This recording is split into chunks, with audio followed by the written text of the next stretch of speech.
We're waiting on Shen BC and Smile Brian.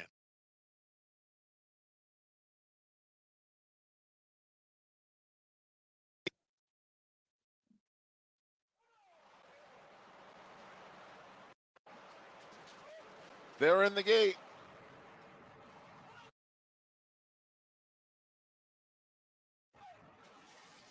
And they're off. Off a beat slow was Shen BC. Not that Brady. Under a hustling Manny Franco trying to get to the lead from the outside, bending the rivers between horses. Dubai Bobby's there. Complexifier, the odds-on favorite, lets them battle it out through the opening quarter. Seconds flat, 2 lengths back to Dubai Bobby. Complexifier has been moved off the rail by Kendrick Carmouche. They're fourth. Gap of 7 lengths back to Financial Stability, Smile, Brian, Shen BC's out of last. Bad Guy trails the field as they make their way to the far turn. Not that Brady and Bend in the River have been mixing it up since the bell. Dubai Bobby, Complexifier gets closer through a 47 and 2 half mile. Financial Stability and stablemate Shen BC are fifth and sixth. We come back to Smile, Brian, and Bad Guy. Field passes the quarter pole. Not that Brady. Gotta get ready for Complexifier, who's coming down the center of the course. Here comes Shen BC down the center as well. Bad Guy from the back of the pack. Not that Brady.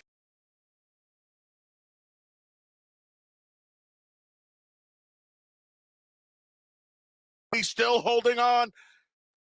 Complexifier hasn't gotten by him. Bad Guy storming home. The entry's 1-2. It's not that Brady.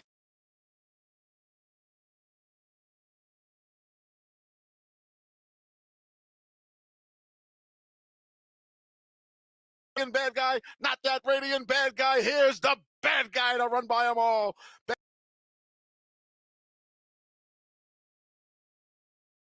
Bad Guy over, not that Brady. Final time for the 7 furlongs was 127 and 4.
Such a strong horse now making the start of his 5-year-old season. And Danny said this is his big work. He'll have one more maintenance work before the Pegasus World Cup. So it looks like he is coming in strong form off that big win. Smooth as silk in that breeze we just looked at. Now, in the case of trainer Todd Pletcher, Todd holds a very strong hand, running as many as 3 horses in the Pegasus World Cup turf. I think the best of his chances probably at this juncture is Colonel Liam. Well, that barn is even money at this point with the 8 Noble Empire, who's just, there's not a lot to say other than the fact that I do think, although I think he's going to win, you can find better odds on favorites that don't have the big kinds of questions that are basically surrounding this gelding by Empire Maker. Yeah, it definitely is a precipitous drop in class, we'll put it that way, as he dips all the way down from the maiden special weight to the 12.5. Blinkers come off too, and I'm curious about that because one thing I think that was at least a benefit from him is that he did show a little speed in his last couple. He, to me, was very underwhelming last time. He's a smaller, kind of unassuming type. He's very, very just quiet, almost kind of lethargic type in the walking ring once again, just as he was last time. So it could just be that he's just better overall than what he's facing today on this big trot, but he is very tough to trust overall. Yeah, I get the untrustworthiness of him, but again, your last statement that he might just be better than these horses, that holds true, and I'm hoping that's just good enough to beat this field. Although, if I'm being honest and candid, which we always try to be, this horse for Ken Sweezy and your top pick, the 6 Magical Cause, scares me a little bit. Now, I think the only thing that can beat Noble Empire is Noble Empire. However, talking about some of the others, this horse hasn't run all that poorly on the dirt. No, he hasn't. And he's kind of like ascended up the claiming ladder versus descended, where some are dropping. He debuted for the 12-5 back in August. And so he's kind of going back to his roots, so to speak. He's on his toes. He gets short cut blinkers on today. And I'm just hoping that he's kind of the other horse that maybe has the ability to move forward today. What about the inside posted horse, the number 1, Just Like Mike? You've got a couple of turf to dirt movers down inside, the Deuce Calabash for JC Avila and Armando de la Cerda's horse who we're looking at. This is a second time starting 5-year-old maiden.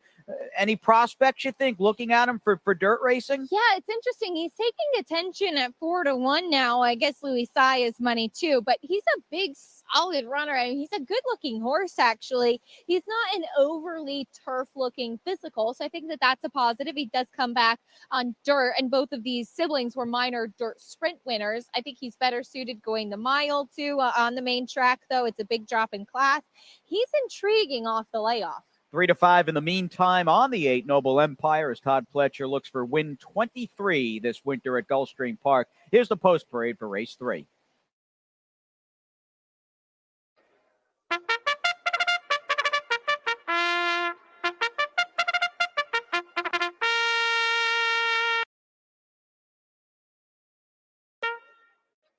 The horses are leaving the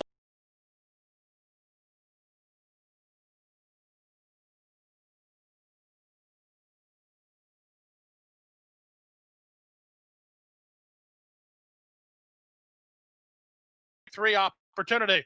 It's a pick 3. It's race 3. It's at 1 mile, and it's up next in 8 minutes. You have 8 minutes until post time.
4 minutes, 4.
Buena suerte a todos que están apostando en esta carrera.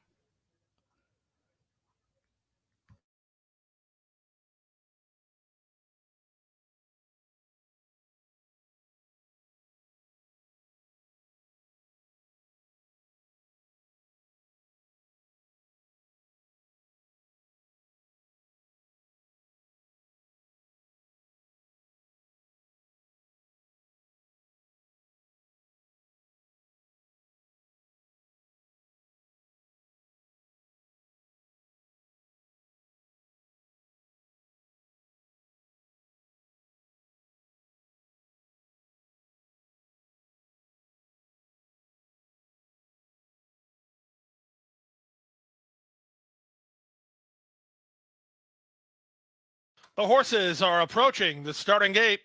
1 minute.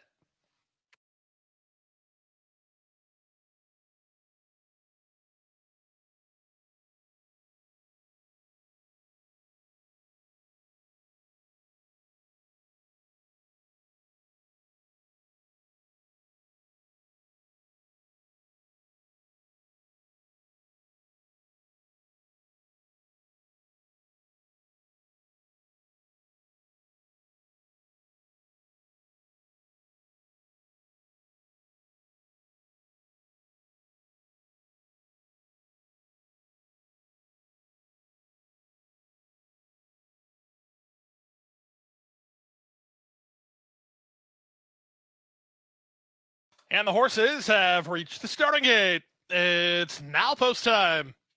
Lining up and moving in for race number 3. It's a trip at 1 mile over the fast main track. Maiden claimers at a $12,500 level. The heavy favorite is number 8, Noble Empire. He's the son of Empire Maker, taking a substantial class drop today for trainer Todd Pletcher.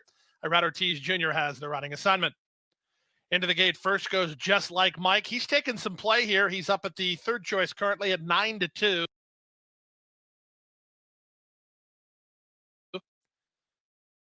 Into the gate goes Tone Phelan, 6-1 on him. That makes him the 4th choice. Late in the game, but you can still wager on the 3rd at Gulfstream.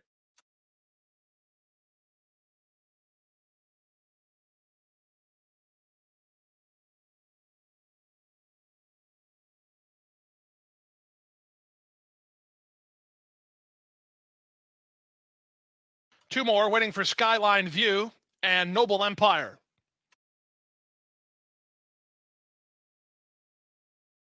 Noble Empire and Irad Ortiz Jr. to the outside gate.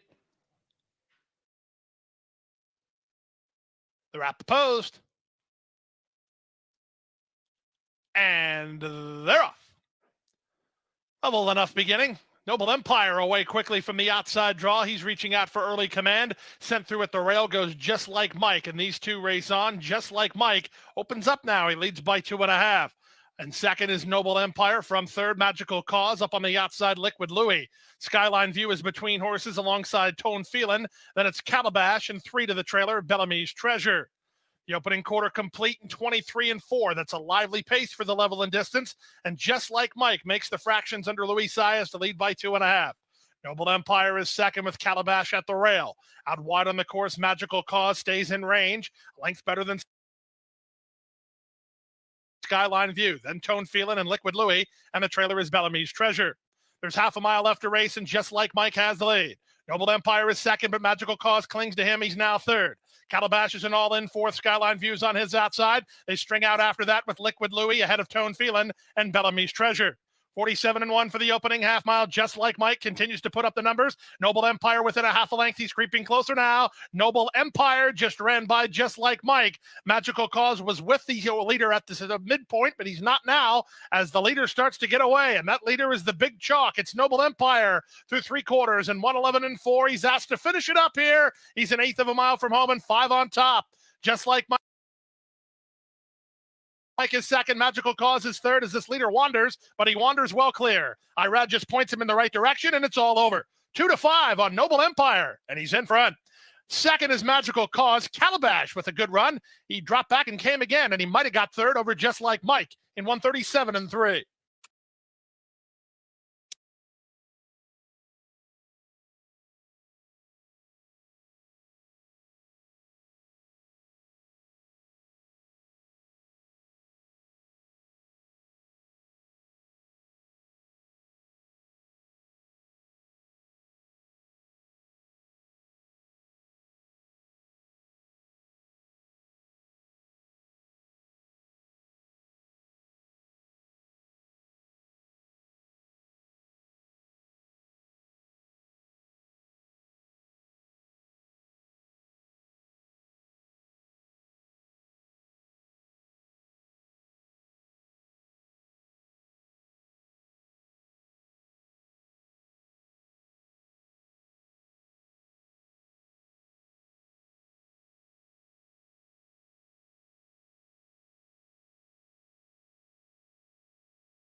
Now returning to the winner's circle is Noble Empire. 4-year-old big gelding by Empire Maker out of the Indy Charlie mare Queen's Full.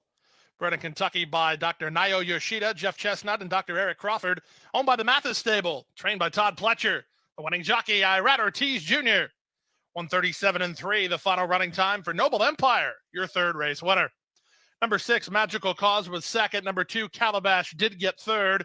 Number 1, just like Mike, fourth. Finishing fifth was number 4, Skyline View. Next up is the fourth race. Race 4 today is at 6 furlongs. These are claimers of a non-winners of 2 variety. They're in for $12,500. Field of 7, win, play, show, exacta, Quinella, trifecta, superfecta, super high 5, daily double, and pick 3 opportunity. It's a fourth race. It's a pick 3. It's next at 1:35, post time in 24 minutes.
The horses are now approaching the starting gate. Second race start of the early pick 4.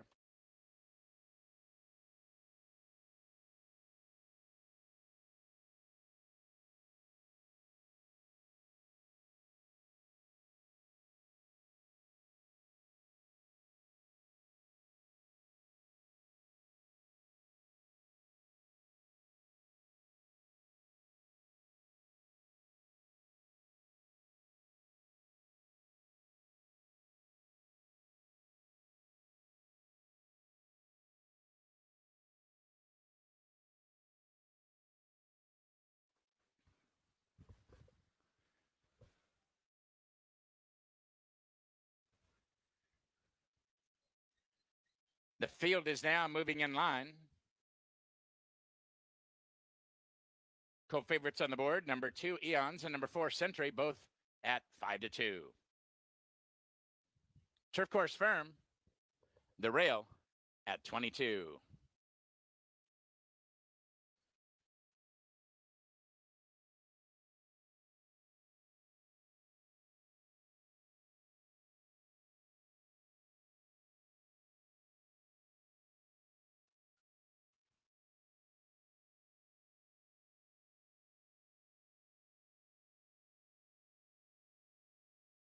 Now 2 more to go.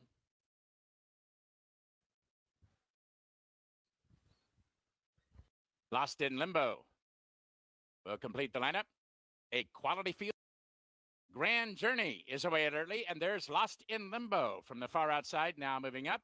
First time, Lost in Limbo to the outside, and Wicked Warrior in hand along the rail, and those two clear off by 4. Eons now settles into stride to be third. Grand Journey is behind him, now 4th.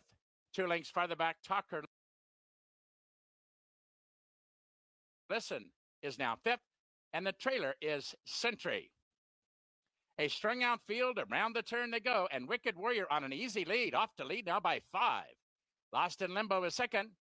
Eons travels along third. Then it's 4 lengths farther back. Grand Journey is 4th. Talker Listen is 5th.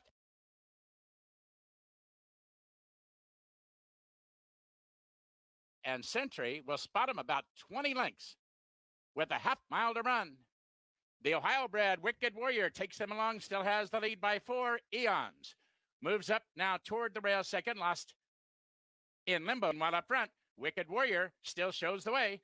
Eons now moves up to be second. There goes Grand Journey. From the outside, Gallardo now sets him down for the drive, and Lost in Limbo moves with him. Talker Listen is full of run behind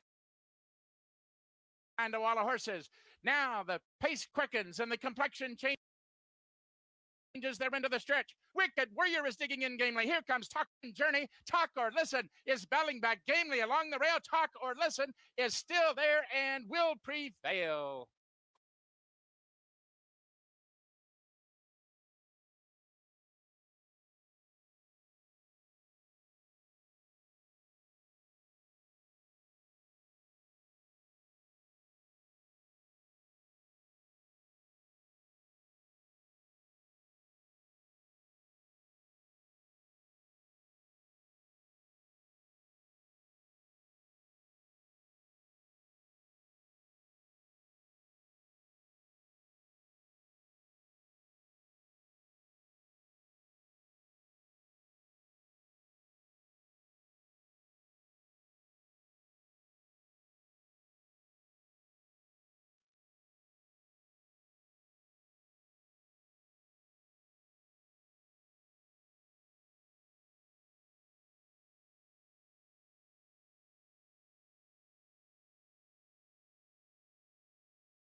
One minute.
Field 4, race 3 has made its way to the starting gate, and it's post time.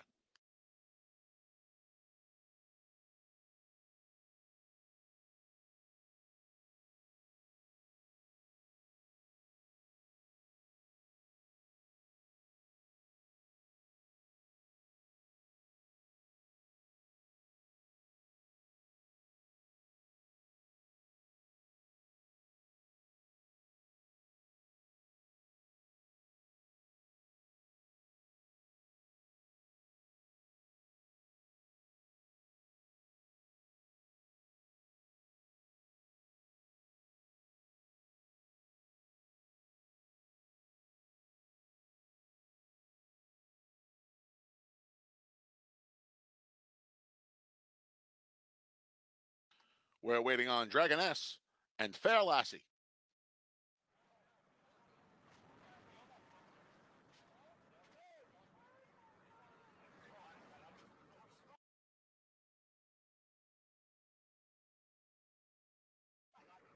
They're in the gate. And they're off. Okay, honey. There's Blitzton Lady and Fair Regis. Blitzton Lady and Fair Regis go out for the lead. VIP Nation, length and a half back in second, along with Fair Lassie. They're third and fourth. On the rails, Awesome Alana in fifth. Okay, honey, after a good start, is back in sixth. Then the trailer. Dragoness 5 lengths from front to back. Blitzton Lady, through an opening quarter of 24 and 1, has taken the lead away from Fair Regis and opened up a length and a half. Fair Lassie in pursuit. Moving into second, 2 lengths back to VIP Nation. Moving up between horses towards the back of the pack is Okay Honey. Dragoness, Awesome Alana trails the field. Midway on the far turn, Blitzton Lady has Fair Regis and Fair Lassie chasing her past the quarter pole. Half went in 48 and 2. Blitzton Lady opening up. Manny Franco asking her for her best as the field makes their way down to the 8 pole. Blitzton Lady, a 2.5 length lead. Fair Regis at the rail, Fair Lassie outside. Okay Honey coming for minor awards, but they're passing the 16th pole. It's all Blitzton Lady in the third. She's going to win it by 4.5.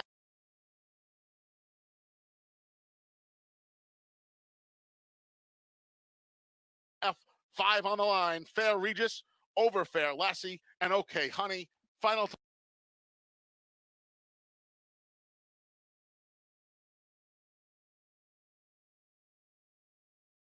time for the 6.5 furlongs was 1:20 and 2.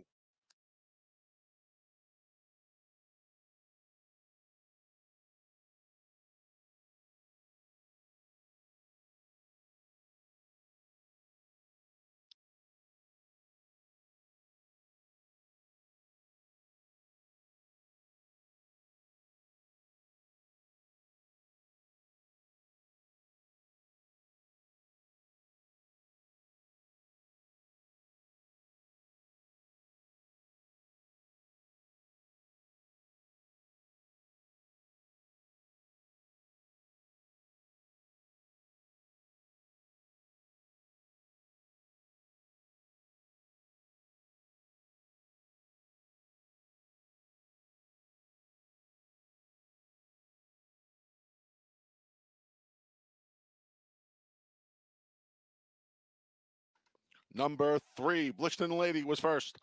The 1, Fair Regis, finished second.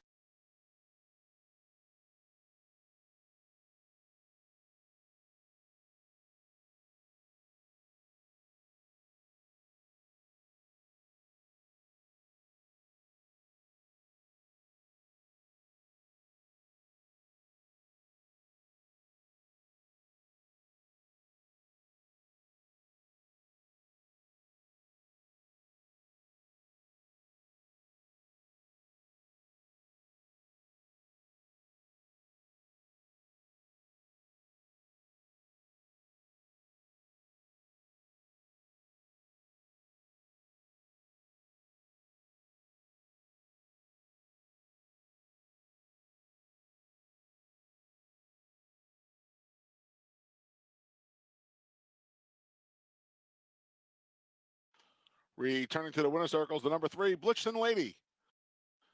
Blitzton Lady is a New York bred 5-year-old daughter of Verrazano. out of the Mr. Greeley mare, Juno. Blushton Ladies owned by Off the Hook Racing, trained by Jorge Abreu. Her rider, Manny Franco.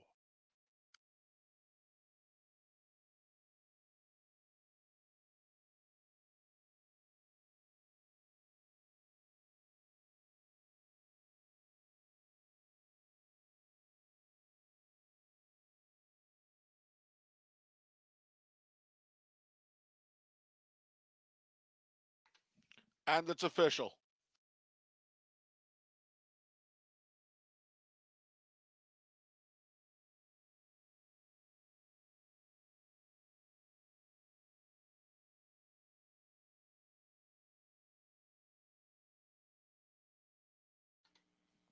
Dollar exacta 3-1 returned $14.40. Dollar double 1-3, $14.50. 50-cent trifecta 3-1-7, $26.62. 10-cent superfecta 3-1, 7-5, $15.05. And the $1 early pick 3, 4-1-3, $52 even. Race number 4 is up next. It offers Empire 6 wagering, and each and every racing day in January, we have a mandatory payout here at Aqueduct in the Empire 6. Here are the changes. Well, change for today's races.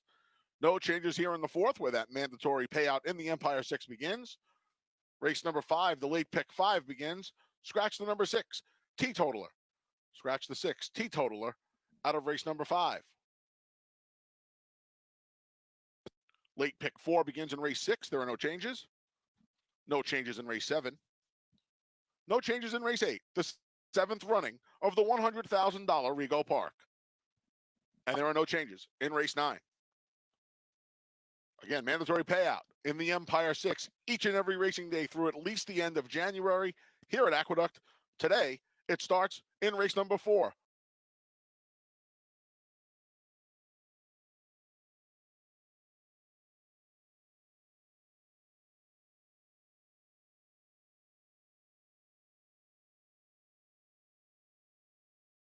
Up the speed in a race that might not have as much early pace on paper as to the one that was drawn, but what are we looking for here with the 4 Road to Peace? Yeah, this was a long shot play. I was going to try to get home in here. I thought he was going to sit a good trip and be running late, but he was one that I wanted to take a shot with at a big price. I don't think there's any value in him at 5-1.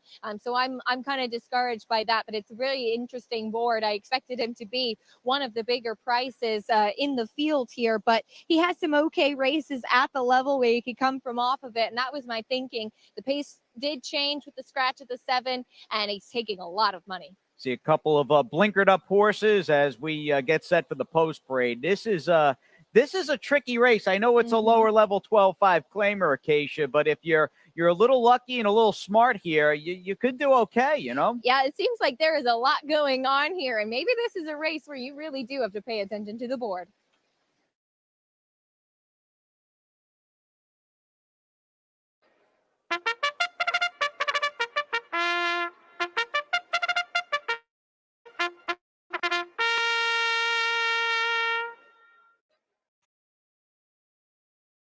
The horses are leaving the walking ring, moving on to the track for race number 4, the start of the pick 3. Claimers which have not won 2. They're in for a price tag of $12,500.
Took a cab and Edgar Prado to the outside gate. All set for race 4.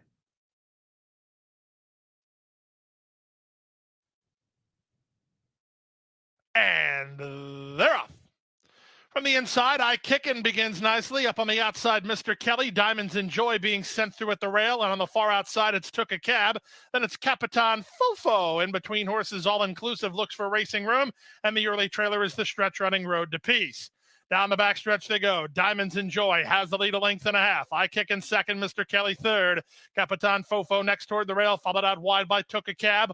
All inclusive is between horses, and 3 to Road to Peace. 22 and 3 for the opening quarter. Around the far turn they go. It's Diamonds Enjoy nursing a half-length lead. I Kickin' draws up alongside second. Mr. Kelly is a 3-wide third. These top 3 have separation on Took a Cab, who's trying to rally for Prado, as Mr. Kelly goes after Diamonds Enjoy with a quarter of a mile left to go. Here comes Mr. Kelly up on the outside of Diamonds Enjoy. These two through a 45 and 3/2 mile. They turn for home together. Now there's an eighth of a mile to go on the outside. Mr. Kelly toward the rail. Diamonds Enjoy tries to fight back for a little bit more. These two drop the gloves with a 16th to go. Mr. Kelly on the outside. Diamonds Enjoy game on the rail. And Diamonds Enjoy and Edgar Zayas grind it out. Second, Mr. Kelly. Third was I Kickin'. Fourth was Road to Peace. This was a good one and 111 flat.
Now returning to the winner's circle, Diamonds Enjoy. 4-year-old Big Hope by Kitten's Joy out of Diamonds for Dixie by Dixie Union. Bred in Kentucky by Inversiones Ogomo de la Florida. Owned by Haras Lizzie Incorporated. Amador Sanchez, the winning trainer, the winning jockey, Edgar Zayas.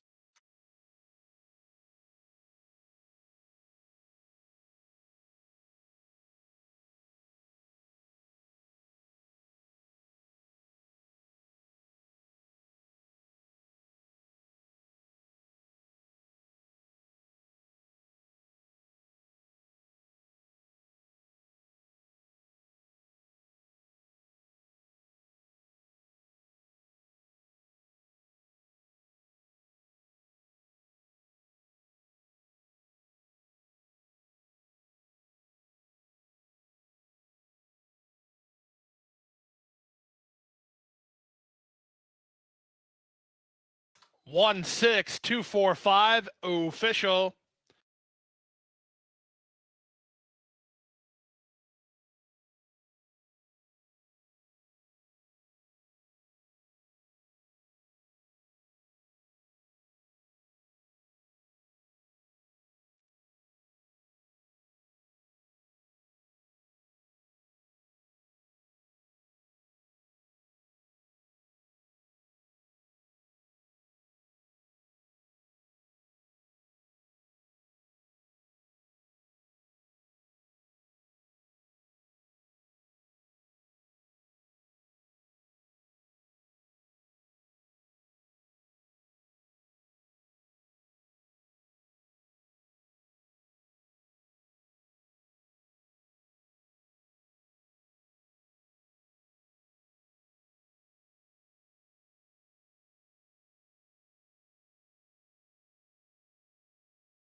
The field for race number 4 is coming onto the track. It's the start of today's Empire 6. Quarter-inch bend shoes on the number 4. Bends on the 4. You have about 4 minutes until post time.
1 minute.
The field for race 4 has made its way to the starting gate, and it's post time.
Runners begin to load for race number 4.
We're waiting on Jasmine-esque and Secret Czar.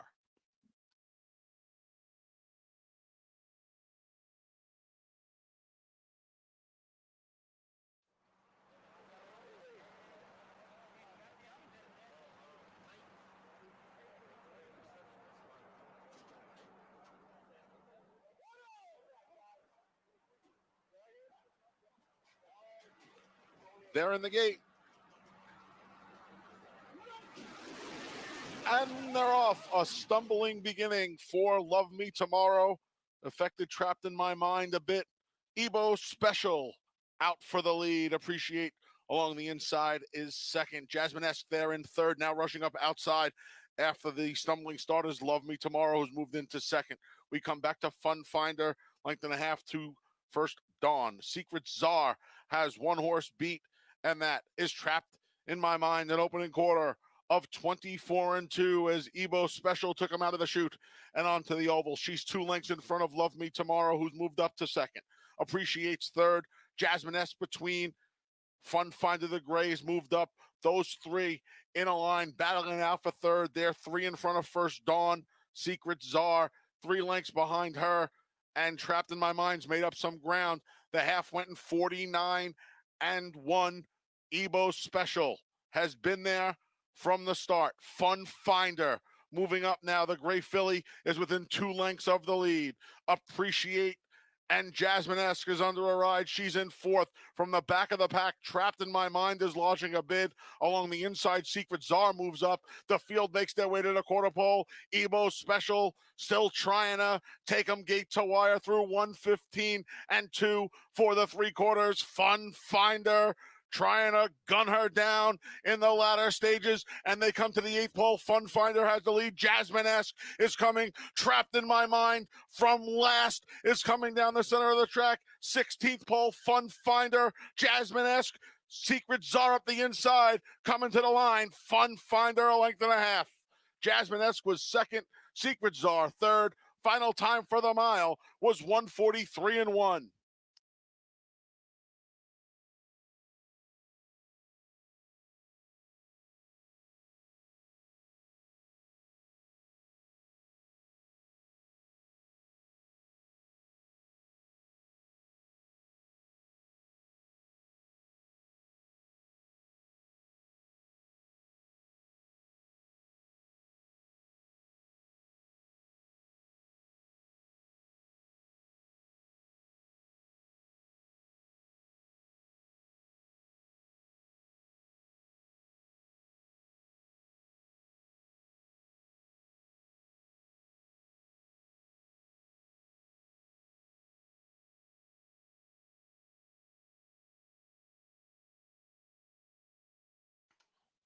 Number 6, Fun Finder, finished first. The 4, Jasmine-esque, was second. 1A, Secret Czar, finished third. And the 5, Trapped in My Mind, was fourth.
Returning to the winner's circle is the number 6, Fun Finder. Fun Finder is a 5-year-old daughter of Cross Traffic out of the Stormcat mare, Stormy Monday. Fun Finder is owned by Mashney Stable, trained by Mark Hennig. 2 on the day for her rider, Dylan Davis. And it's official.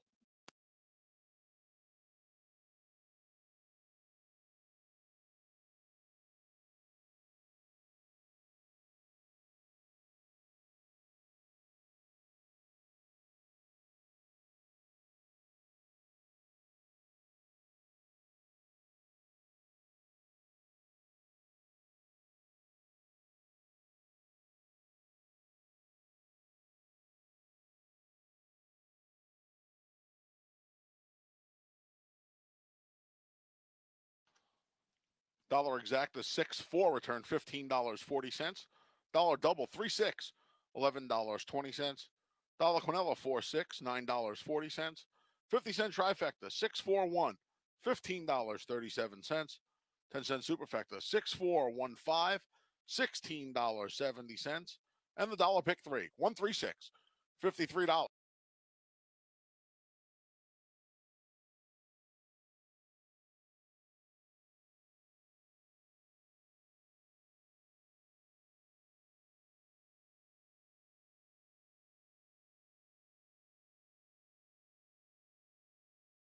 Blocked and then some, and Flamingo Hawk and the 8 will take control. But with Simovic becoming the first horse to return and winning here yesterday, maybe that race is going to be pretty live moving forward. Yeah, and they dropped to the 50 level. It's a good point because Simovic was very impressive winning yesterday. I mean, he just drew off in the stretch. So we'll see how this horse runs for Saffie with Tyler handling the inside post. 2 for Saffie, 2 for Dale Romans, 2 for Todd Pletcher, and a cast of 9 in race number 5. This is a nice one. 3-year-old maiden claimer on the dirt. Good race coming up here. Best of luck.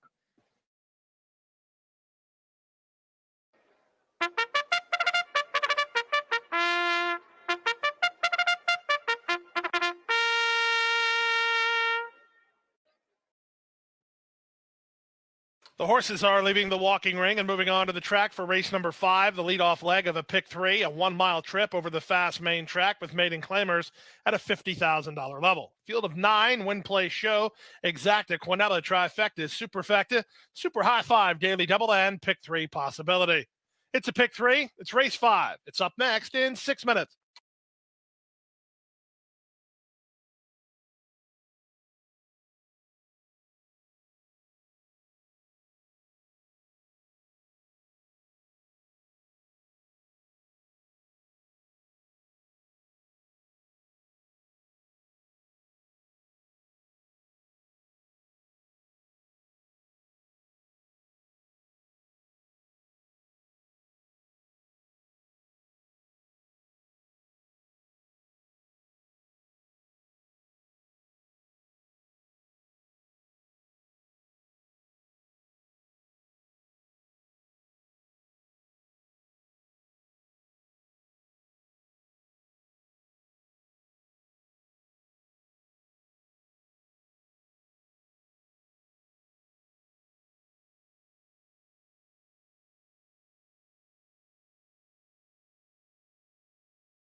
This is an interesting field coming up. It's a maiden 50, but there's a lot going on. And we'll start with the horse that I did land on, the number 5 Pacific Legend, who has a big pedigree, gelding by Flat Out and the Full Brother, 2 stakes winner, multiple graded stakes, place Pacific Gale. And this horse is stretching out. Well, Pacific Gale is a sprinter. I looked back, I think some of her better races were maybe going in kind of elongated sprint 7 furlongs, and she could handle a mile. This gelding, he's definitely the fittest that I've seen him coming out in his third start. He's got some good leg to him. I don't mind him stretching out at all, and I do like that he already has a little bit of experience in those 2 races up in New York. Had been a little bit green in his debut, mentally and physically. I think he's made some great strides now, getting ready in his third start and nicely moving out there in the bridle in his good warm-up under John Velasquez. To the outside, the number 9 Moline tries the dirt for the first time, and always I didn't mind this horse on either surface, in fact, and he's another one physically that's taken big steps forward as far as fitness. Most fit today for sure, but he's acting a little silly out there. He's gotten himself a little bit into tizzy, a little bit warm. Just you see Luis Saez asking him again, moving forward there, trying to keep him moving forward as he was kind of fighting with his rider a little bit. Don't really love what I'm seeing from him out there, as he's been pretty on his toes throughout all the preliminaries. But again, I really don't mind him, and pedigree backs it up too, switching to the main track. The number 8 in Will Take Control is a big price on the board, and this is a horse that I had some intrigue in his debut. I'd mentioned him and he ran poorly that day. Donegal Bay was much the best, and of course Simovic did come out of that race to win. But as far as the 8 Will Take Control does go, he was a horse that I had noted would be one that I'd want to watch moving forward. I also think that he's definitely a distance horse, whereas some in here are perhaps stretching out or maybe have some distance questions, and this guy definitely wants a distance of ground. I like that he has a race under his belt now. He looks much more tucked up second time out. At a big price, he was one that I just kept going back to. And I really do think that he potentially does have some abilities. He's a nice leggy mover, and I think this will be a good test. He'll have to take a step forward today for sure. But again, I really think that he benefited from that first start and should potentially move forward quite a bit in here. Now, the number 2, Password Protected, first time starter for trainer Chad Brown. And yes, these types of runners for the Chad Brown barn, perhaps a little bit of a question. First time starters made in claiming on dirt, just 3 for 19, with 7 for 19 in the money over the past 5 years. But this one, relatively speaking, for the barn, sold relatively inexpensive at the Fasig Tipton Timonium sale for $77,000. So a horse like that debuting for $50 is not too much of a red flag. He's fit enough, certainly no problems with him. Very strong warm up away from the pony under Irad Ortiz, who asked him immediately. He's been pretty energetic throughout too. I think maybe he's one mentally that's still kind of figuring things out as well. As again, Irad took him right from the pony, really asked him. There were quite a few big warm ups out there on track. I didn't really know what to do with him, and I think the board kind of reflects that, as he is your tepid 3-1 favorite currently. The number 1, Flamingo Hawk, going back to him as he comes out of the same race as the number 8 in here, Will Take Control, won by Donegal Bay. I didn't mind him switching to the dirt at all last time, coming in for Safi. Obviously didn't run a step that day. Another one, big warm up on this guy, really asked by Tyler Gaffion. He probably had the most aggressive warm up out there, but he's definitely one who should like the dirt. The dam is the sister to cavorting, and he's taking some attention from his 20-1 morning line as they'll start to load up for the 5th. They are indeed loading up now for race number 5, where Flamingo Hawk is the first to move in line. Next to move up is the lukewarm choice here, number 2, Password Protected. Into the gate goes Pacific Legend.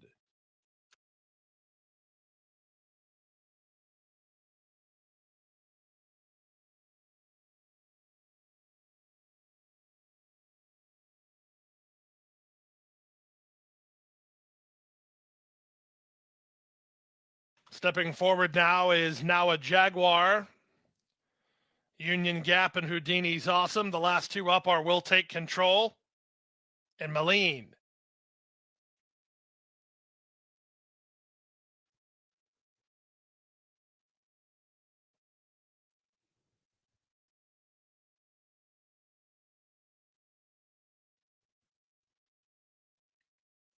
Field of 9 at 1 mile, all set for a start. And they're off. Not a good beginning for Union Gap, and ducking to the inside was Password Protected soon after the start. Sent hard is Flamingo Hawk from the rail. On to challenge Will Take Control. Maline on the far outside. He's put into play, and Pacific Legend is right alongside as they run out of the chute. Will Take Control and Maline, their heads apart. Pacific Legend is now 3rd. Flamingo Hawk is at the rail 4th. Followed 5th by Spheroid. Then in between horses, Houdini's Awesome. Out wide on the course in Union Gap, Now a Jaguar is second last. And after a less than stellar getaway, Password Protected is last of all, behind an opening quarter of 23-1. It's a pretty quick pace with less than 5 furlongs to race, and Will Take Control leads 3 parts of length. Pacific Legend is now second. Moline on the outside, third at the rail. Flamingo Hawk, he's keeping tabs on the lead as well, racing fourth. Up between horses, Houdini's Awesome. Spheroid is on the outside. 2 back to Union Gap, then Password Protected, and now a Jaguar. Around the far turn they go, 46-2 for a strong half mile. Zaya starting to ask Will Take Control for more. Moline draws up alongside, and Spheroid 3 wide and on the go. Flamingo Hawk, he's the one who's traveled so well so far. He's now looking for some place to go. Getting started on the outside, and Houdini's Awesome. Password Protected tries to run home. He's about 5 or 6 lengths behind after 3 quarters in 1:11-4 with the advantage now. Spheroid toward the inside. Moline fights on. Now Flamingo Hawk has room to quicken, but he's not doing it. Down the center, and Houdini's Awesome. 1/8 of a mile to go toward the rail. Moline from between. Spheroid down the center. Houdini's Awesome. It's Moline with the advantage. Houdini's Awesome up into second. Moline will win it. Second, Houdini's Awesome. That's a Pletcher Exacta. Third was Spheroid. Then Flamingo Hawk in 1:38 flat.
Returning to the winner's circle now, Donegal Racing's Moline, a 3-year-old dark bear brown colt by Blame out of Not Be Forgotten by Tail of the Cat.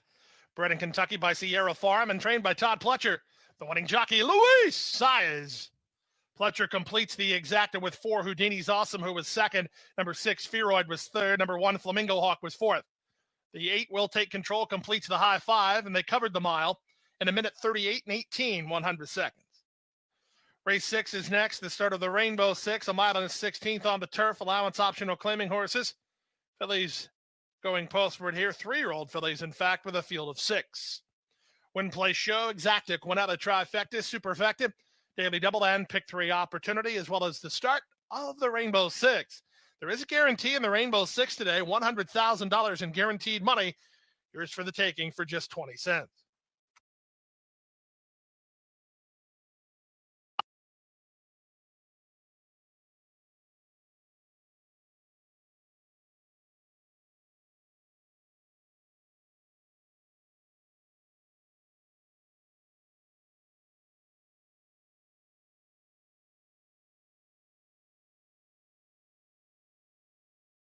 Exacta 57.40. The Quinella $37.60. The trifecta is $64.80. Superfecta $770.30. 77.03 for a dime. High five $2,746.30. That's a dollar high five. Daily double 42.60. The pick three 17.85. Early pick four $50.80. The 50-cent early pick five, all five for 104.20. $2.85 if you had 4 or 5. Post time for race number 6 and the start of the Rainbow Six, scheduled for 2:40 in 27 minutes.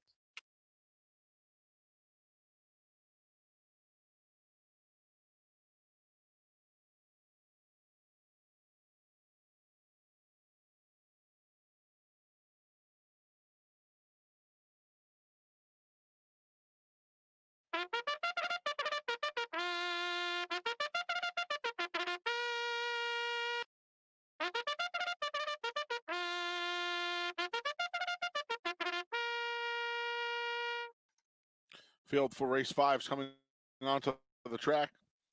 Scratch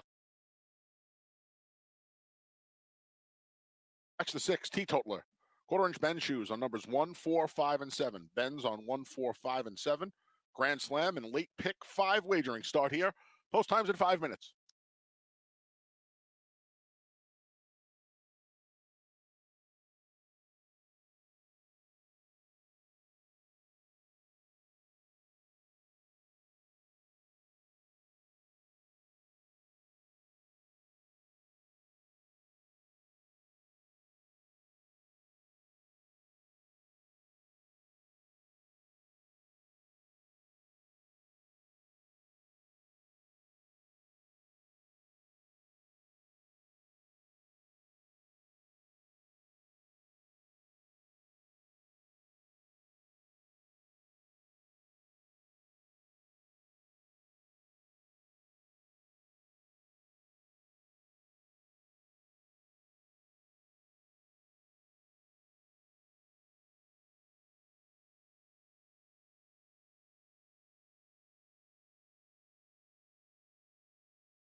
Testing 1, 2, 3. There we go.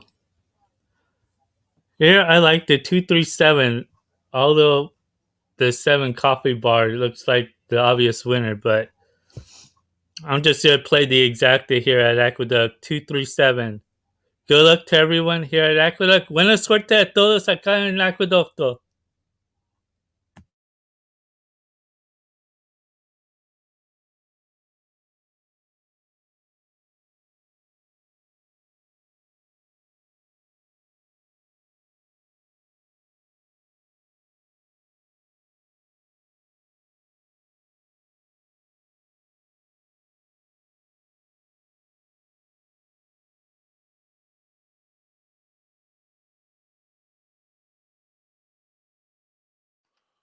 About a minute.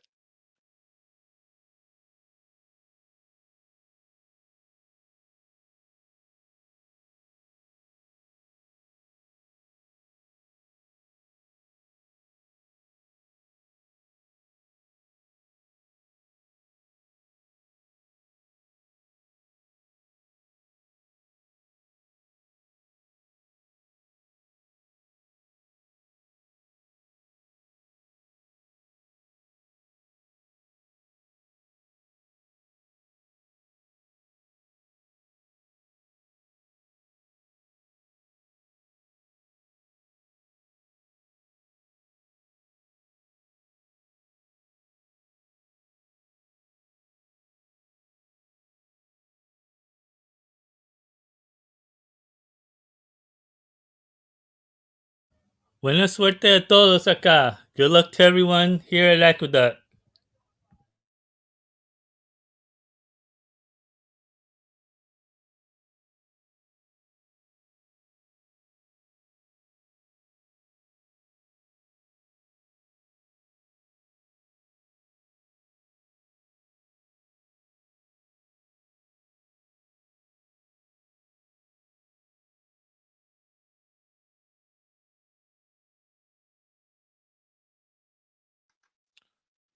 The field for race 5 has made its way to the starting gate, and it's post time.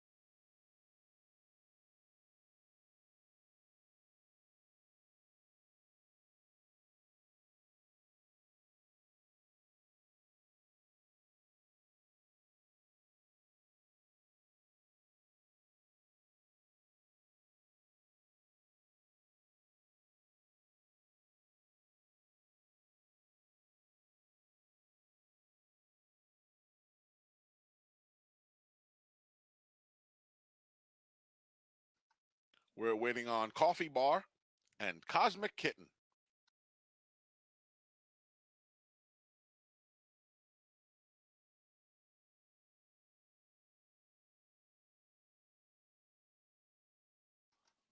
They're in the gate. And they're off. Quiet Type was off a bit slowly. Calm Set and Valorand head out for the lead. There's Cosmic Kitten and Coffee Bar.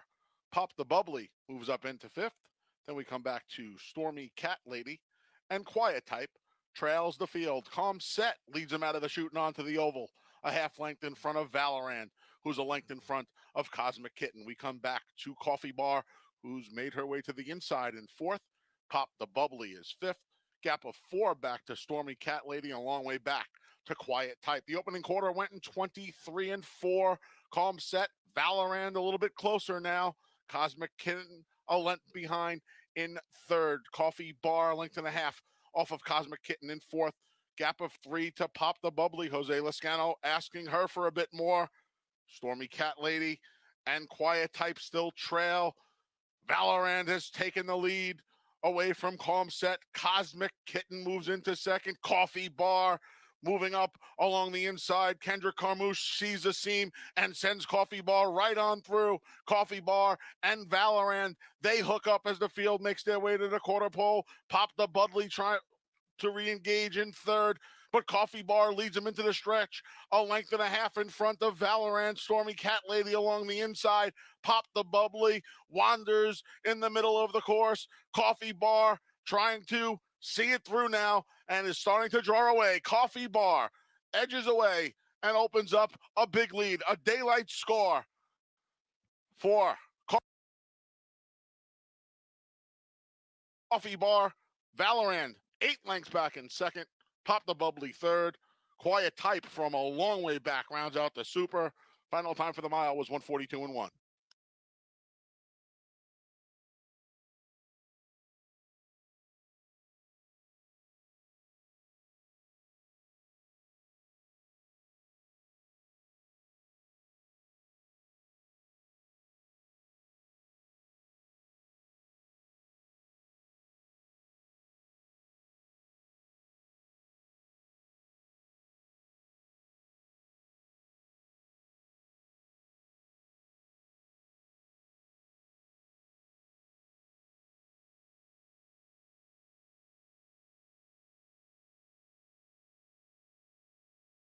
Number 7, Coffee Bar, finished first. The 3, Valorant, finished second. The 1, Pop the Bubbly, was third. And the 4, Quiet Type, finished fourth.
Returning to the winner's circle is the number 7, Coffee Bar.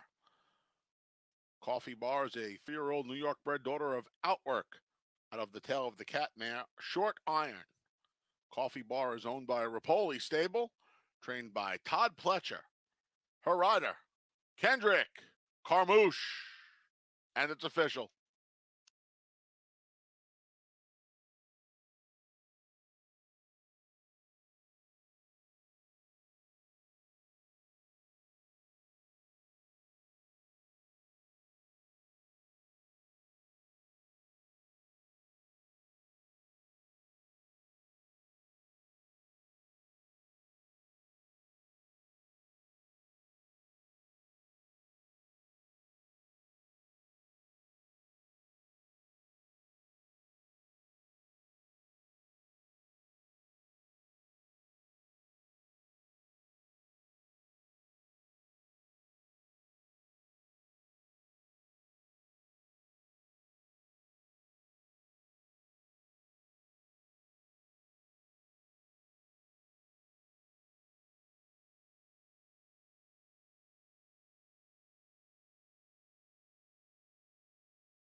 Dollar exacta 7-3, $13.70. Dollar double 6-7, $10.10. 50-cent trifecta 7-3-1, $13.50. 10-cent superfecta 7-3-1-4, $23.82. Dollar pick 3, 3-6-7, $31 even. 50-cent pick 4 paid $70.62. And the 50-cent early pick 5 returned $217 even.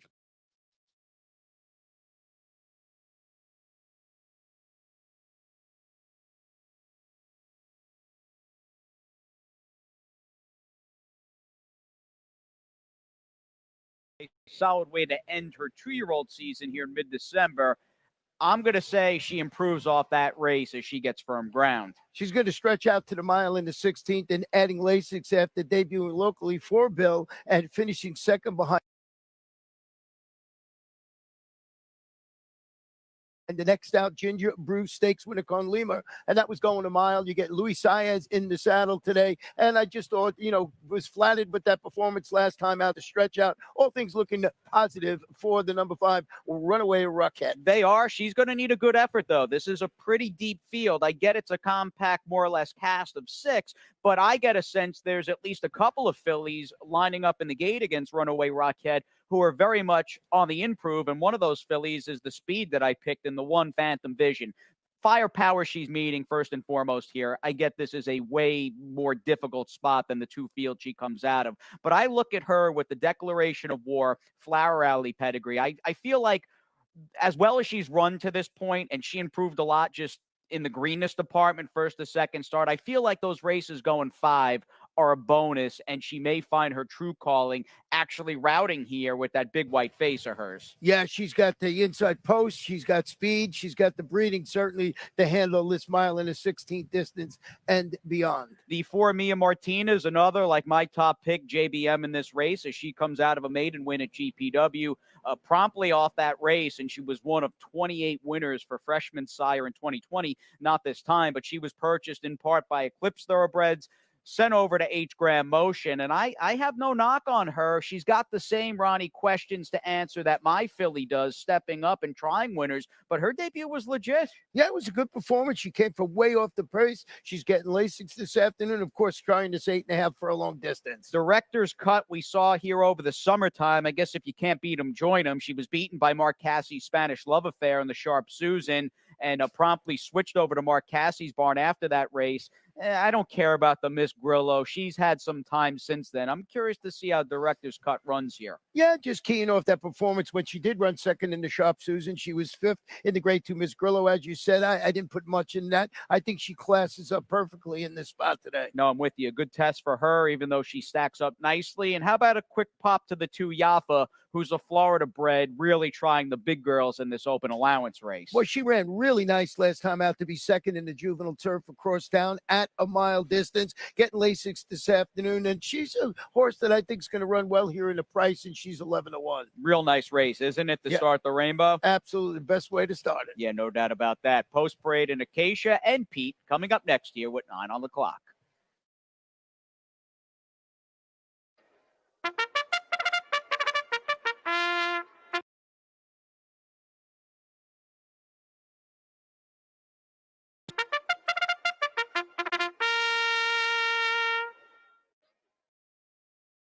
The horses are leaving the walking ring and moving on to the track for race number 6, leadoff leg of the Rainbow Six with 100,000 guaranteed. Half a dozen signed on. These are 3-year-old fillies of an allowance quality with Win Play Show, Exacted, Quinella, Trifecta, Superfecta, Daily Double Pick 3, and Rainbow Six Opportunity. The Rainbow Six and race 6 next in 8 minutes.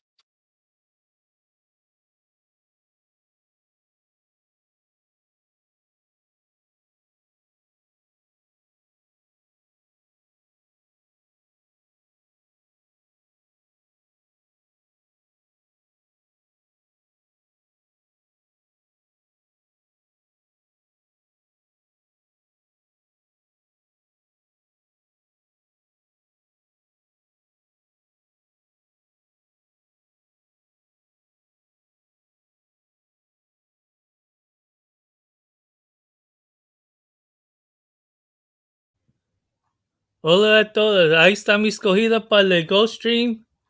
Me gusta el número 5. Me voy a jugarme Exacta Box 2, 4, 5.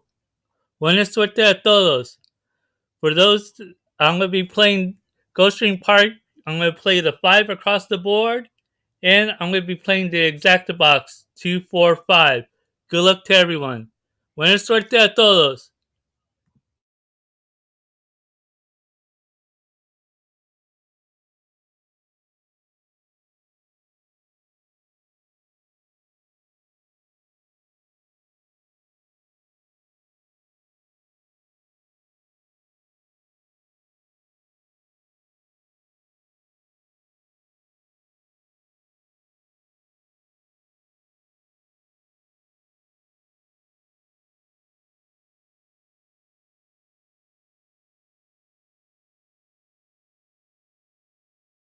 Kicking off the Rainbow Six in style with this nice allowance race of the fillies on turf, and starting with one of your betting favorites, the number 5 Runaway Rocket, of course owned by Frank Fletcher's, and as many of his horses are Rocket in the name. In this one, she was a rocket when she won that maiden race at Keeneland. I thought she showed a lot of maturity, a lot of tenacity to get that win off the pace, waiting for room and tight.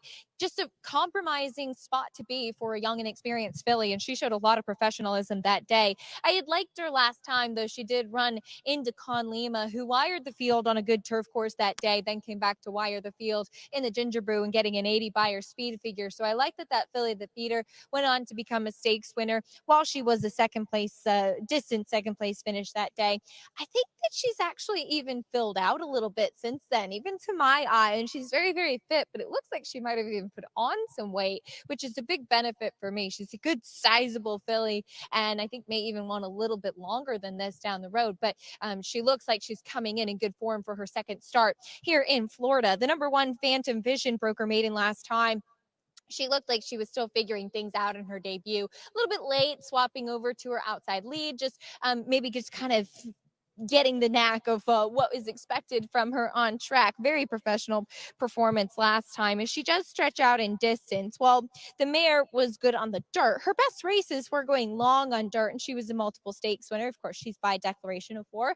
Pedigree wise, should be no problem for her to stretch out, as she's not a super kind of tall, leggy type of filly like a couple of the others in this field are, but there's just a lot of good substance to her. I really don't mind her stretching out at all. As looking at the number 4 Mia Martina, this is my first time seeing her in the flesh, but looking at the replay, she looked like she kind of had a loping stride, just like a really big stride that covered a lot of ground, as she did pretty much a last to first performance at a big price that day, and then was purchased privately and is now in the Eclipse Thoroughbred colors. And she really is. There's a lot of leg to her, and she does have that kind of loping stride. You can almost see her as she's just a longer body, a longer build, has the benefit of winning at the 2 turns on the grass there.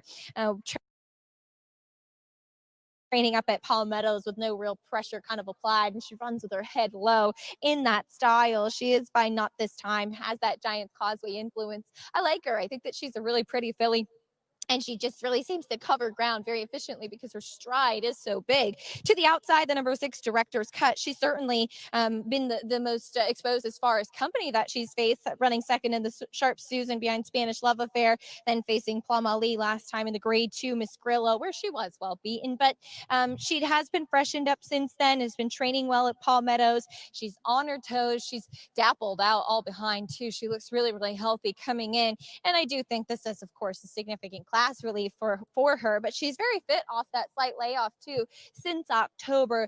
And throughout the Belmont meet, throughout the summer in New York as well, I should note the barn a little bit cooler up there. So maybe that's something to take with a grain of salt as well, with how she ran in her last start in New York. So coming back here, this could be a good prep for a future stakes try. And she's another one, as favoritism bouncing back and forth between those 3 fillies. She's another one that looks like she's just coming in here well right now. This is a really interesting matchup. I landed on Frank's Runaway Rocket, I should say. I really liked a lot last time and faced a talented filly. Let's see if she can get to the winner's circle today, as this is a fun way to kick off today's Rainbow Six.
Rainbow Six pool approaching $150,000, half a dozen on the turf to kick off the Sunday sequence.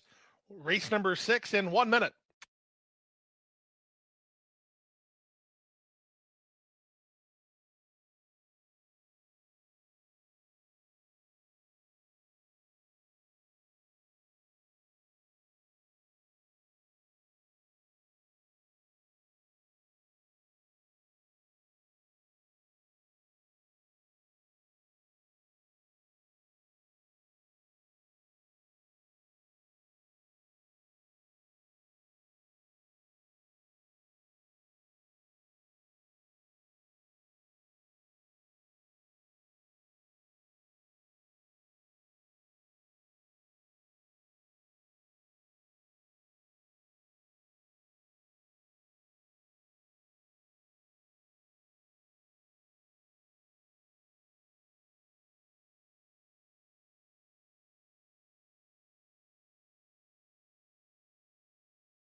And the horses have reached the starting gate. It's now post time.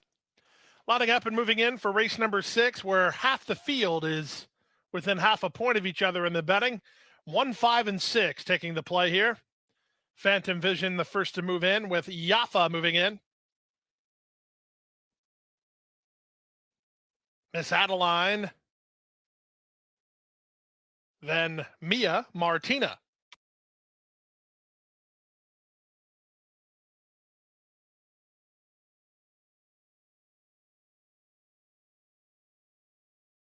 Runaway Rocket. Draw me outside. Director's Cut will complete the line. Director's Cut to the outside gate under Edgard Zayas.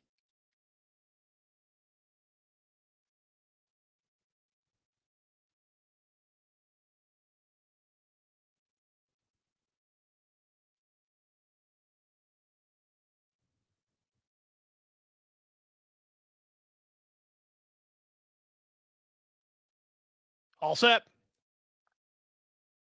Time for the Sunday Rainbow Six. And they're off. From the rail, Phantom Vision was away well up on the outside. Runaway Rocket showing speed. In between horses, Miss Adeline taken back. Yafa's at the rail. Marching forward on the outside is Director's Cut, and the early trailer is Mia Martina. In the run to the first turn, Jose Ortiz puts Phantom Vision on the lead. Leads now by a length over Runaway Rocket in second, and Yafa deciding whether she wants to stay put at the rail, and she'll back off to land third. Outside and Director's Cut is on the tug. From between horses, Miss Adeline, and the trailer is Mia Martina. 25-2 for a very slow opening quarter. Phantom Vision tries to back him down. She leads by a neck over Runaway Rocket, who keeps the heat on somewhat while second. Director's Cut settled a bit better now. She's 3 wide third. Yafa's out the rail in fourth. Then it's Miss Adeline, and still nothing yet from Mia Martina. Half a dozen going a 1 mile and 1/16 trip on the turf with Phantom Vision a half mile from home and a neck in front. Runaway Rocket is second. Director's Cut 3 wide third. Yafa fourth. Back to fifth, Miss Adeline, and still last is Mia Martina. The pace picks up through a 49-4 half mile. Phantom Vision, well rationed on the top end by Jose Ortiz, in front by a neck.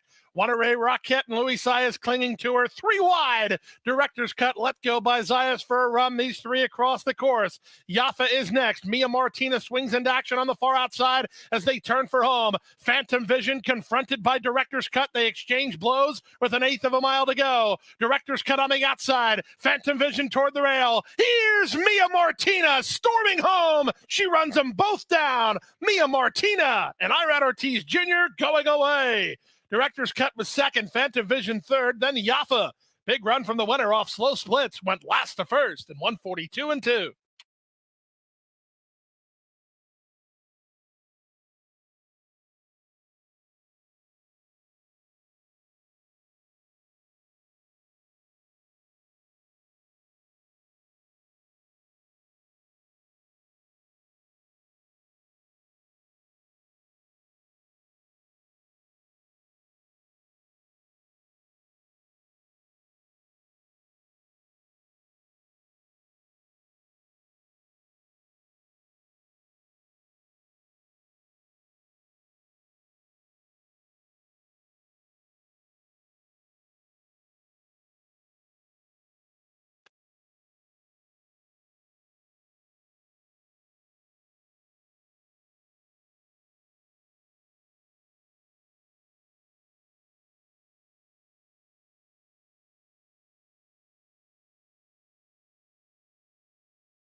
Winner 4, Mia Martina. Second 6, Director's Cut. Third 1, Phantom Vision. Fourth number 2, Yafa.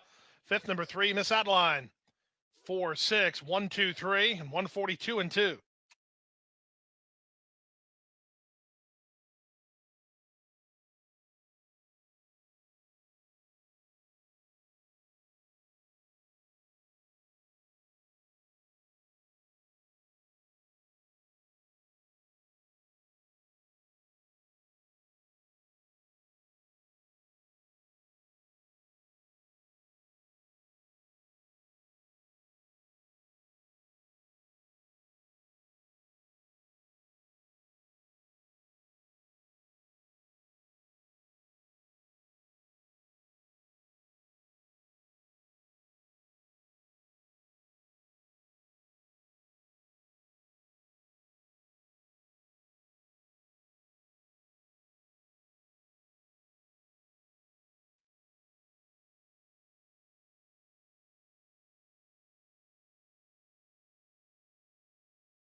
Two minutes to post time. 2 minutes.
Field for race 6 has made its way to the starting gate, and it's post time.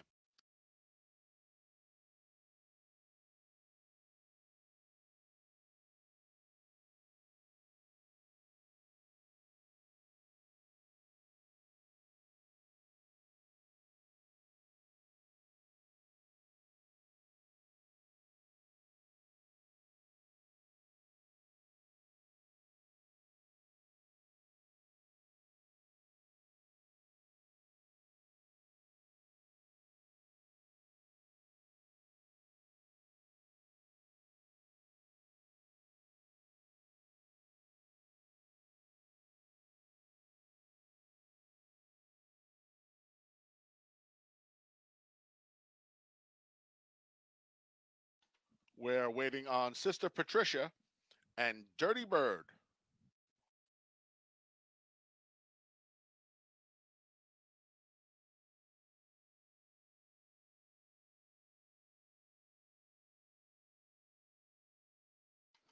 They're in the gate.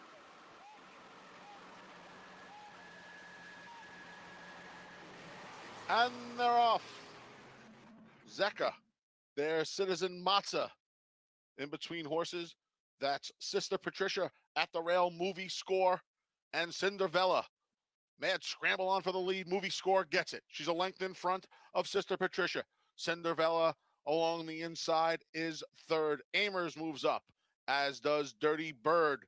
Citizen Matza in the scrum behind the two leaders. Then we come back to Dublin or Nothing. Zeka just passed by Rose Ring. The trailer is Miss Loyalty, 23 and 3 for the opening quarter. Movie Score, a neck in front of Sister Patricia. Dirty Bird in the offing, 2.5 lengths back in third. We come back to Cinderella and Citizen Matza. Rose Ring swings into action between horses. Dublin or Nothing as the field makes their way to the quarter pole through a half of 48 seconds flat. Sister Patricia has wrested the lead away from Movie Score. She's a half length in front of Movie Score, who's trying to battle back. Dirty Bird coming, so is Dublin or Nothing down the center of the course. That's Miss Loyalty. 16th pole coming. Sister Patricia trying to hold off Dublin or Nothing, who storms past in the shadow of the wire. Dublin or Nothing going to upset race 6 here. Looked like Sister Patricia held second. Final time for the 6.5 furlongs was 1:21 flat.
Number 3, Dublin or Nothing, finished first. It's a photo for second.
5, Sister Patricia finished second. 1X, Miss Loyalty third. 8, Dirty Bird fourth.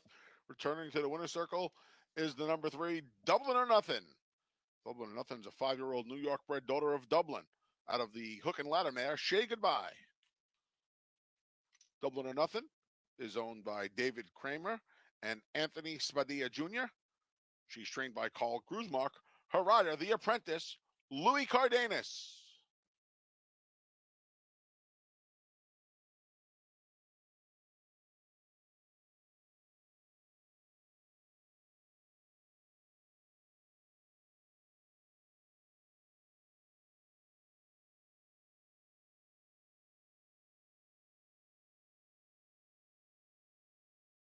And it's official.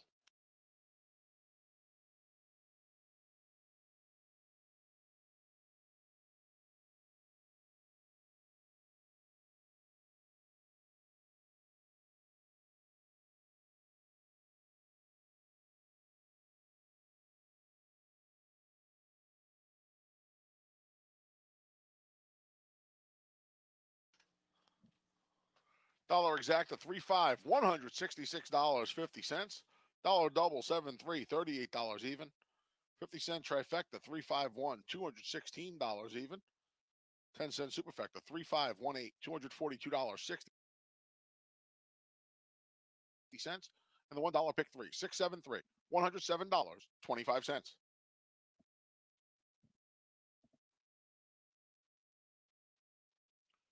Race number 7 comes up next.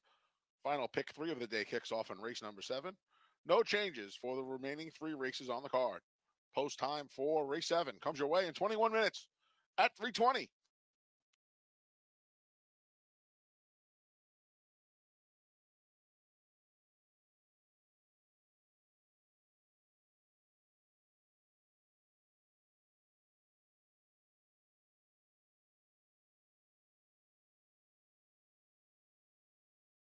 Pools, and if nobody selects all 5 winners,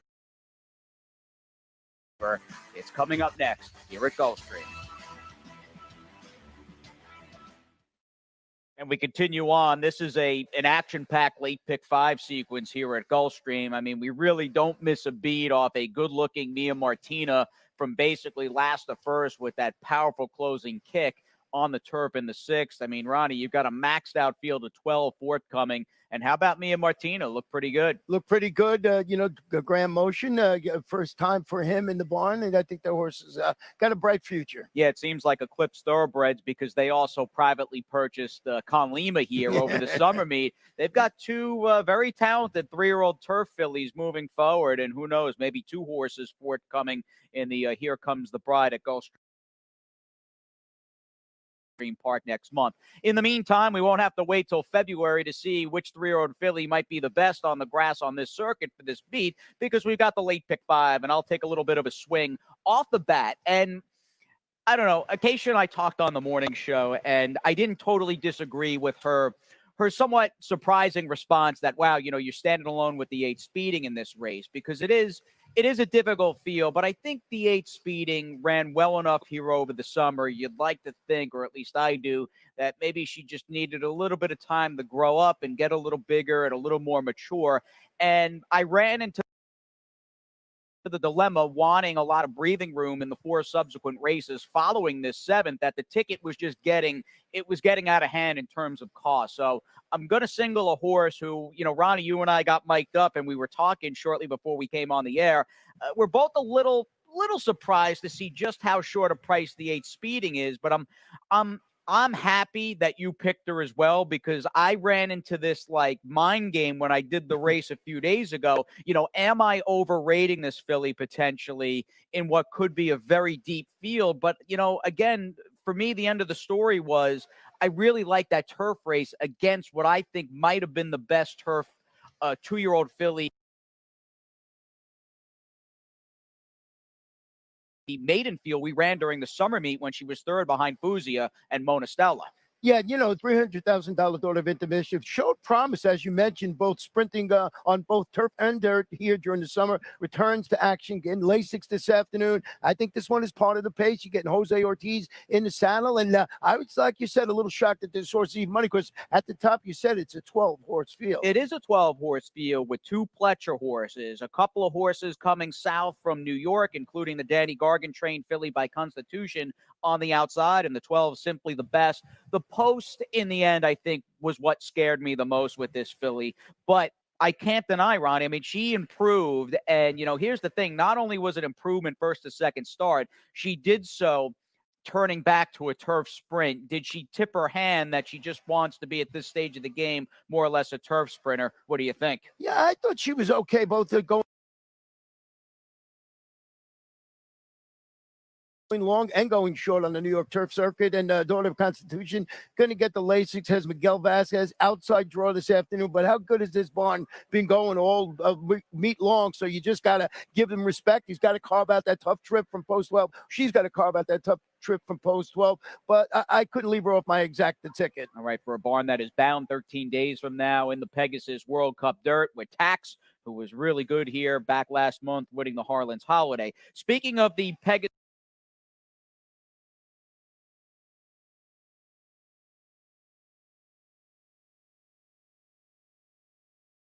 World Cup, we might have a Brian Lynch horse in the turf race. Who knows? He did run admission office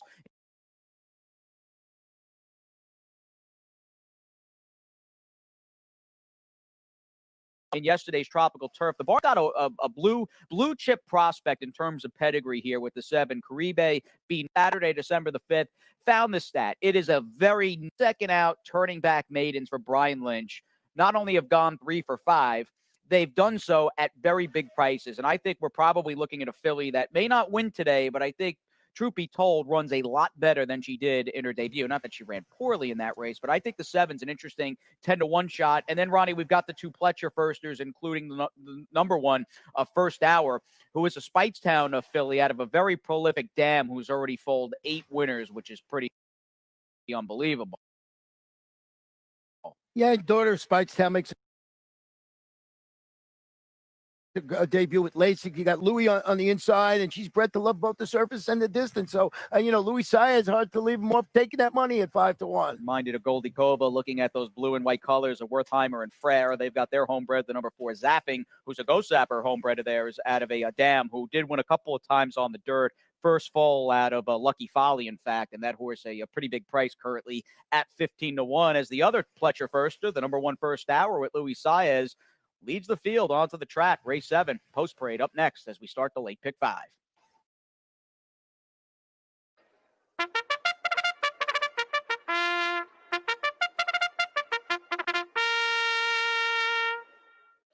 Stepping onto the course now for race number 7, the first leg of the 50-cent late pick 5. 5 furlongs on the turf, a scratch of the alternates 13 through 15, so it's a field of 12. Win Play Show, Exacta, Quinella, Trifecta, Super Effective, Super High 5, Daily Double Pick 3, and Late Pick 5 opportunity. Post time for race number 7 and the start of the Late Pick 5 in 6 minutes.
The quality continues as we get ready to kick off the late pick five, starting with your even money favorite, the number 8 Speeding. Now, this is a filly by Into Mischief, and maybe I was too harsh on her. Her debut race, I didn't dislike her in any way or dislike her debut race on the turf. I just preferred better, maybe some fresher faces coming in here. She is off a bit of a layoff. She's very fit. I have no problems with her at all, and she's been sharp from start to finish here as far as the preliminaries do go.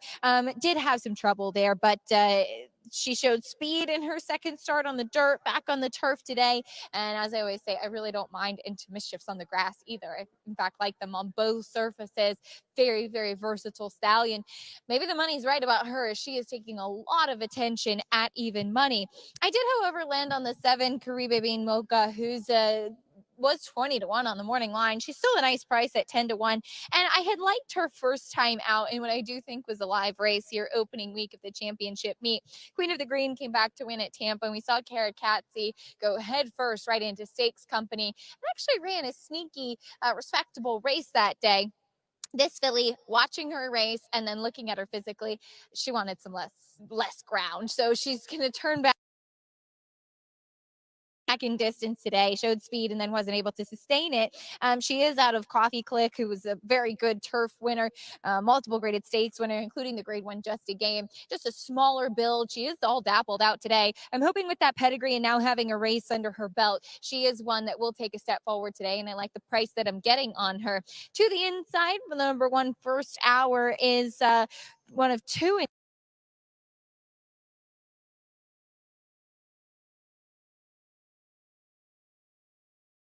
here for Todd Pletcher, and this is the one that I prefer. She has been working recent pedigree in the immediate family. However, the siblings are largely dirt. 9 out of the 10 foals from the dam General Gene were winners, but only one of them on grass, and that was Dominant Jeans, who was a 4-time turf winner and actually good in the Claiming Crown races, which I thought pretty fun. But watching some of her workouts on XBTV, she did have kind of a turfy, high knee type of action. I don't mind her on the grass either. She looks pretty versatile. She stayed without the pony coming on the track for the post parade. John Velasquez Luis Saez taking her right away, warming her up nicely out here. This is, I think, a filly that you have to keep an eye on, as I think that she's 5 to 1 right now. I like her. I really think that she's put together nicely and could be live in this spot.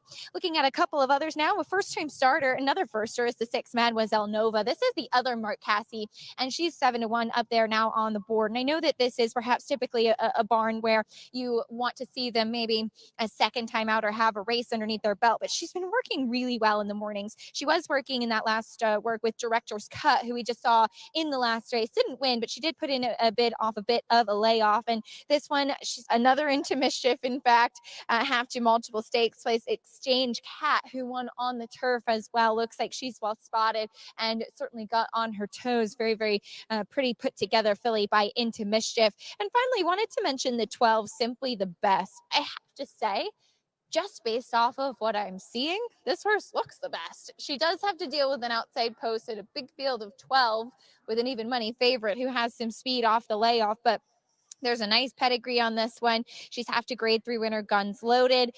She ran well, sprinting back, going 6 furlongs in October. She's dappled out. She's very fit. She looks really, really great today. Does have to work out a trip, and she is perhaps maybe a little cool on the board given the 6 to 5 favoritism on here, but I really liked what I saw from this one and was working in company with an older, much more experienced mare recently in Barika. This is a fun one. Maidens on the turf here to kick off the late pick 5.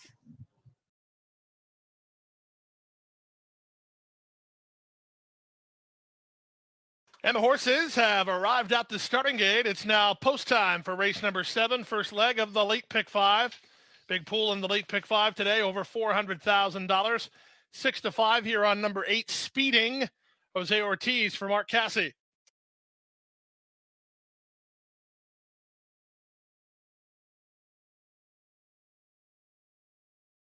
Into the gate first goes First Hour.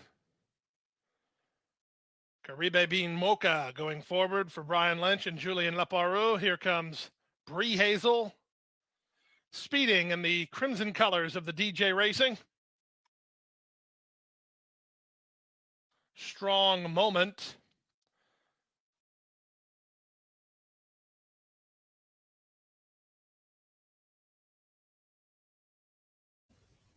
Good luck to everyone. Buena suerte a todos en esta carrera.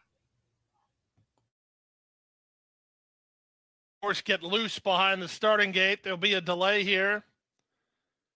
The number 10, Estelina, is loose behind the gate. There'll be a delay.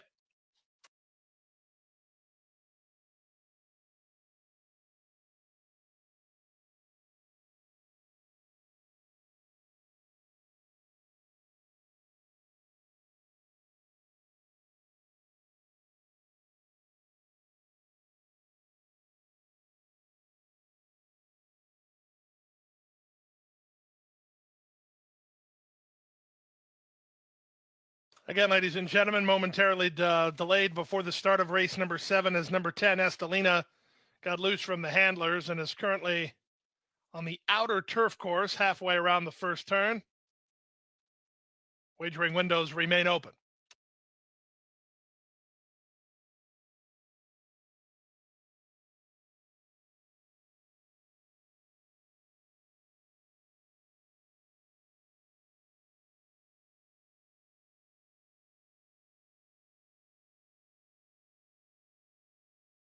And number 10, Estelina, has been gathered in by the outrider. In fact, he dismounted his horse to get to her, and she was quite complacent with that idea. So, again, if you're in the process of making a wager on race number 7, please do so now. Late pick 5 pool on its way to $500,000, and Estelina on her way back to the starting gate.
And ladies and gentlemen, number 10, Estelina, has escaped her handlers again. So the 10 is loose once again. She's now on the inner turf course halfway around the far turn, so there will still be a delay.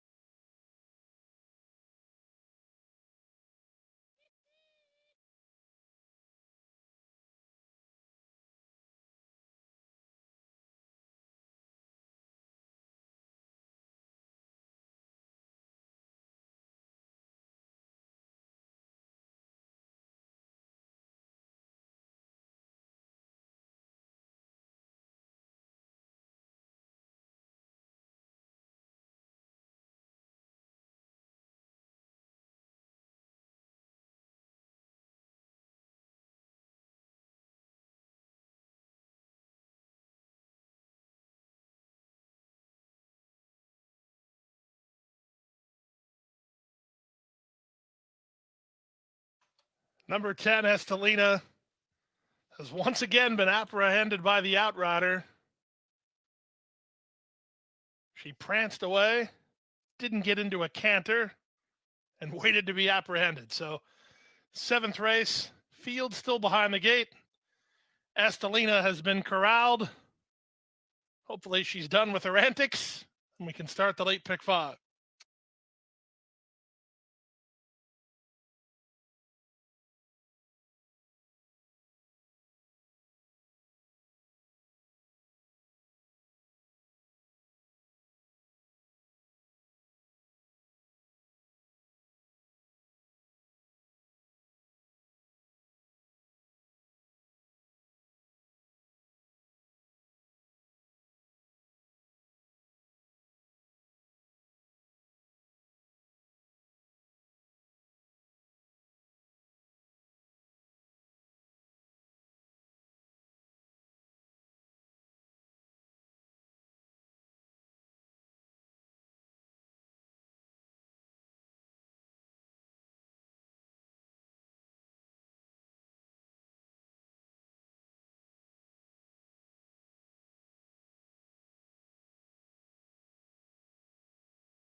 Field now getting ready to move back in line for the 7th race, where Estelina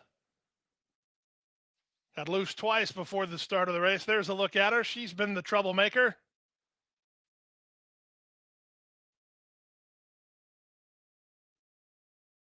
Into the gate goes first hour with Caribe Bean Mocha. Now Bree Hazel walking forward.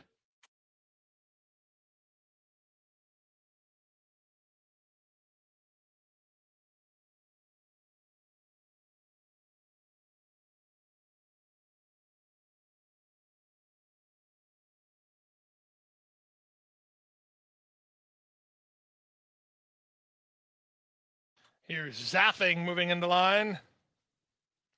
Speeding is the race favorite at even money. She's ready. Strong Moment moving forward.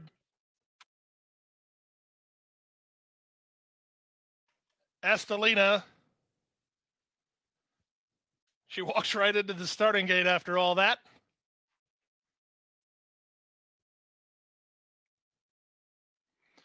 Zaffing and Tharos.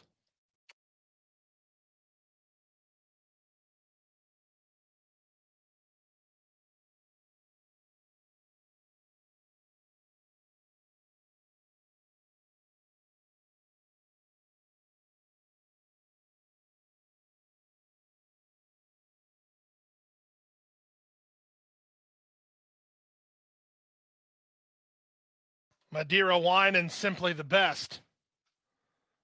Still the last two to move in.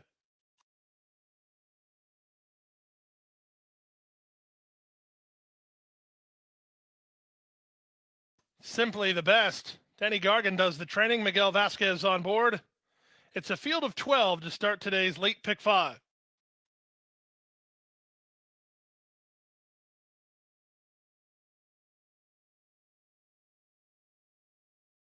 All set. And they're off. Slow to start was First Hour.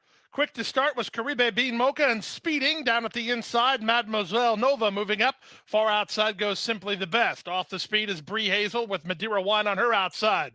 Gap of 2 to Zaffing, then comes Tharos. 2 more to First Hour, then it's Strong Moment. Estelina is actually last of all. Just ahead of her is Katir Rusia. Make their way now to the far turn. It's speeding up front with the neck advantage. Simply the Best is there second. Bree Hazel at a big number, sweeping up 3 wide third. Mademoiselle Nova is fourth. These top 4 have gone well ahead of the others, led by an inside running Caribe Bean Mocha. Nobody running home from the back as they make their way now to the top of the stretch. It's Speeding who has the lead, and Speeding leads by a length and a quarter. Mademoiselle Nova fired up on the rail and trying to get to her down the center is Simply the Best. Speeding's almost home. Simply the Best. Mademoiselle Nova surging at her. Speeding is still there. Speeding is in front. Speeding wins. Mademoiselle Nova was second. Simply the Best third to start the late pick 5.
Number 8, Speeding was the winner. Number 6, Mademoiselle Nova was second. Number 12, Simply the Best third. Number 11, Madeira Wine fourth.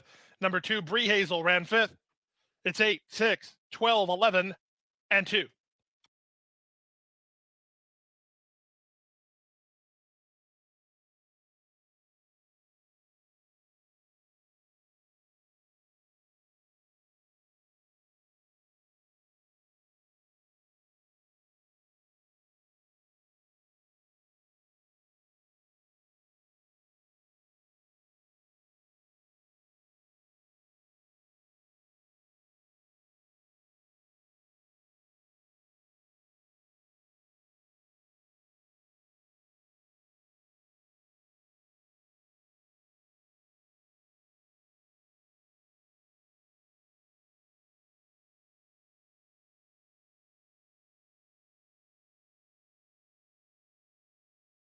In the debut has the right to improve. Definitely does. I mean, all those things are very legitimate, Pete. I don't think that she's been working necessarily very flashy in the morning, but could be what you expect from a turf route filly.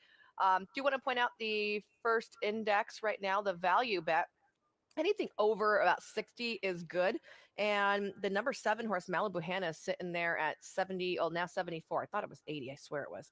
But a 26% win percentage as well. And, you know, that sits right there along with the 6 Ivy League, who's 2-1. So you're getting a much better price here on the 7 Malibu Hannah. Although she is taking play from her morning line of 12-1. She adds the blinkers today, going to stretch back out to a route. She gets second time Lasix. She has not had clean trips in either career start. So she's one that I think that her form might not read as good as she can be. Okay. What about the 8? I want to say basil flavor because of it, but I'll also say basil for those of you who pronounce it basil. Like Zoe. Yes, and Millie. Basil flavored 3-year-old declaration of war. I included this horse in the pick 5 just for the reason, well meant, had an excuse in the last race, and now Mike Smith takes over. All No very disrespect for Dwayne Van Dyke, but I just think this is the kind of horse he gets around with quite well. all super valid reasons there. I ended up not using her, but I would not begrudge you and getting some play again. 12-1 morning line, 8-1 right here. My one thought about this race, P, is who's going to be on the front because everybody likes to close. Hence why I went 4 deep. I have no clue. You know me, I love to play Mhm. who's on first, but that's where this is going to be weird. I mean, maybe a horse like Malibu Hannah, just they decide, you know what? Let's We're just send. we're stretching back out. Nobody's going to go. So this is one of those situations where we're trying to guess who, and there'll end up being 4 of them jockeying Right. for the wire. I was thinking it was maybe going to be Ivy League just because on debut she was a little bit closer, breaking from the rail that day, though. Standing by, the 4th member of our broadcast team, pick 5 with 271,911. We're trying to figure out where the pace is coming from. Millie Ball, hopefully you have some inside information. Well, Pete, I'm going to answer 2 of your questions. Firstly, I think the speed is quick and dirty. And secondly, I do say Basil, not Basil. Going back to quick and dirty, this filly actually worked in a team drill with Focaccia. And several times that I've seen her work, Focaccia has been outworked. So I'm not going to use Rosario in this race. I would focus in on quick and dirty. I did speak to Michael McCarthy about her debut, and he said she got fractures in the paddock down at Del Mar. And sometimes a horse can't recover from that. Well, she ran pretty well, but he was surprised about the style that she came from off the pace. And that's why I think we're going to see more speed from her. She was the favorite that day, and she ended up running second. So I think we haven't seen the best of her, and I've really liked the way that she's worked coming into this race. The number 5, Lizette, has the obligatory Paddy Gallagher hood on, and she looked good as she galloped by me. Ivy League is quite a sizey 3-year-old filly. The blinkers were off when she had one of her more recent works with Golden, and she worked better than Golden. So again, unless Golden is just not a horse that handles the dirt in the morning, I would look at Ivy if you're looking at a Mandela in there. Malibu Hannah's also interesting to me. Michelle brought up some interesting points on her. The blinkers going on. Obviously, she's one of them in here with the Lasix. She had run with Lasix, and she's coming back relatively quickly. That's the only thing I wonder about Malibu Hannah on the turnaround. Hopefully, when she comes closer to me here, I can get an idea of how much weight she's carrying. This in the post parade if she looked light at all, but she's getting close to me. Well, she's approaching. We'll look at some others. Focaccia, who's making her way to the gate here. They all seem to be behaving themselves for young, lightly raced fillies now on the turf. There's a look at Lizette with that hood on that I was explaining. Horses have the outside noise canceled out, almost like noise cancellation headphones, if you like, to be able to stay focused and not worry about the noise that's going on around them. There's the number 7 I was looking at, and yeah, she does look like she's carrying good weight for a horse that's coming back pretty. They're loading up. Here's Frank Maramati for the first time today.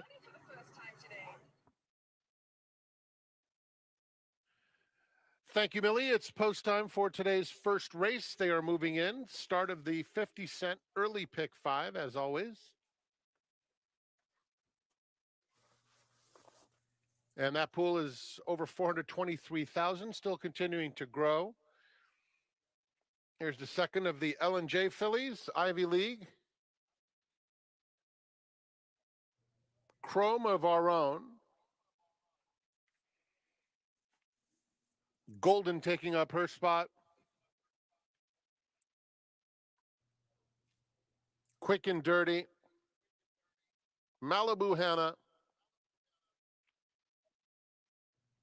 2 behind the gate.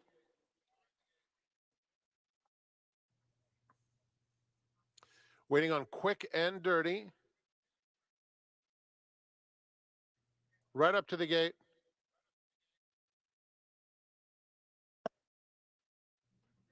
And the last one is Basil Flavor.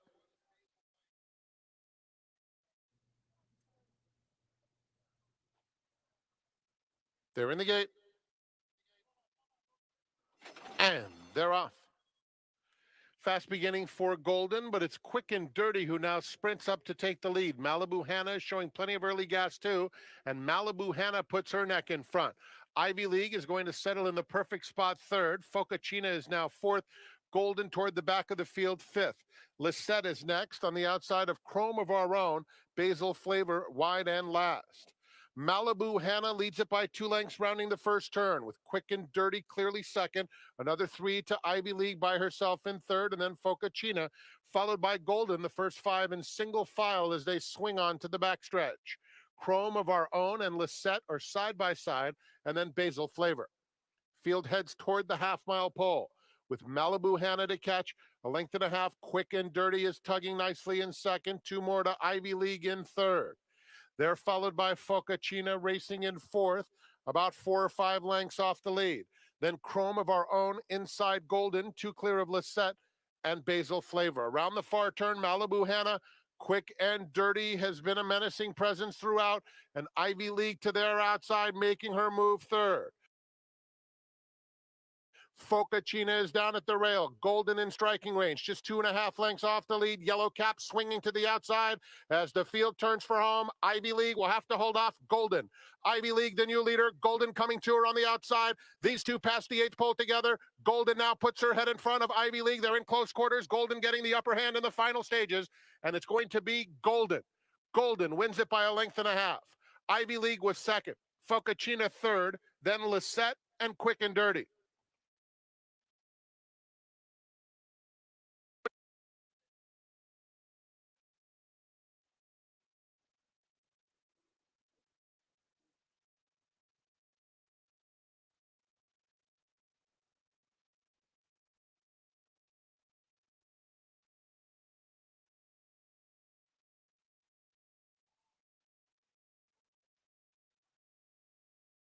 Number 3, Golden was first. 6, Ivy League second. 1, Focaccia third. 5, Lisette fourth. 4, Quick and Dirty fifth. 3, 6, 1, 5, 4. Running time 1:35.71 seconds.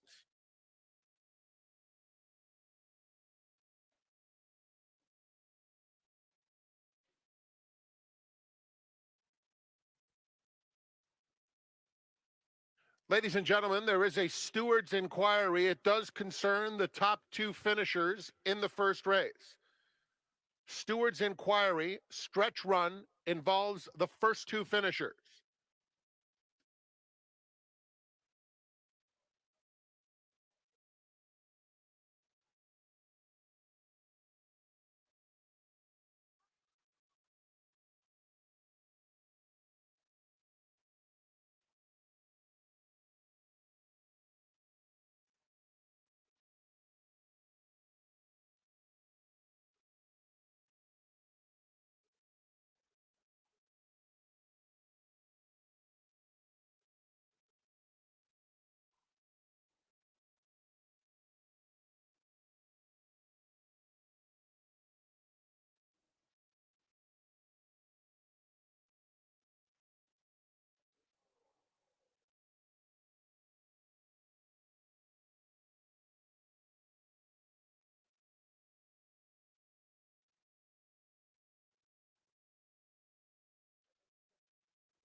No change. Result stands as posted 36154. The winner, number 3, Golden, a 3-year-old chestnut filly by Tappet out of Gold Round. Owned by Ellen J. Foxwoods. Ellen J. Foxwoods sending out the winner and runner-up. Trained by Richard Mandela, who trains both the winner and runner-up, and ridden to victory by Flavienne Pratt. Golden was bred in Kentucky by Ellen J. Foxwoods, the owner. They also bred Ivy League. Good race for them. Running time 135.71 seconds, 36154, no change. Up next, the second start of the early pick 4. No changes in the second.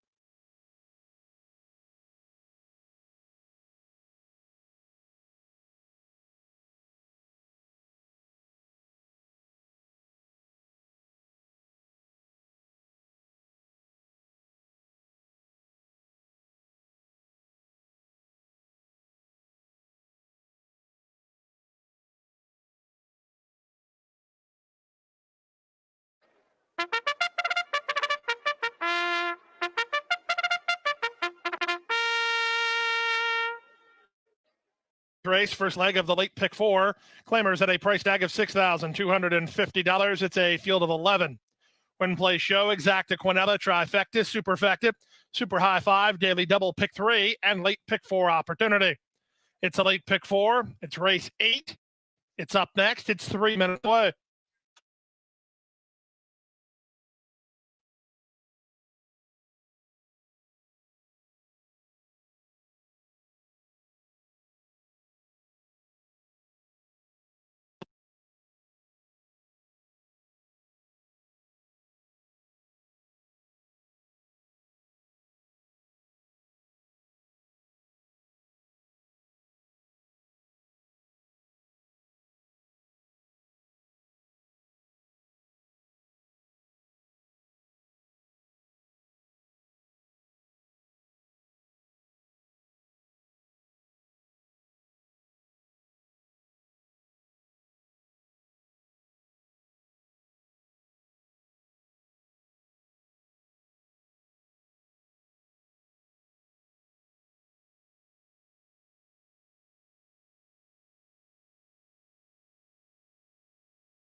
Yo, mi escogido acá en el Gulfstream Park me gusta el número 2, a 6-1 ahorita.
And the horses have reached the starting gate. It's now post time.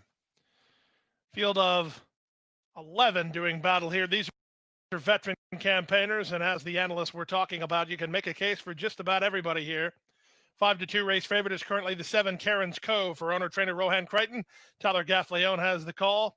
7-2 money for the 5 Take Charge Dude on a major class drop for jockey Luis Saez and trainer Victor Barboza Jr. Into the gate first goes Dr. Harlan. Northern making his way into line. Young Raymond is ready now. Here's Take Charge Dude. Karen's Cove in the yellow colors is ready. Here's the gray Vincent William. Victor LeBron for Larry Ravelli.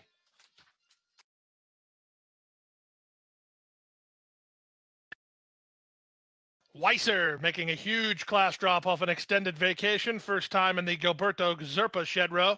9-1 currently. Marcelino. Black Pepper. Waiting for London Werewolf and Acor to the outside.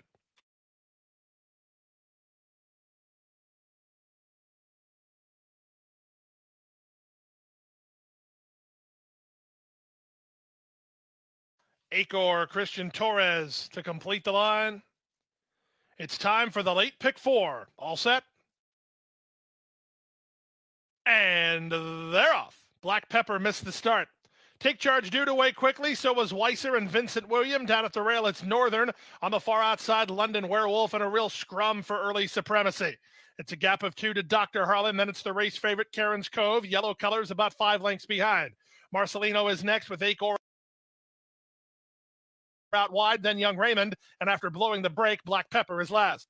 Past the half mile and moving to the far turn. It's a very quick tempo with Take Charge Dude putting up the numbers. Passed now by Weiser, 3 wide and on the go. Vincent William is next, a length and a half to Northern. Then it's a length and a half more to outside in London Werewolf. 2 back to Karen's Cove, who's yet to kick it in. At the rail and Dr. Harlan trying to get started from the back is Young Raymond as they round the far turn and race to the top of the stretch.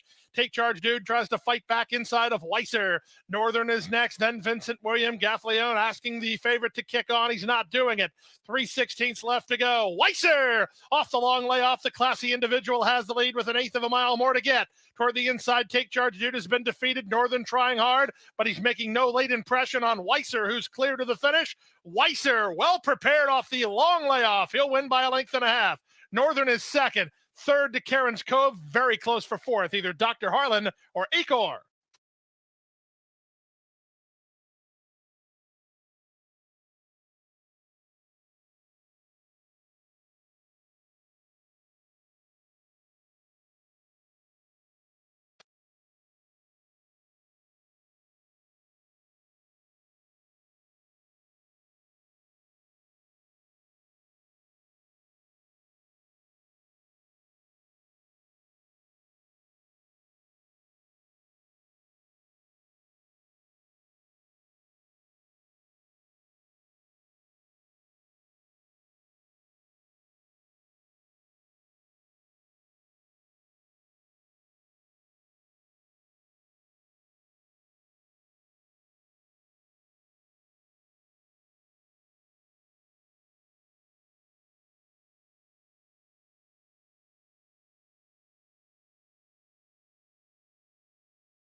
Not as big a layoff as we thought, but a major class drop nonetheless, and a victory for number 9, Weiser. Weiser, a 6-year-old bay horse by Brethren, owned and bred by the Arundel Farm. Let go at 12-1. Number 3, Northern was second. Number 7, Karen's Cove was third. Number 2, Dr. Harlan was fourth. Number 12, Acor ran fifth. 112-1 for the 6 furlong.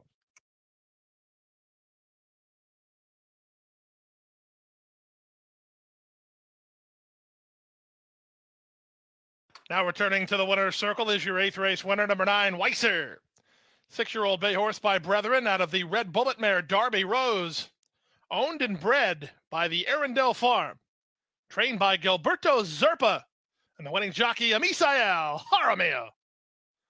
Weiser completes the 6 furlongs in 1:12 and 29 seconds. Next up is the 9th race, first leg of the late pick 3, 5 furlongs on the turf. Field of 7, win, play, show, exacta, quinella, trifecta, superfecta, super high 5, daily double, and pick 3 opportunity.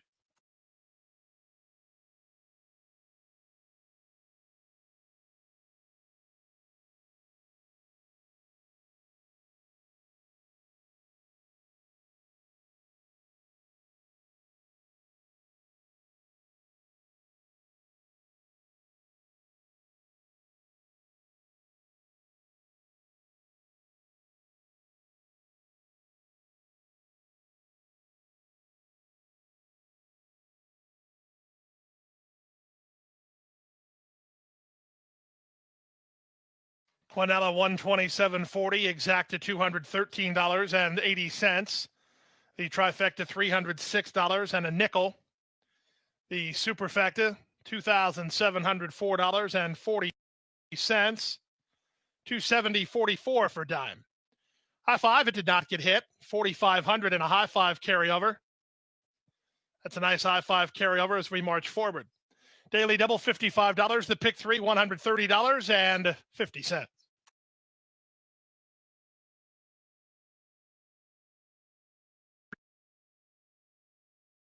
112 and 29 seconds, the final running time as we move now to the 9th race. We're sprinting on the turf, post time in 23 minutes.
Here with trainer Dave Hoffmans to talk about Miss Fear. And Dave, she looks fantastic. Does she always look this good, or is this just a particularly good-looking day for her? No, she always does. She keeps herself very well. She's easy to keep, and she just looks that way all the time. She draws on the inside. What kind of trip ideally does she need?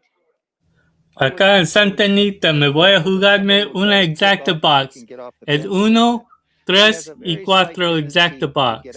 Así me voy con esta carrera at Santa Anita. At Santa Anita, I'm going with the exacta box, the 1, 3, 4. Good luck to everyone. Buena suerte a todos. If she breaks a little slow, which would be good, she maybe get to the outside. Explain to some of the people watching that may not be familiar with the blinker she's wearing. She wears it in the morning. She's worn it for her last win and her last 3 starts. Explain the extension blinker and what it's for. Well, she has this tendency to drift out for some reason. So we put that blinker on her so she can't see what's outside. And usually horses won't go where they can't see. So that corrects it and she stays straight. Straight as a string. Best of luck, Dave. We're rooting for you. Thank you. Thank you very much. Thanks.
Well, race 2 is a short field, but I think quite a few ways still to go in here. Miss Fear, you heard from Dave Hoffman. He's hoping for her to be able to sit behind some speed, and she wears that outside extension. You're getting a little bit of an education today on equipment.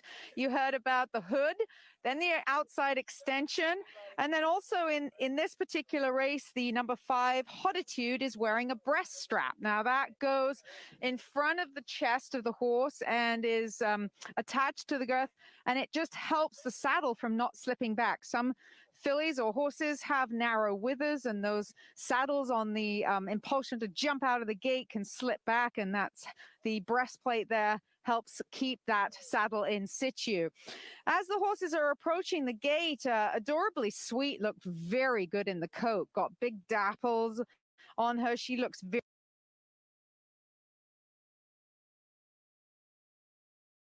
very healthy for Pipey. I like the fact that after she ran a disappointing race last time, Pratt takes her back, and he has been riding her in a couple of the races that she's both won. So Adorably Sweet coming in with some good works from XBTV. I also thought Hoditude looked sharp as she galloped by me.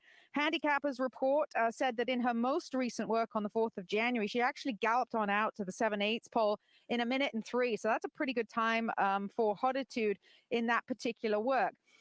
Miss Fear, I thought it was an exceptionally good work for her on the 6th of January. They didn't really touch on it in the interview, but when she worked, the rider was really leaning against Miss Fear the entire way from the pole. And usually you'll see a rider leaning against a horse until about the quarter pole, and then that horse starts to come off the bridle just enough where they can drop their hands. That wasn't the case in that particular work. So great energy all the way through the wire for Miss Fear. So I thought she had an outside look just on that alone. And as she approaches here, she's on her toes. Her ears pricked forward, looks very focused. The 2, Jungle Juice, she looks good too. Got just very slightly warm coming through her coat there. That's the number 2, Jungle Juice. So as they come behind the gate, they will load up and they will be on their way. Race number 2 on the main track for allowance.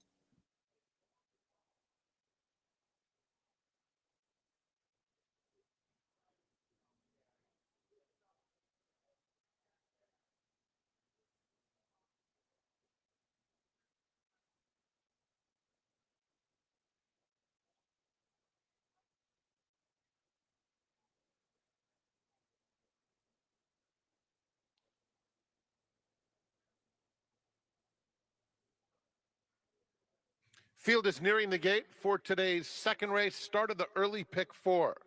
Play along from home on First Bet, the official wagering app of Santa Anita. Download First Bet today and receive a free $10 wagering credit and up to $500 in bonuses when you sign up and use the promo code Sport of Kings.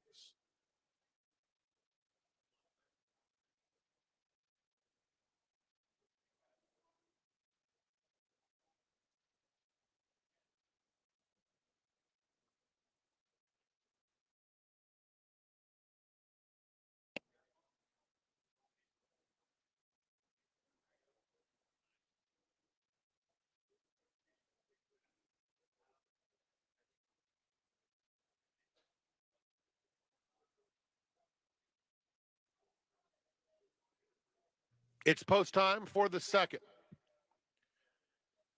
Miss Fia will be the first one to load.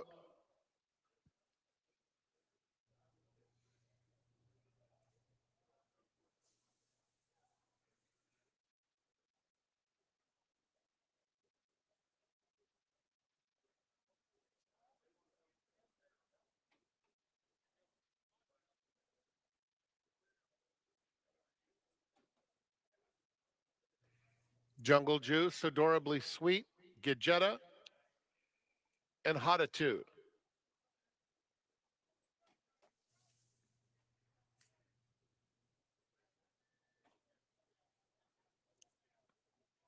They're in the gate. And they're off. Hotitude is very fast away from there.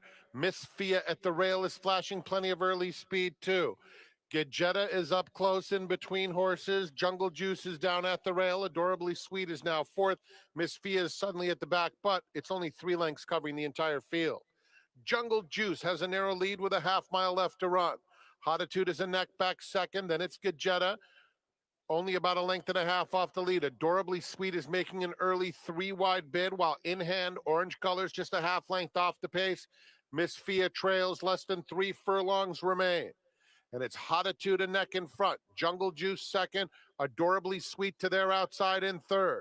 Then Gidgetta called on 4th, has 2 lengths to make up. Miss Fia Lime Colors widest of all. They're at the top of the stretch. It's Hotitude in front.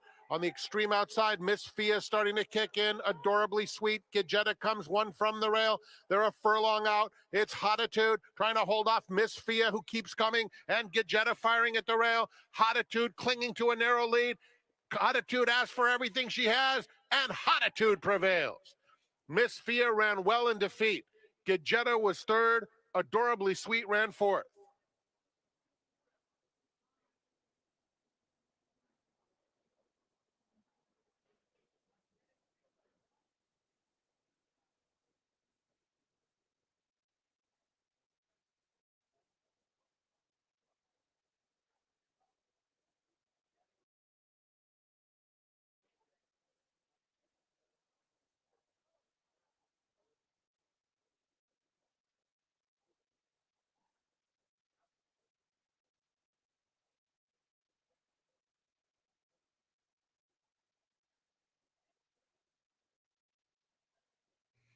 Five Hotitude 1st, 1 Miss Fia 2nd, 4 Gidgetta 3rd, 3 Adorably Sweet was 4th.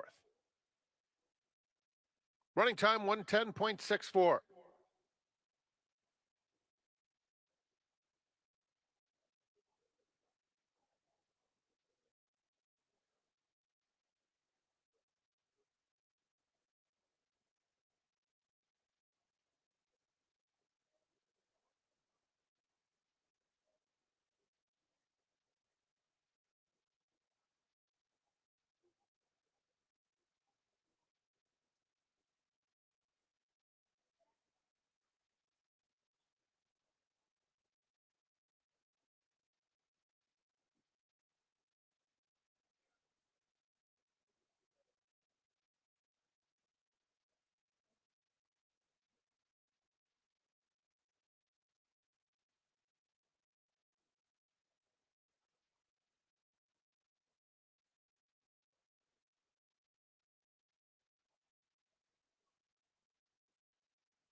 In front of the Run Happy winner circle, number 5, Hoditude, a 5-year-old bay mare by Heat Shield out of Love from Afar.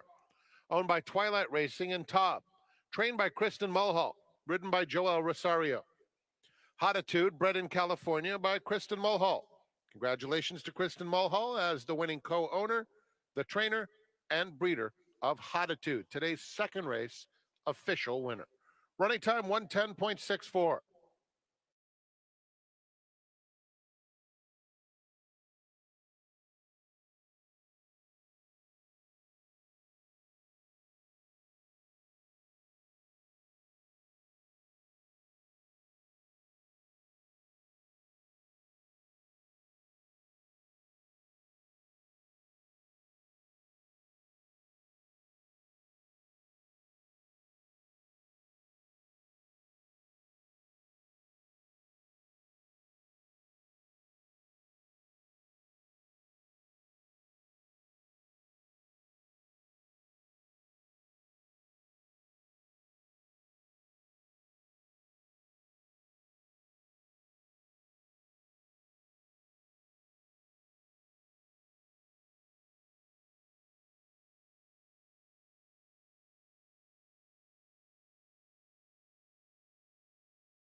The horses are approaching starting gate.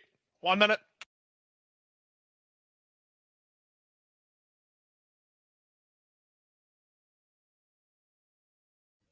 A esta carrera me voy a pasar porque es el favorito y yo no quiero perder dinero en esta carrera con el favorito.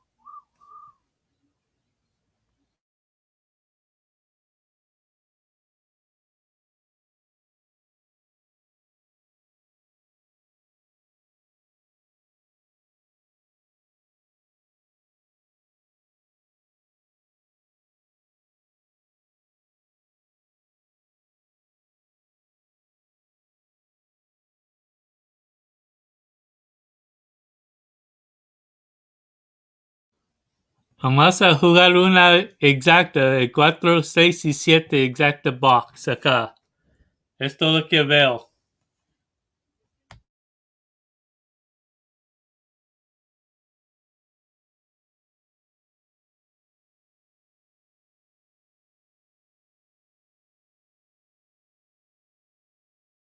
And the horses have reached the starting gate.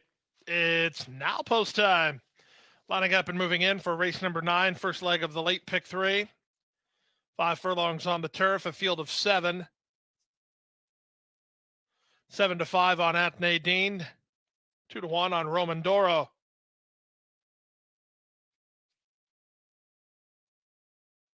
Seven to 2 action for number 7 Unikoi. So it's 4, 6, and 7 battling for favoritism here. Into the gate goes Nightlife. Here's Aunt Nadine.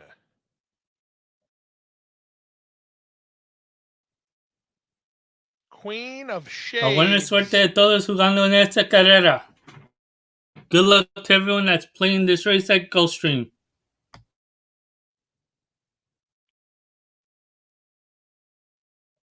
Roman Doro. Unikoi to the outside.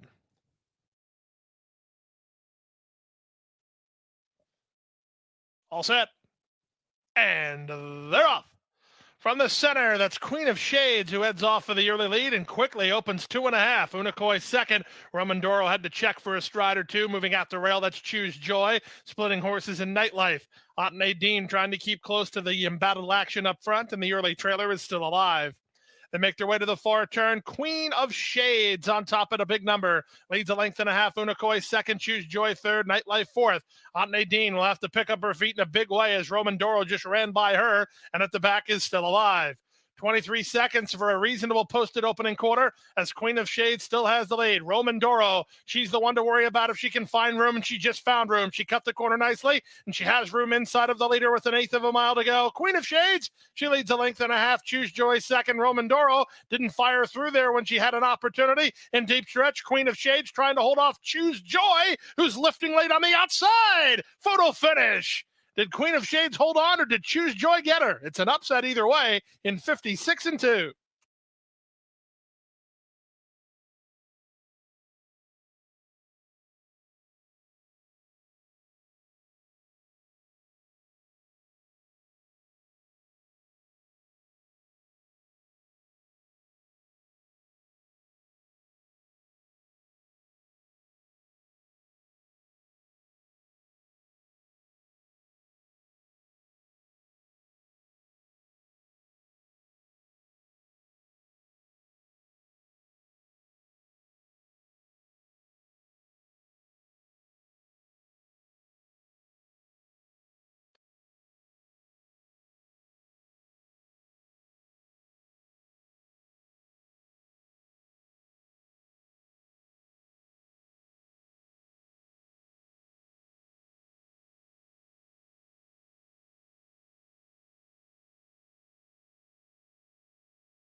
In the picture, number 5, Queen of Shades first. Number 1, Choose Joy second.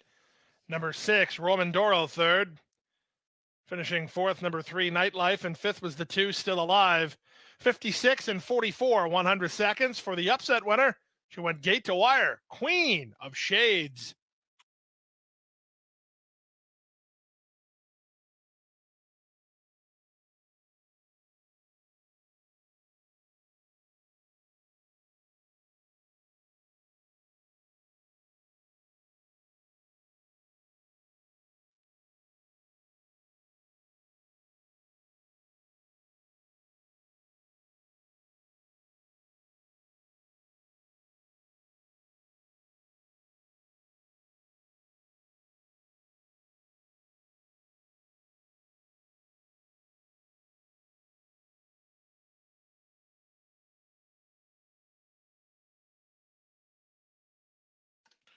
Ladies and gentlemen, your attention, please.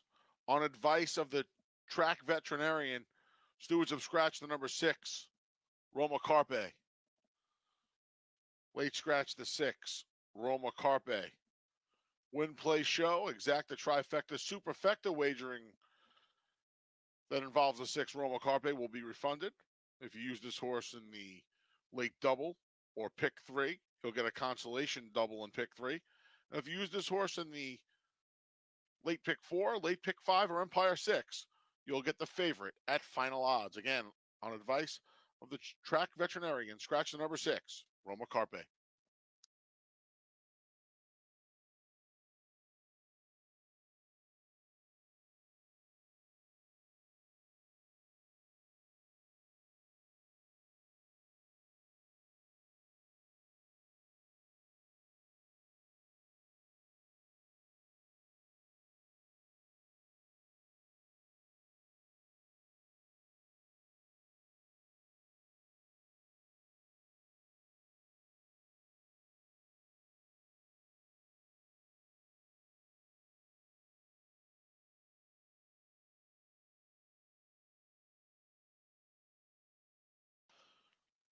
The field for race 9 has made its way to the starting gate, and it's post time.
We're waiting on Wishes and Dreams, Mia Kalia, and Lucky Lindsay.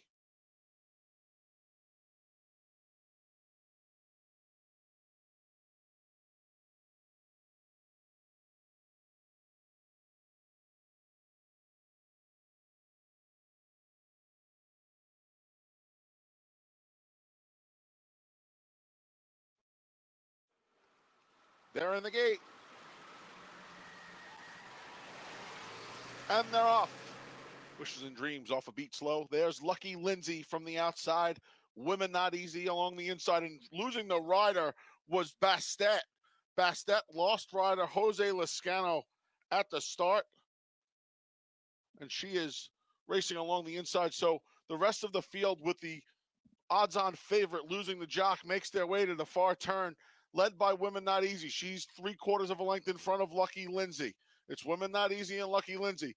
They got about 6 lengths on Mia Kalia. Moving between horses is Yes, Your Honor, as Here Comes Meg backpedals. Wishes and Dreams coming with a rally now as the rest of the field makes their way on the far turn. The loose horses in front. Women Not Easy has the lead over Lucky Lindsay. Wishes and Dreams coming from the back of the pack as the field comes off the turn. Women Not Easy trying to take them all the way. Here comes Wishes and Dreams, and Wishes and Dreams rolls on by Women Not Easy. It's all Wishes and Dreams. Gotta be careful of that loose horse. Wishes and Dreams, Kendrick Carmouche keeping her away from the loose horse. It's all Wishes and Dreams here in the finale. Gonna get close for second. Yes, Your Honor, up the inside, got second over Women Not Easy. Mia Kalia was 4th. Final time for the 6 furlongs was 1:14.4.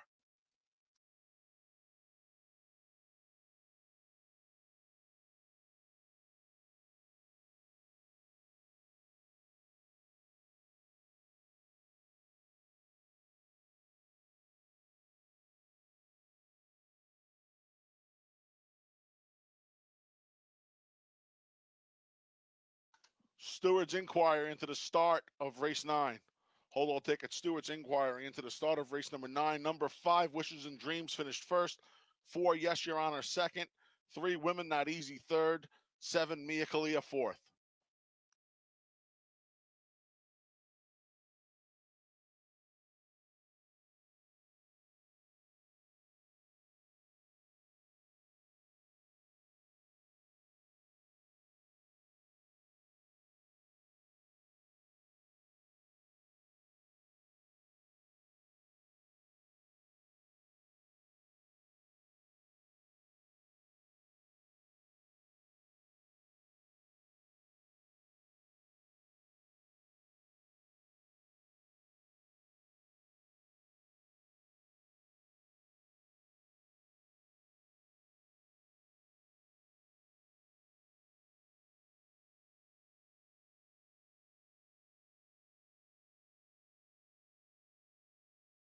Stewards will take no action into the start.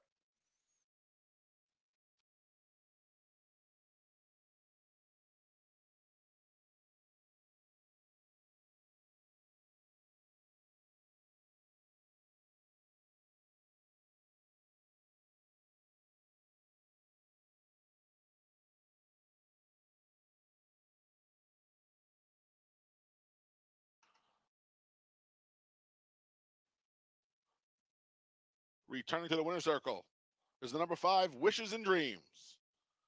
Wishes and Dreams is a 4-year-old daughter of Munnings out of the Bernardini mare, Goose Martini. Wishes and Dreams is owned by M. Scott Summers, Danny Summers, and Chad Summers, trained by Chad Summers. 2 on the day for her rider, Kendrick Carmouche.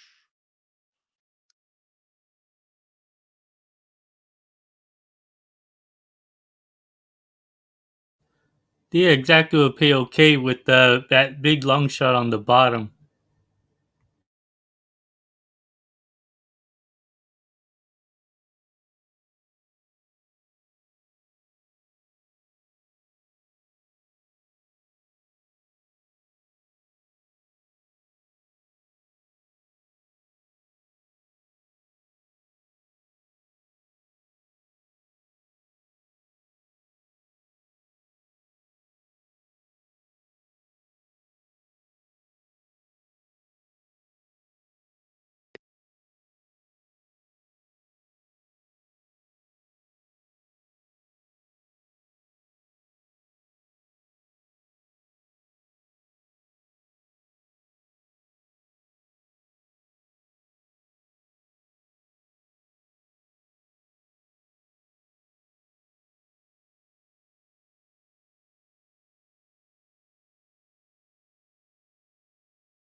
And it's official.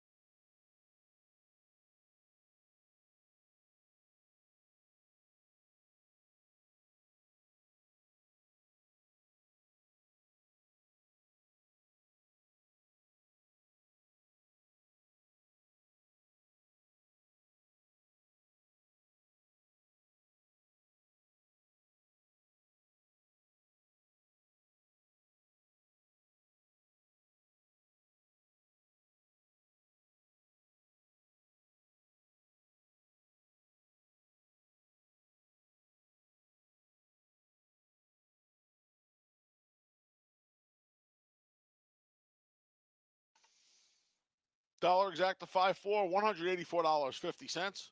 Conso double 8-6 for $1, returned $4.15.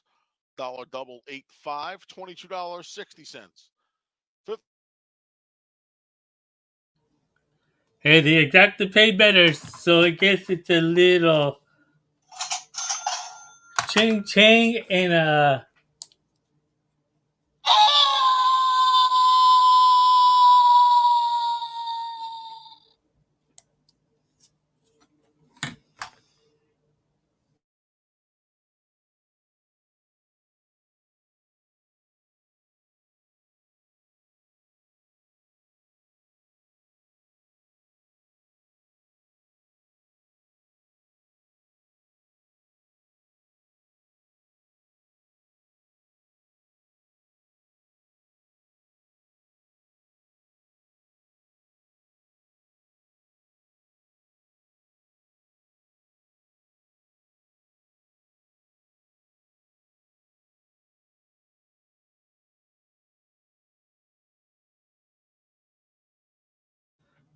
that's what I needed from the big A. A small little decent price is there at the end for that exacta box.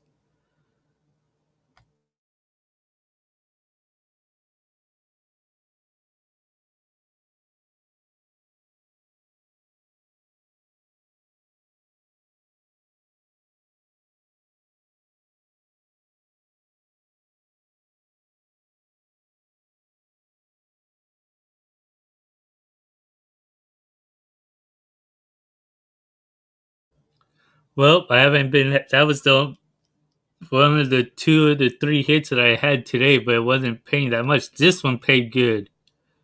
That's what I'm happy about. I'm still down a bit, but we'll see how it goes for the rest of the day.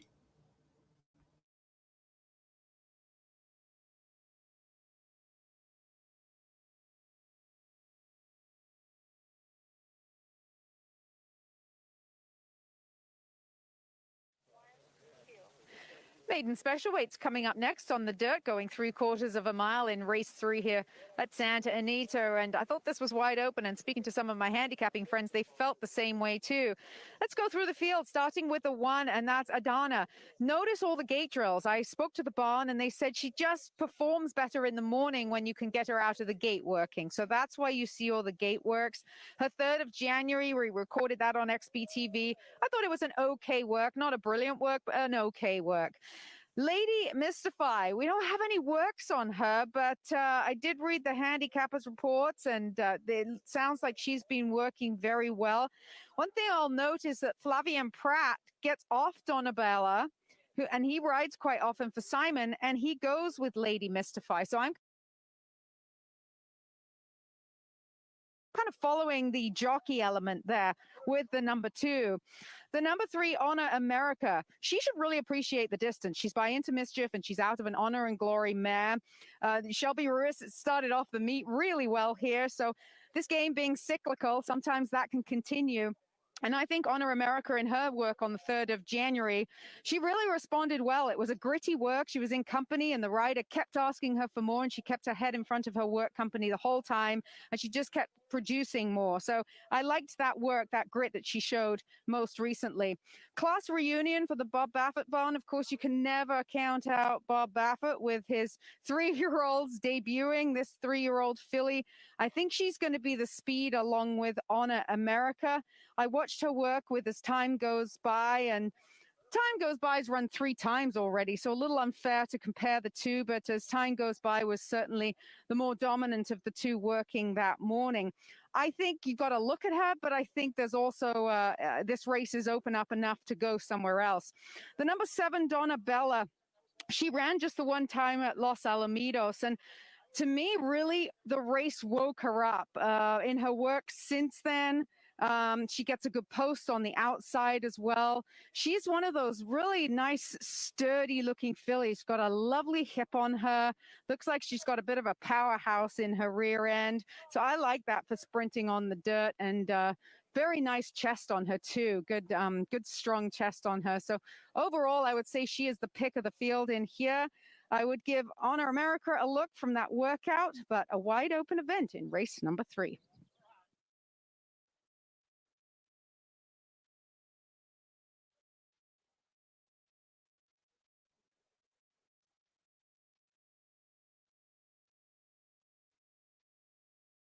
Less than a minute to post time for the third. Field arriving at the starting gate.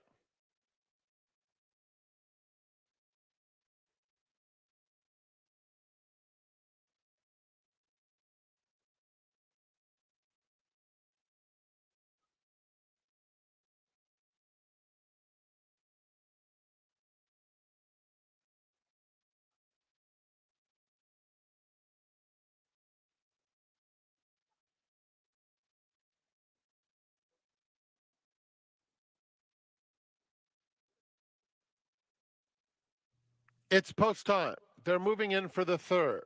Adana will be the first one to load.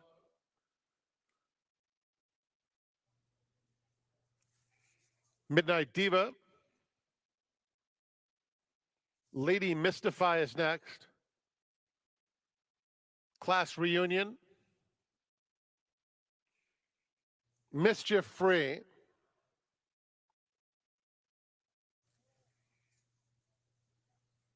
Donabella to the outside.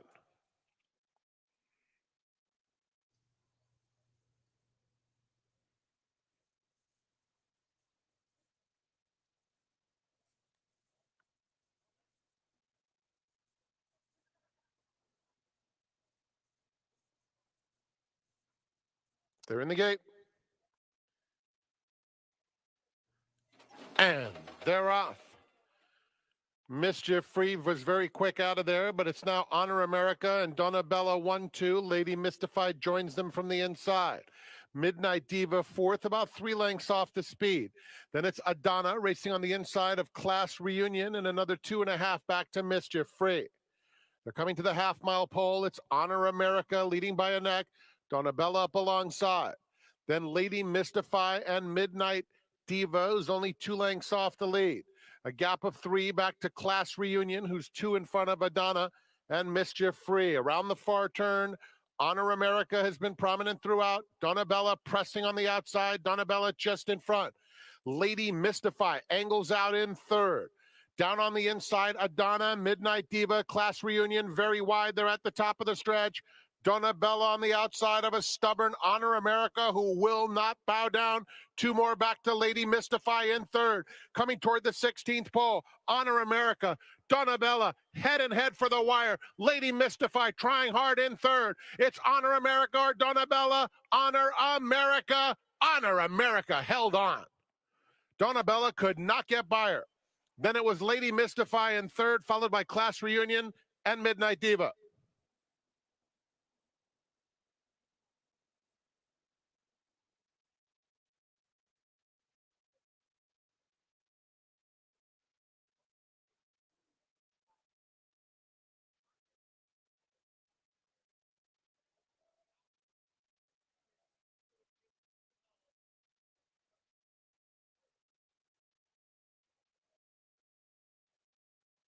It's a photo finish. The running time 1:10.55 seconds.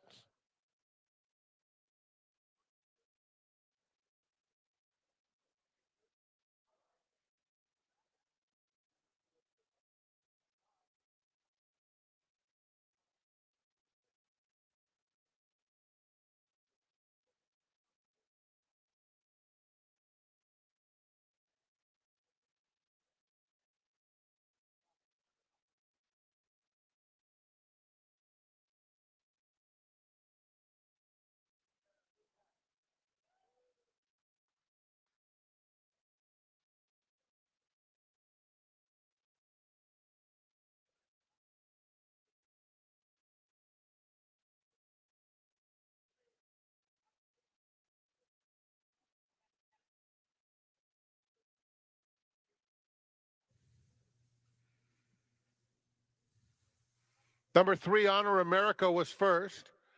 7, Donabella second. 2, Lady Mystify third. 5, Class Reunion fourth. 4, Midnight Diva fifth. 3, 7, 2, 5, 4. Running time 1:10.55 in front of the Run Happy Winners Circle. Number 3, Honor America. 3-year-old Bay filly by Into Mischief out of Honor Isabel. Owned by Ruiz Racing, trained by Shelby Ruiz, and ridden by Juan Hernandez. Honor America was bred in Florida by Craig Wheeler Thoroughbreds. The running time, 1 minute 10.55 seconds. Fourth race will kick off the Rainbow Pick 6. That jackpot pool for a single ticket winner begins with $235,000. Scratch number 9, Irish Declaration, out of the fourth.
They're in the gate.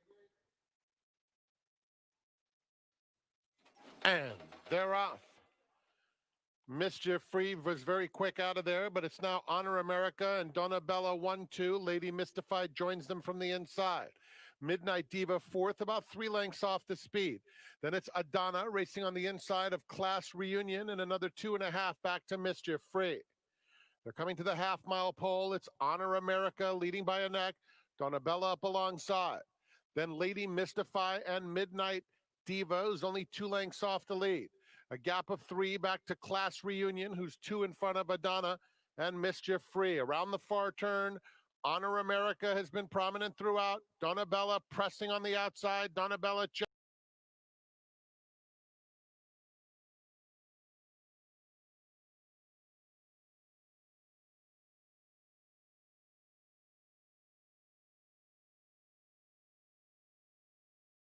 great looking as always. He's such a stunning individual. He really is. Now a 5-year-old. He's touting himself out there on track, but he always looks like this. And I guess that's the biggest question. When are we going to see again that 104 Beyer speed figure that we saw from him in Saratoga? So that's my question. But again, I'm a fan of this horse. Looking now at the number 9, Yodelie, who has quite a bit of speed coming out of that Claiming Crown rapid transit as he turns back slightly to the 6 furlongs. Very, very sharp. He's been on his toes throughout. Leggy type that has run at a variety of distances. So I do think perhaps going the sprints have been his best performances as we look back at that big effort 2 starts back where he beat Frosted Grace. So he's, I think, a big player, especially tactically, as Saffie Joseph Jr. does hold a strong hand with this horse and your current favorite at 7-5, Mischievous Alex in from Grade 1 Company. The feature coming up in just a couple minutes.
1 minute approaching the gate.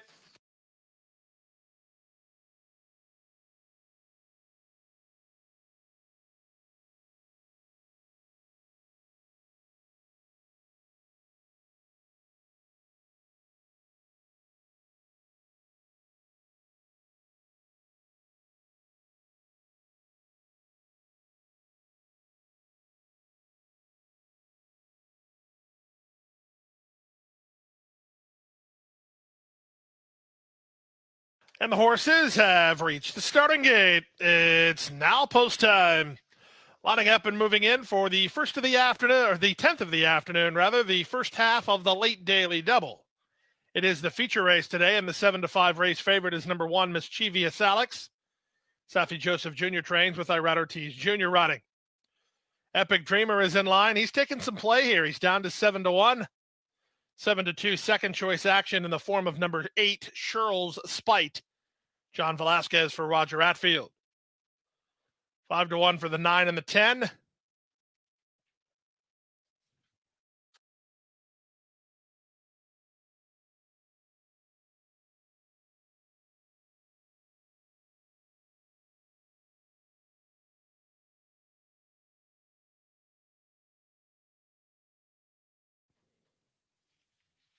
Into the gate went Fortune's Fool. Here's Run for the Munnings. Run for the Munnings under jockey Joe Bravo. 35-1 long shot in here. We're waiting for Admiral Lynch and Our Nation on Parade.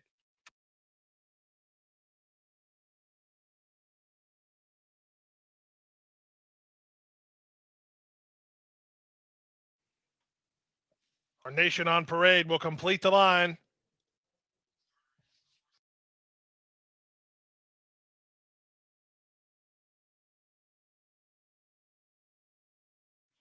Our Nation on Parade ready, set for the feature.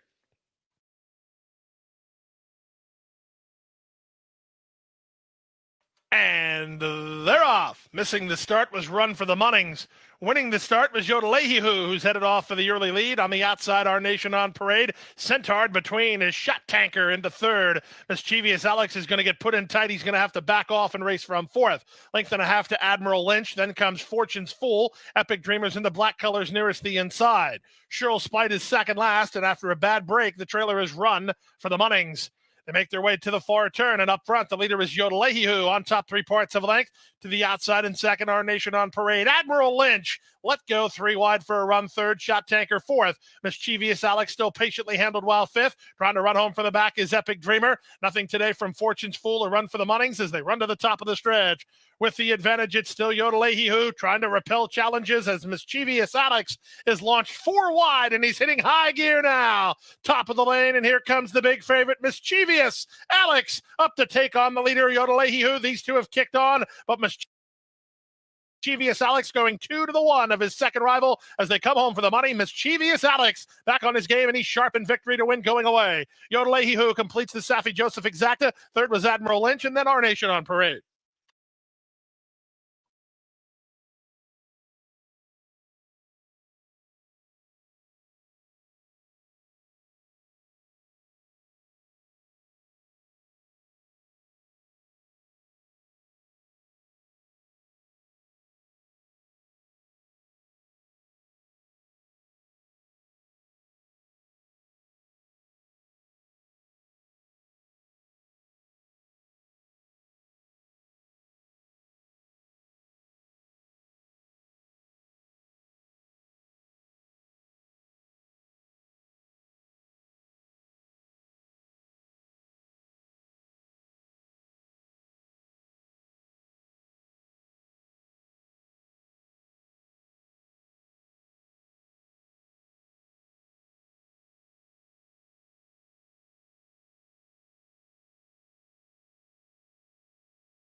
Buena suerte a todos acá en Tampa Bay. horses Good are luck to now everyone here approaching at the Tampa starting Bay gate. making a wager.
The field is now moving in line. The 5-2 favorite is number 8, Fry Knightley, Antonio Gallardo. Set to ride for trainer Michael Stidham. Racing resumes again on Wednesday. First post time 12:25. Moving in line for the 9th and final.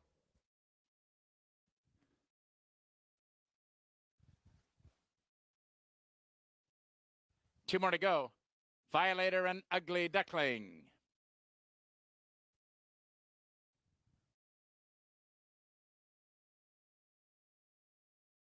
A field of 10 set to go. A mile and a 16th on a perfectly maintained turf course. They're at the post. And they're off.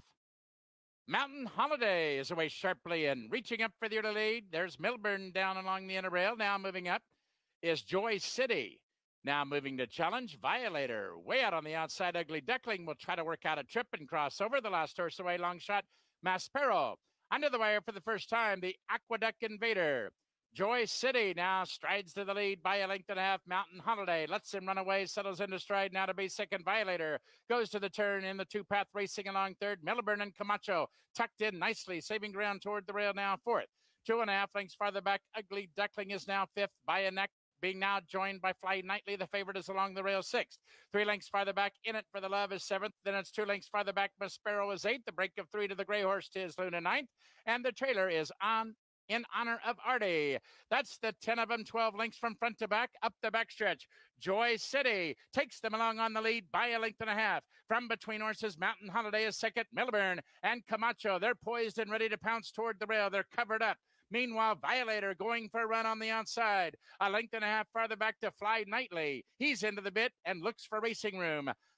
Up on the outside is Ugly Duckling, and now they swing around the far turn. It's still Joy City. From between horses, Mountain Holiday, and from the outside, Violator tips out 3 wide now to challenge. Milburn is toward the rail. Ugly Duckling swings to the center of the track, absolutely wide open. They turn for home and fan 4 across the track. Milburn ducks to the inside and runs at the leader. That's Joy City still there. Second, In It for the Love is there. Third, Mountain Holiday on the outside. Inside the final furlong, it's Milburn in front. Along the rail, In It for the Love, and way out on the outside with a late run. Here comes Fly Knightley, charging late. It'll be a blanket finish in the 9th and final at Tampa.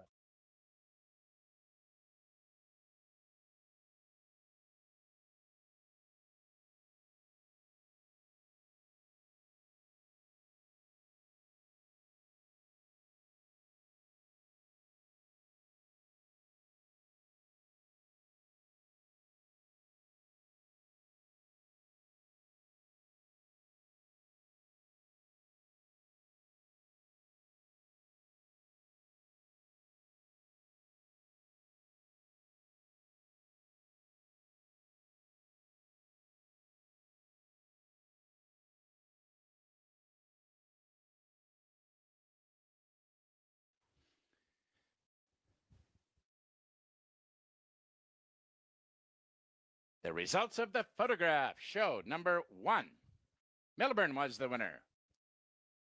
Number 8, Fly Knightley, was up for second. The placing judges have called for photograph to determine the third and fourth place finishers. 1:43.35 the running time.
Now returning to the Tampa Bay Downs winner's circle is number 1, Milburn, a 5-year-old brown horse carrying the familiar colors of Mr. Edward Seltzer under the care of veteran horseman Mr. Anthony Granitz.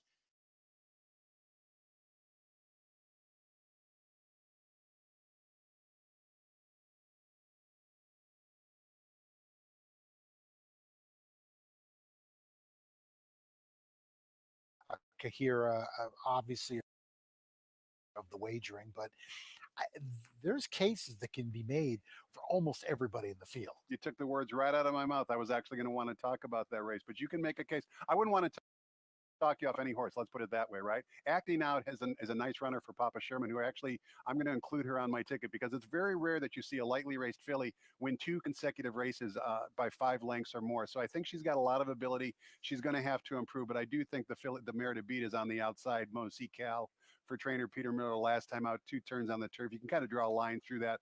Now drops in with her friends. I think she's the one to beat. But like you said, if you like the Muse or Biddy Duke, I wouldn't talk you off that runner because they're all very, very evenly matched in this particular race. Yeah, I mean, Miller took a shot with her in the Breeders' Cup Distaff, if you remember correctly, back in 2019. 3 minutes to post. Again, as we're saying, looking for that $500,000 marker. We just went past 410,000, now getting closer to 415. So looks like it's on the way. It is on the way, Pete. And let's take a look at another race while we've got a quick minute. Let's take a look at race number 6. It's good to see when we've been talking about conditions of a race, just a $40,000 claiming race, sprinting 6 furlongs. We don't see much of these anymore. We used to see them a lot more in the older days, but we've kind of got a rematch of Self-Taught and Italiano, the 3 and the 6. And this is an example of a race where I think if you basically use those 2 runners, you probably have the field covered. Yes, they were only separated a neck apart last time, but they're both in sharp form right now. Those are the 2 runners I'm using, but it's good to see a race like this where basically, you know, a good old-fashioned claiming horse that's a hard-knocking type of horse can compete for a good purse of $42,000. Those are the 2 I am using also, but originally I almost singled Captain Scotty, and for whatever reason, which we do not know, was a earlier scratch this morning. I have a feeling a lot of people were planning to single Captain Scotty. If there was a likely single within the sequence, other than the Drysdale filly in the last, I think Captain Scotty was probably on a lot of people's tickets, and they, like you, were disappointed when he scratched. Millie standing by the starting gate. Millie Ball, pick 6, getting ready here. Looks like we're getting close to 5 million. Who do you like? It's a tricky leg to start the pick 6 in here, this 4th race, but a couple to mention. Of course, you got to look at the Baffert because of his record when he drops out of maiden special weights, 38% to the winner's circle in a situation like that. you've got to look at the number 5, Chosen Moon, I think, because he really grabbed my attention when he went by me, galloping next to the pony in the post parade. He looked exceptionally sharp alongside his pony. I wouldn't have looked at him on form, but certainly on physique, I would. The number 6, NK Rocket Man. Now, if this is going to be his dirt debut, but if this gelding does take to the dirt, and there truly isn't much in the pedigree, immediate pedigree, that suggests he should improve. But if he runs the same kind of races on the dirt as he has been on the turf, he's very live in here. I think he's a better sprinter too. So I threw out his route races and he looks much better. He's coming to the gate early and they only take a few seconds to load as they go behind the gate here. Quickly full draw. Again, I think he's a better dirt horse, which is the right situation today, dropping in class, and a better one-turn horse. So 6-7 for me on paper, but in the post parade, I like the 5, Chosen Moon.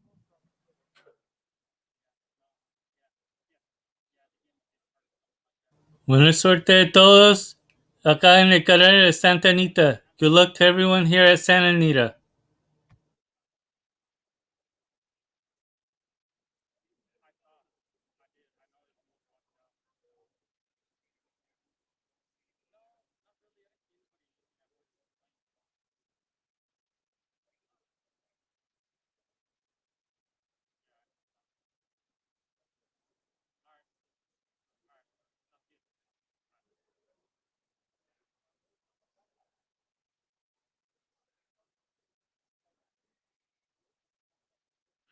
It's post time for the 4th.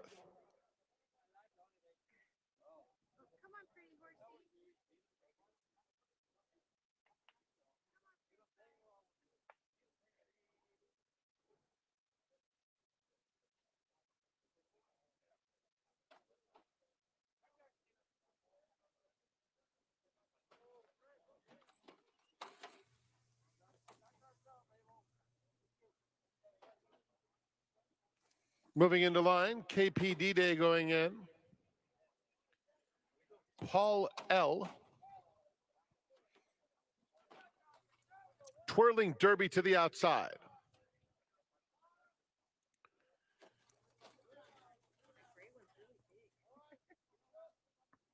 And they're off. Fast start for Paul L. Twirling Derby is flashing some early speed, and that pair is joined by the gray Lucky Ryan, who comes through on the inside to be a part of the speed brigade. Seish is also flashing plenty of early gas. He's up to take second. They're followed by Chosen Moon, and NK Rocket Man is in mid-pack. Floyd Moneymaker is next. KPD Day is now about 5 off the lead inside Paul L. Twirling Derby, who broke well, is at the back of the field with full draw in traffic, trailing a very compact group that passes the half-mile pole. Lucky Ryan 7 leads by a neck to Seish. Chosen Moon a length off them in third. Then NK Rocket Man 4th has 3 or 4 lengths to make up, joined on the outside by Twirling Derby. Now full draw is starting to make a little bit of progress, 1 from the rail. KPD Day is on the fence, about 7 off the lead, 2 in front of Paul L. and Floyd Moneymaker. Lucky Ryan 7 passes the quarter pole with a narrow advantage. Seish at the rail second. Full draw, red cap between horses. Outside Twirling Derby is next. Seish, the leader, a furlong from the finish. Has to hold off Twirling Derby, who's closing on the outside steadily. At the rail, it's Seish narrowly. Twirling Derby a length and a half behind. Seish, Twirling Derby, full draw. Seish holding on, and Seish takes care of business. 3/4 of a length. Twirling Derby was second. Then full draw third. KPD Day finished 4th.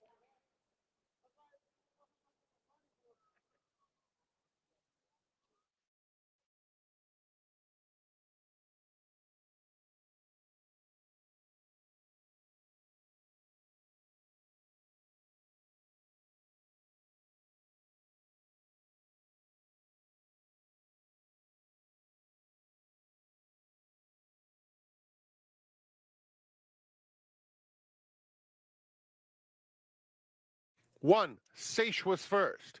10, Twirling Derby second. 7, Full Draw third. 4, KPD Day was 4th. And number 3, Lucky Ryan 7 ran 5th. Running time 124.72 seconds.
Wrapping up the day on the turf here with a big field and some beautifully bred fillies as I landed on the landed on the number 7 Deepwater Key. But we'll start with the number 2 Wow, who's run 3 times 3 seconds, and she's run very well. I do think that technical analysis is very talented, as she had a troubled trip and on a very yielding turf course in that November 1st race at Belmont. And then she was the winner last time, where Wow also did finish second. She's the half sister to Manny Wah, who is a dirt sprinter miler, but this one has found her home on the turf. It is funny though, seeing her now towards the beginning of 2020. I think maybe a couple of the others have almost kind of surpassed her just as far as size and scope does go, but she's beautifully put together. She handled herself very professionally. No knocks on her. We'll see if she can take a step forward and get the win today. As we look at the 7 Deepwater Key affiliate that I did land on, and a pedigree play in here. She's out of Abaco, multiple graded stakes winner, very, very good turf mare by Pioneer of the Nile. As far as the siblings do go, one was 0 for 2 on the racetrack. Those were both turf starts. Another one was a 2-time grass winner. So nothing spectacular as far as the production so far. But this one I thought could be an interesting one debuting here. She definitely looks like a turf horse. She's not huge. I wonder if maybe she's just needs to kind of fill into herself a little bit. She's almost a touch awkward in the way that she moves and kind of when she first gets going. So I liked her on paper. I maybe prefer a few others just in the flesh, but she's one I'm very intrigued by. And it, again, has that big pedigree. And of course, Shug McGahee teaming up with Julian Leparoux, some strong connections behind her. Speaking of strong connections, we'll go next to the 6 Jouster for Todd Pletcher. Jason mentioned the strong family on the bottom side for this one, and she does have speed. I'd say just as far as an overall physical, she does look the best. The turf is a question, though. As the dam never tried the turf, there is that strong family. There is the Noble Mission influence on the top side. She does maybe look a bit more just overall like she's dirt meant, but she has that really kind of fluid motion to her. And sometimes those really do take quite well to the grass. Again, just physically, I love what I see from her. She's beautifully put together and she's really filled out a lot. I like to see that progression towards now the start of her 3-year-old season, not having seen her since this summer at Saratoga.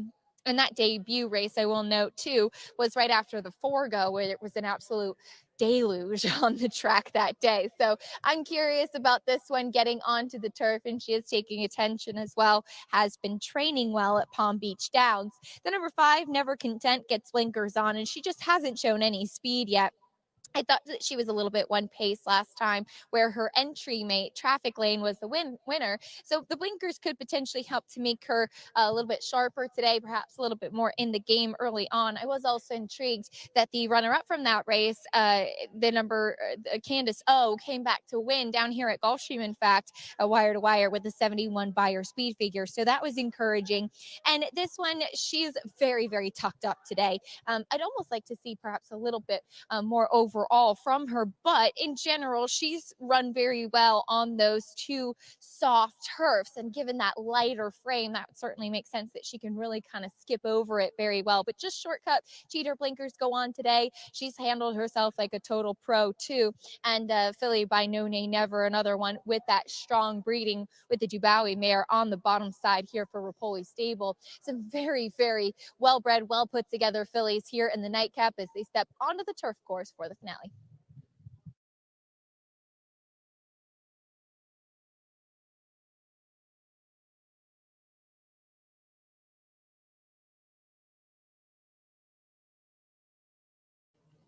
Buena suerte de todos acá en el Gulfstream. Good luck to everyone here at Gulfstream.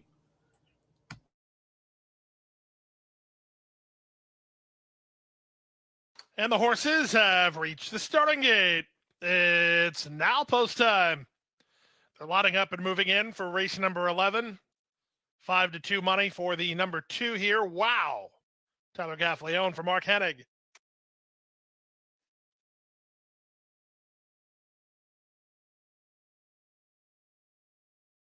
Second choice is number 6, Jouster. Third favorite is currently the 5, Never Content. 9-2 on her. Now floats up to 5-1. That makes her A co-third choice with the number 3, Point Wild. 3 and 5 battling for the third choice role here. Deepwater K, Italian Twin. Here's Goldie's Delight. Tis American. Me voy a irme 139 exacta box acá en el Gulfstream. Buena suerte a todos. Good luck to everyone.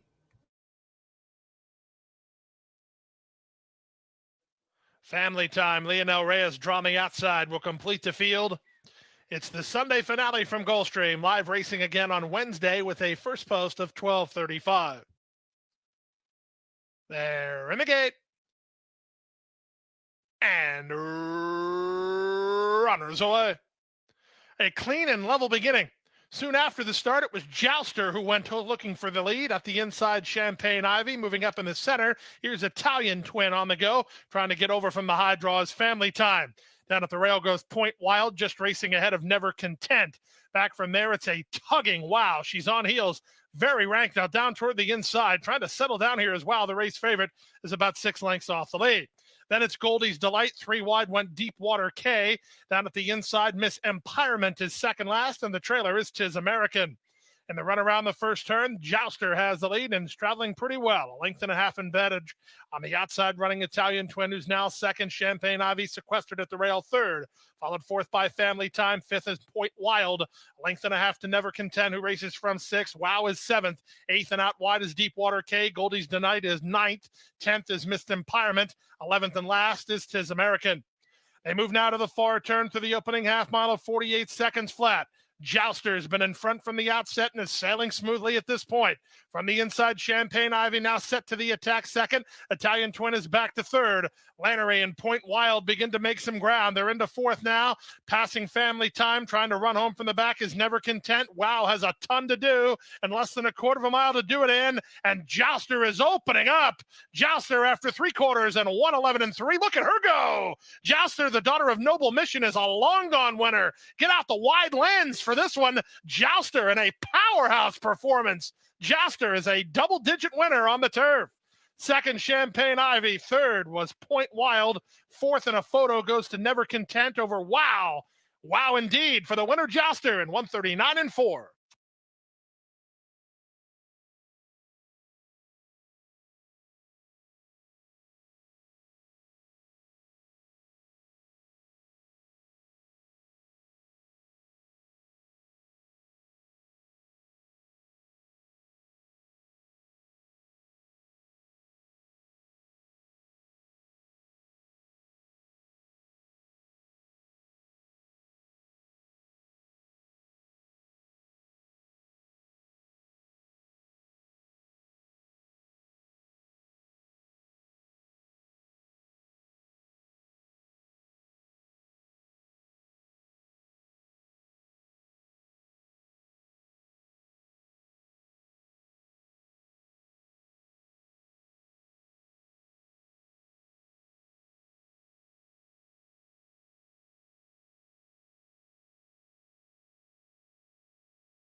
Yeah, just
January 5th, going 5.5 there. She made up a ton of ground. Although she was 7th in a field of 10, she got beat 2.5 for the whole thing.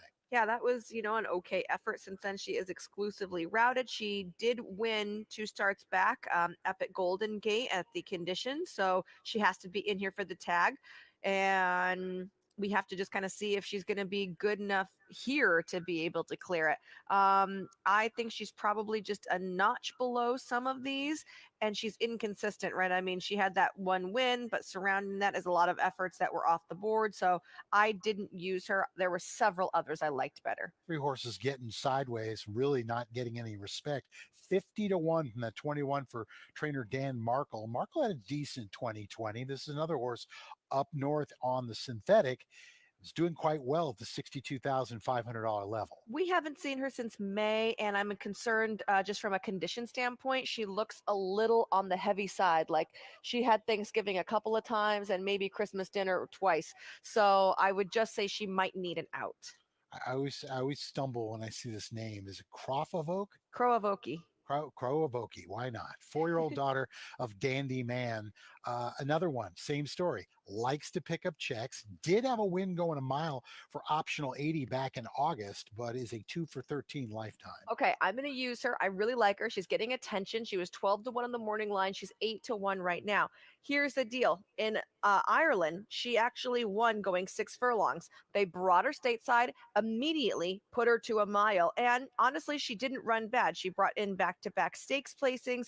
In fact, she's had 3 or 4 of those, including a graded stakes placing. She won her allowance condition against straight 3-year-olds going the mile. But overall, I really think the 6.5 is going to be a good distance for her. Could be indeed. Of course, we're looking at Howie Zucker with the 7, Watch Me Burn. The 8 horse in front of us, the good-looking gray, Heather's Grave. Isn't she just lovely? She's gorgeous. She is. I'll tell you something. I even when I had Sean as an owner, as a trainer, it's not like I ever saw a horse in his barn and said, Yeah. "Wow, that one doesn't look good." That's true. But I watch this mare all the time, and I love the way she carries herself. She's just such a pro. I'm in love with this mare. I think that she's just lovely. And like I said, she's my Survivor play of the day. Gypsy Spirit can round out the group. We got to talk about everybody. Leo Powell sends out winner 3 back for 40, going a mile. This will be the first 6.5 contest. Yeah, cutting back in distance could be a plus for her too. She's another one that went a little bit shorter when she was in Europe, although some of her first races here were okay. She has yet to show that she seriously is a contender at the second level allowance. Horses coming out on the track. The pool for the pick 5, 176,230. 8 minutes to post. Race number 5.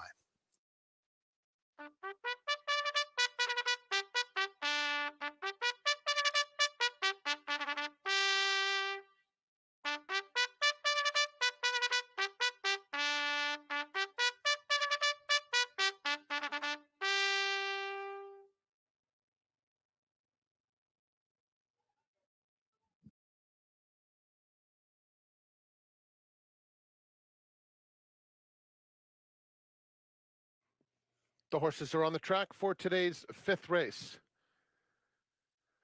Start of the late pick 5, that pool approaching 200,000, and as we know, will be growing substantially.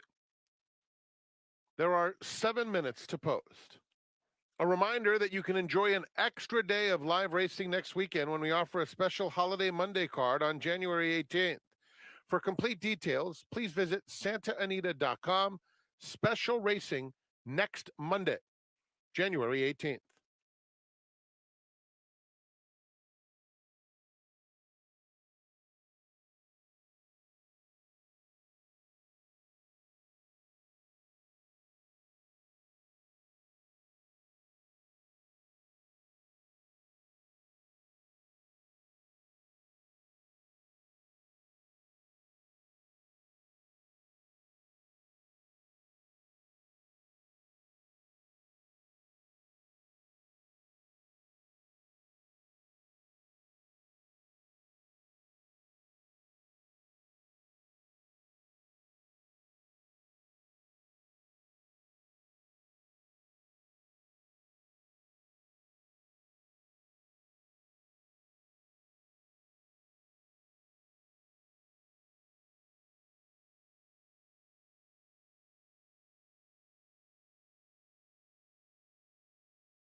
Trainer Mark Latt, as we talk about Gypsy Blue in here. Mark, she's 3 for 3, going 6.5 down the hill. How glad are you that we have a new turf shoot here at Santa Anita? Well, I mean, I'm glad for her. You know, you have horses that are 5 furlong, 5.5 specialists, but I think the 6.5 shoot will fit most horses much better, and so I'm glad it's back, and hopefully she'll stay undefeated at the distance. She's now 7 years old. She's been ultra consistent. Is it possible she's as good at 7 as she was at 5 and 6? Well, I mean, it's hard to say. We're going to find out here shortly. One thing about fillies and mares, when they start getting a little age, they'll sometimes turn the switch off on you in a hurry. But she's worked really good up to the race, and she's a pretty genuine filly. So I think she'll at least start her 7-year-old career out in the same type of form. It's a different configuration than down the hill, but there is still a little dog leg. What kind of trip do you think she needs? Well, she came from, she stalked one day down the hill, if I remember right, and one day Joel Rosario rode her. She came from quite a ways out of it, but she's pretty versatile. I expect her to be fairly close in this race. I think there's a couple that are going to outfoot her, but I think she'll be able to be well placed without having to be used. And that was early on in the race, and that was the problem with the short the races. We were having the rider to keep position, and I think it took away from her finishing kick. Mark, best of luck with Gypsy Blue. Thank you, appreciate it.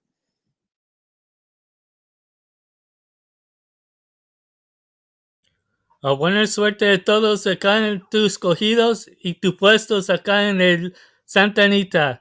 Good luck to everyone on your bets and your wagers here at Santa Anita.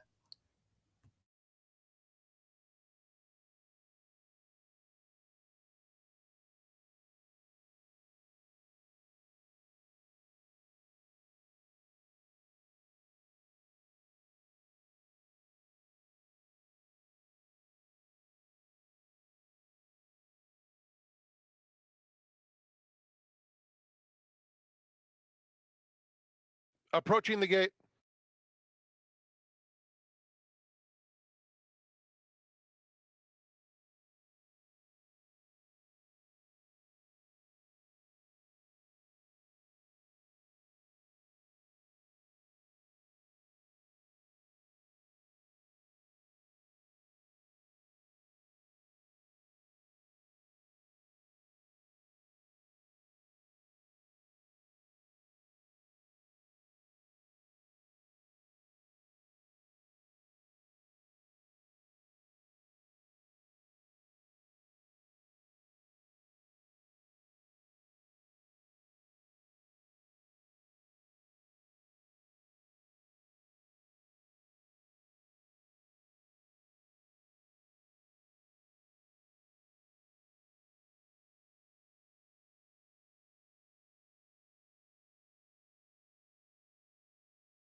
It's post time for the 5th. They're moving in.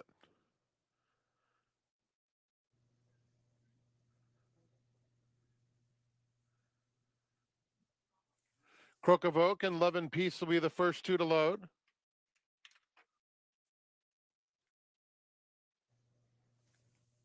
Watch Me Burn is next. Sadie Bluegrass.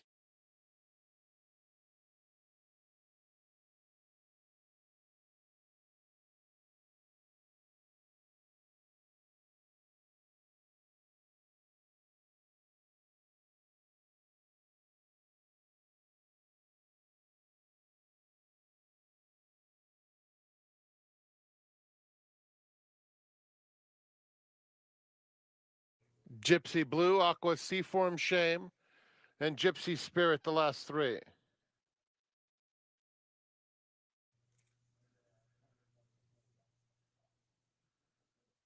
One more.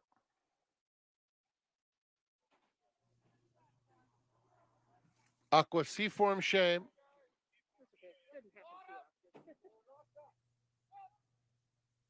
They're in the gate. And they're off. Aqua Seaform Shame is out quickly. Watch Me Burn is part of the early pace. Heather's Gray on the outside is also up close, as is Sadie Bluegrass, who now moves through to take the lead. Gypsy Blue is in the upper part of the race, only about 2 lengths off the leaders. Then comes Love and Peace down at the rail. Crocovoke has 6 lengths to make up. Another length and a half. Gypsy Spirit is tugging pretty hard on the outside of an Eddie Surprise, and it's 3 more to Getting Sideways. Into the far turn they go, chasing Sadie Bluegrass, who's in front of length and a half. Watch Me Burn second. Heather's Gray on the outside, inching up a closer third. Aqua Seaform Shame very much in the thick of things, on hold at the rail in fourth.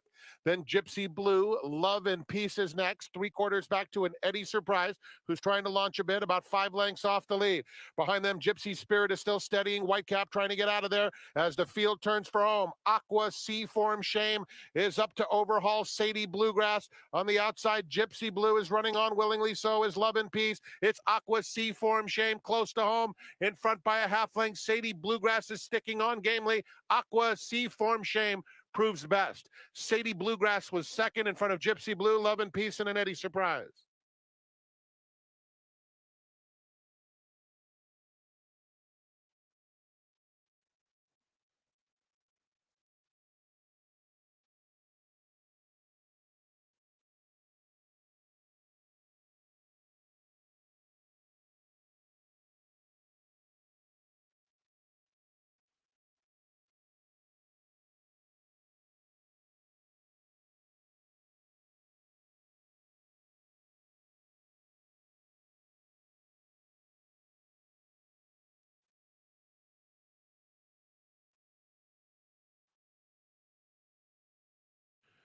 Number 2, Aqua Seaform Shame was first. 4, Sadie Bluegrass ran second.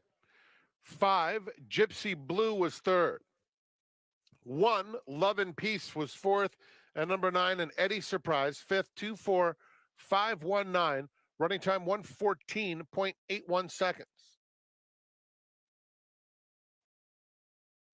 A mí Isaac te va a pagar poco, bueno. No está mucho en dinero, pues un poco para jugar más para la otra carrera.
In front of the Run Happy Winner's Circle, number 2, Aqua Seaform Shame, a 4-year-old bay filly by Cantheros out of Chandelure. Owned by Calvin Wen, trained by Richard Baltus, and ridden by Umberto Rispoli. Aqua Seaform Shame was bred in Florida by Green Key Farm. Running time 1:14.81. It is official.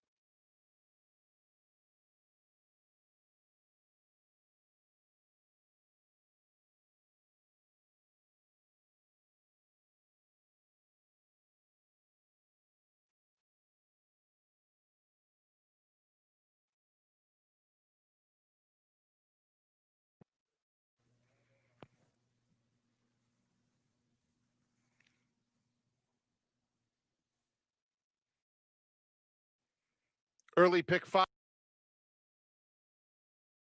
$563.90. No one hit the super high 5.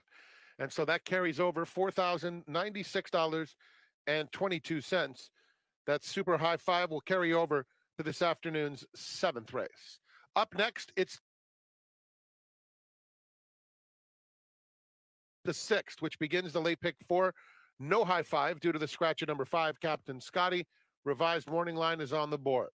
They'll be at the gate in 23 minutes.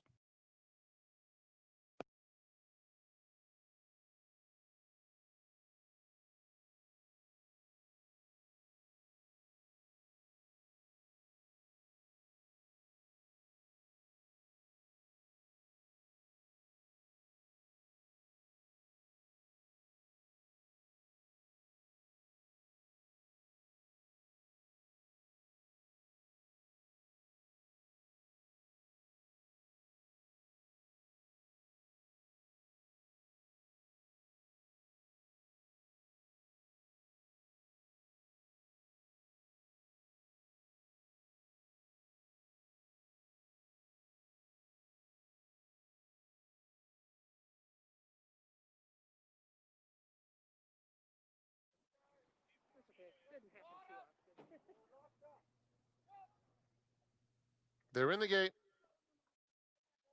And they're off. Aqua Seaform Shame is out quickly. Watch Me Burn is part of the early pace. Heather's Gray on the outside is also up close, as is Be good Bluegrass, who now moves through to take the lead. Gypsy Blue is in the upper part of the race, only about 2 lengths off the leaders. Then comes Love and Peace down at the rail. Crocovoke has 6 lengths to make up. Another length and a half. Gypsy Spirit is tugging pretty hard on the outside of an Eddie Surprise, and it's 3 more to Getting Sideways. Into the far turn they go, chasing Sadie Bluegrass, who's in front a length and a half. Watch Me Burn second. Heather's Gray on the outside, inching up a closer third. Aqua Seaform Shame very much in the thick of things, on hold at the rail in fourth. Then Gypsy Blue, Love and Peace is next. 3/4 back to an Eddie Surprise, who's trying to launch a bit, about 5 lengths off the lead.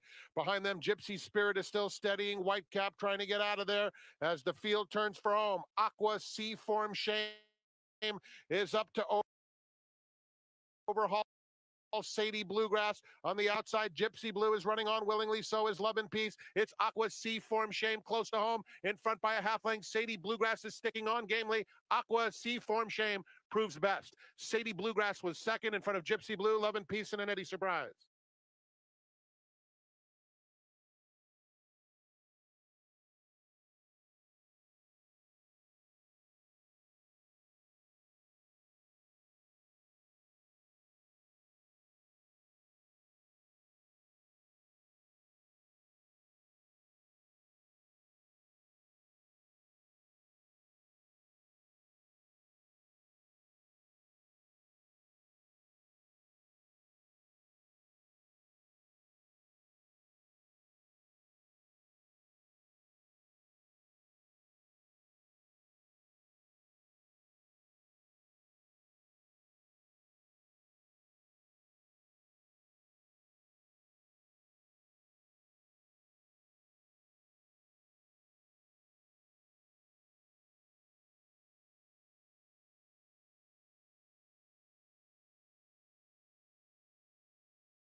A reminder that you can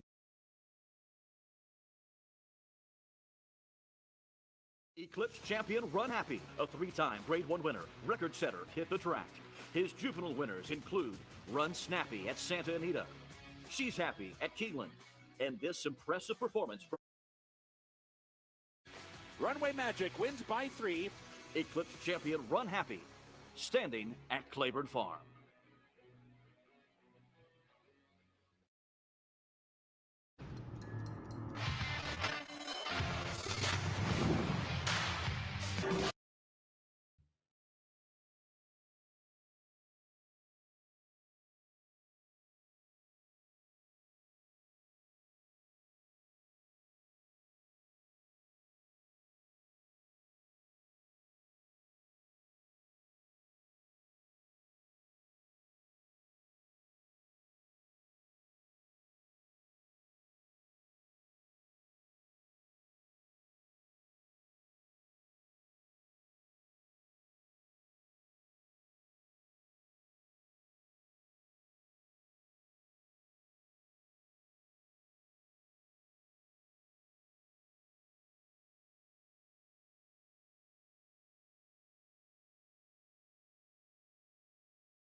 Fourteen minutes out, sixth race, our late pick 4, or for those of us who got knocked out of the pick 5, our last chance to make some substantial money, hopefully. However, my partner was able to hit the pick 5. That means we've gone Saturday and Sunday. That's kind of a record for us. Hey, yo, Pete, distant Boom. knuckle boom. There you go. And you went over the $500. So I know, dim sum, 563. That was exciting. Nice play. Nice play indeed. Let's talk about this pick 4 coming up. 188,945 already in the place. Meanwhile, there are people going, dim sum? It's that expensive? In California. It is. Everything's expensive. Let's look at the tickets. I know we both are very similar in what we spent, but it was the way we crafted it that is a little different. I go 2 by 4 by 4 by 2. You went 2 by 2 by 2 by 6. Yes. wanted to spread in that last. Actually, oh no, we have one horse. So I was gonna say, not only do I spread, but you and I don't even have a similar horse, but we have one similar horse in the last. Yes. So Well, we can hit it together at least. yes, we can. Let's hope we do. And we're both relatively inexpensive. We see things identically here, though. With a scratch, it's kind of like Sorry, it was going to be a single. right. And when he scratched out, I said, all right, the two most likely are, and here they are. I like slightly like self-taught a little better for Steve Knapp. I just think this horse has got a little bit more fight. The difference is with Italiano, with Captain Scotty out. If Posterize isn't Posterize is going in the front. Don't front. Don't think he's not. well, what I was going to say was because of that, I think it works to her advantage because she gave up what I thought was a pretty easy lead. Mhm. And I'm not referring, I should say he gave up because it wasn't Jessica. The horse gave up what seemed to be a pretty easy lead. I think that if Posterize does go, and considering will, maybe sitting just off of him might not be a bad thing. I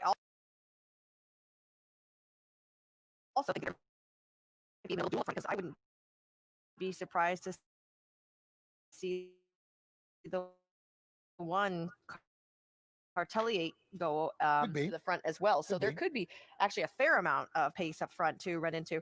By the way, Posterize, I was told a couple weeks ago, Benny from Trip Note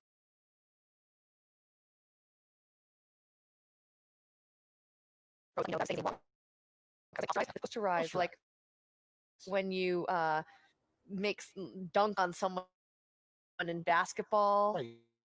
You're posting up. Yeah. I'm not a basketball fan. I had no idea. That's true. If it's not the If it's not horse racing or polo or champagne, I just don't know or anything about the it. New England Patriots.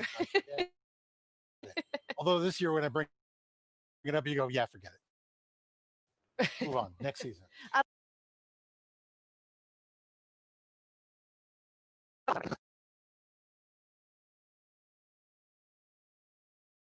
Let's take a look at the field here. You can see the two in front of us here promise nothing.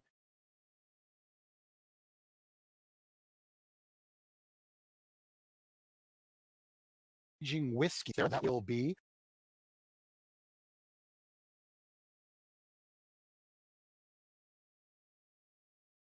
I got him. He wasn't great in his last couple outs. He's had a big layoff. He's an X factor in here. They're bringing him over. He's being risked for a tag for the first time, but I think it's probably a likely situation of where he's placed. What the plan is with him? Does he need a race? I mean, this is the big X factor in here. Horse is getting ready to come out on the track. 220,000 ain't counting. I mean, early pick four pool, late pick four pool, I should say. 10 minutes to post, 10 minutes to race number 6. Good luck.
Well, I traded places with Zoe Capman, so I'm now on the front side, and she will be reporting momentarily from the gate. Looking at this particular field and a key scratch in number 5, Captain Scotty, who I'm sure you've already heard would have been a single on many people's tickets. But the horse drawn to his outside interested me, Italiano. I spoke to not only Van Belvoir, but also Jessica Pfeiffer, and they said the key with that horse is timing. He does not like to get to the front too soon. If he does, he starts to look around, and he really needs a target to run at. So timing is going to be key for Jessica in riding Italiano. They'd also prefer that he sits just off the pace, hoping that that speed is going to come from the one Cartelade. Now, I also got a chance to speak briefly to Dan Azicott, who has the 7 Posterized. This 5-year-old gelding's a bit of a war horse, and it's so nice to hear from his trainer that he's a good feel horse every day. He said he never misses a meal. He really enjoys what he does training in the morning. They like him to get to the lead, but he spoke with Franco, and the instructions were, if he doesn't get the best of breaks, don't rush him. I want you to sit off the pace until he finds his 7 Posterized. Good luck in this upcoming race.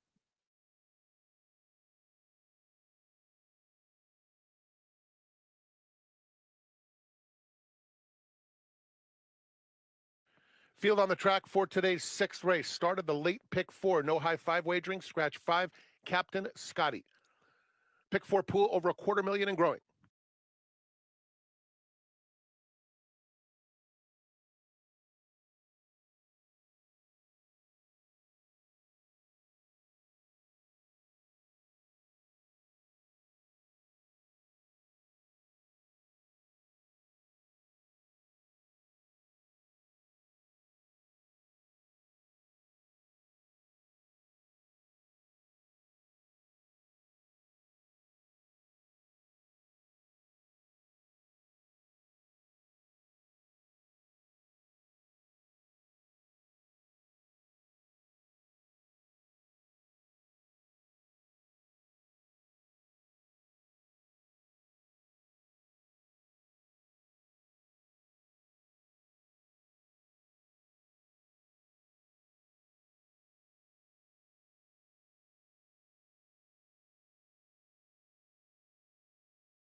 Glad to be out here in the sunshine down by the starting gate. I actually am with you on the one, Cartelate. I have Michelle allude to the fact this one's got the blinkers off. Look phenomenal warming up here. In fact, my top 2 picks go to both of the Doug O'Neill trainees. I think Cartelate with Cedillo aboard just missed by 3 lengths last time out. Just looks really, really good. And we all look at the works now in the morning, courtesy of XBTV. That work out of the gate was very, very good indeed with the blinkers off. So Cartelate, not quite sure what kind of a price you're going to get with the absence of the favorite, Uncle Scotty, in here. But I really do like Cartelate in here, and I'm seeing everything that I really want to see. The other Doug O'Neill, and perhaps the one I may give preference to, is a horse coming off a significant layoff, and that is the 4, Raging Whiskey. Doug O'Neill trains this one as well. I think you're going to toss out those last couple of races at Laurel. That was back in December of 2019. Now, the work since have been fantastic. Doug O'Neill has been doing a lot of good work in the morning, especially out of the gate. This was a really good work on the 3rd of January. Broke a little slow, rushed up there, and I was expecting this 4-year-old colt by Bourbon Courage to maybe falter, and he didn't. He kept going straight and through the wire, so that really, really pleased me. He looks fit out here on the track, and he looks like he's about ready to run a really good race. So if you're going to put me over a barrel in a small field, I'm going to just say Doug O'Neill and pick whichever one you want. We've just got a couple more minutes to post time. I'll hand it on up to Frank Miramati, who will be with you in a minute for race number 6.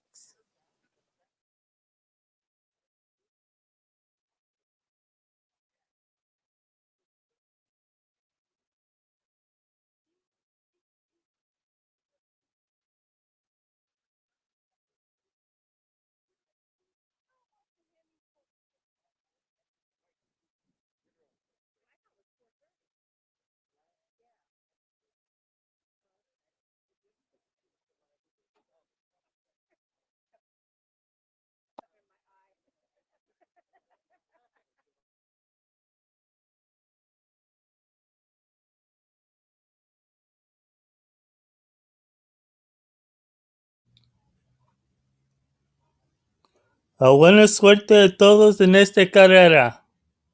Buena suerte. Good luck to everyone at this race in Santa Anita.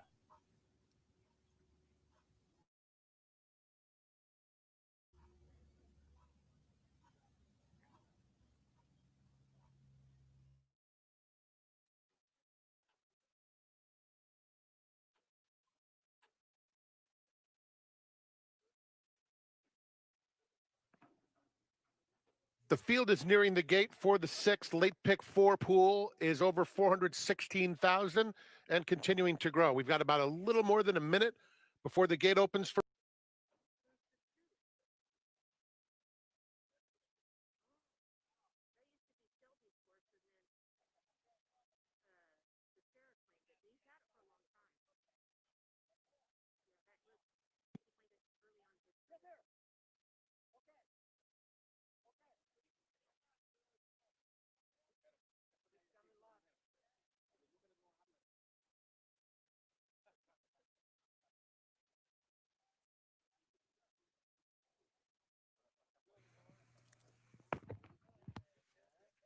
It's post time. They're loading in the gate for the 6th.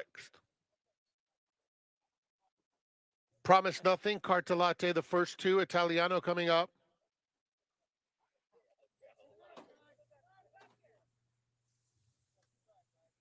Here's Self-Taught.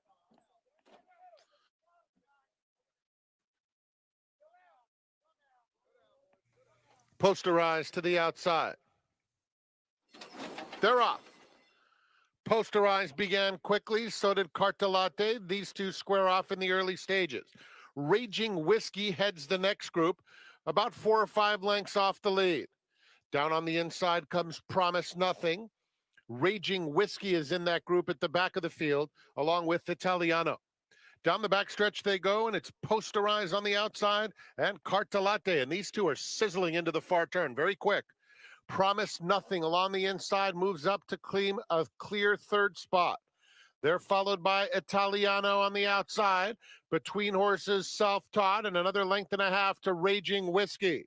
They're coming to the quarter pole, and it's Posterized by 2. Cartelate is in second.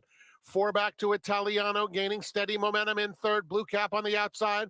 Promise Nothing is down at the rail, heading to the 8th pole. Posterized still with some run, has it by 3 lengths. Down at the rail, Promise Nothing is in second. In the center of the track, Italiano, self-taught, rallying between rivals.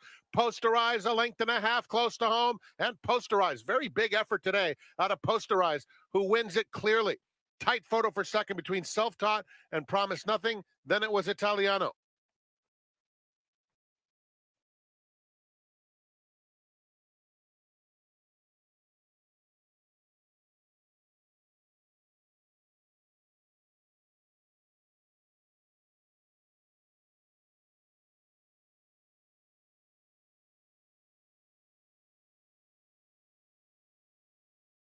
Number 7, Posterize, was first. It's a photo for second. Running time 109.92.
In front of the Run Happy Winner Circle, number 7, Posterized, 5-year-old bay gelding by Shackelford out of Southern Oaks, owned by Salah Al-Mudaris, trained by Dan Escardi, and ridden to victory by Giovanni Franco. Posterized was bred in California by Richard Barton Enterprises, running time 109.92. The photo for second went to number 2, Promise Nothing. Third, 3, Self-Taught. Fourth, 6, Italiano. 7, 2, 3, 6 is now official. In the 7th, no scratches or jockey changes.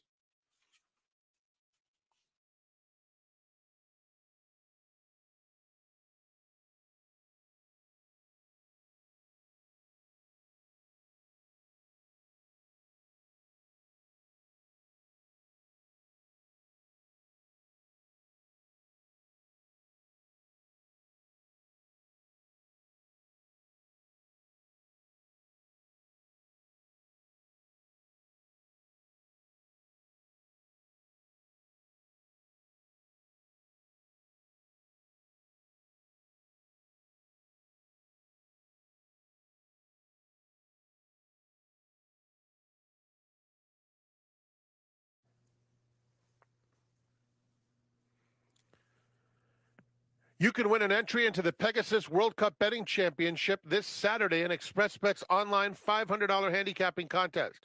For complete details, visit expressbet.com/tournaments.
Posterized to the outside. They're off.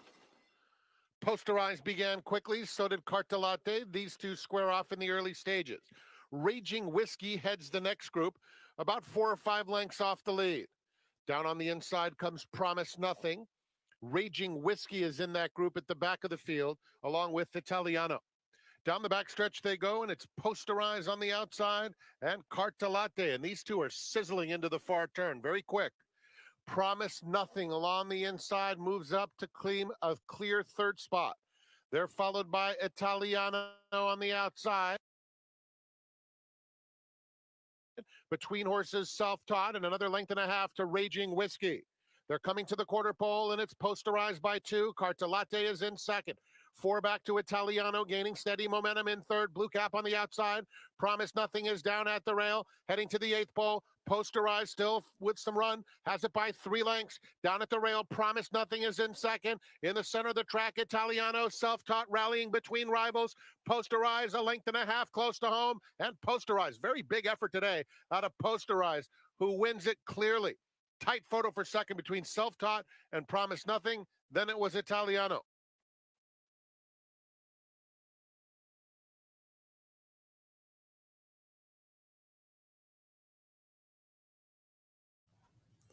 All right.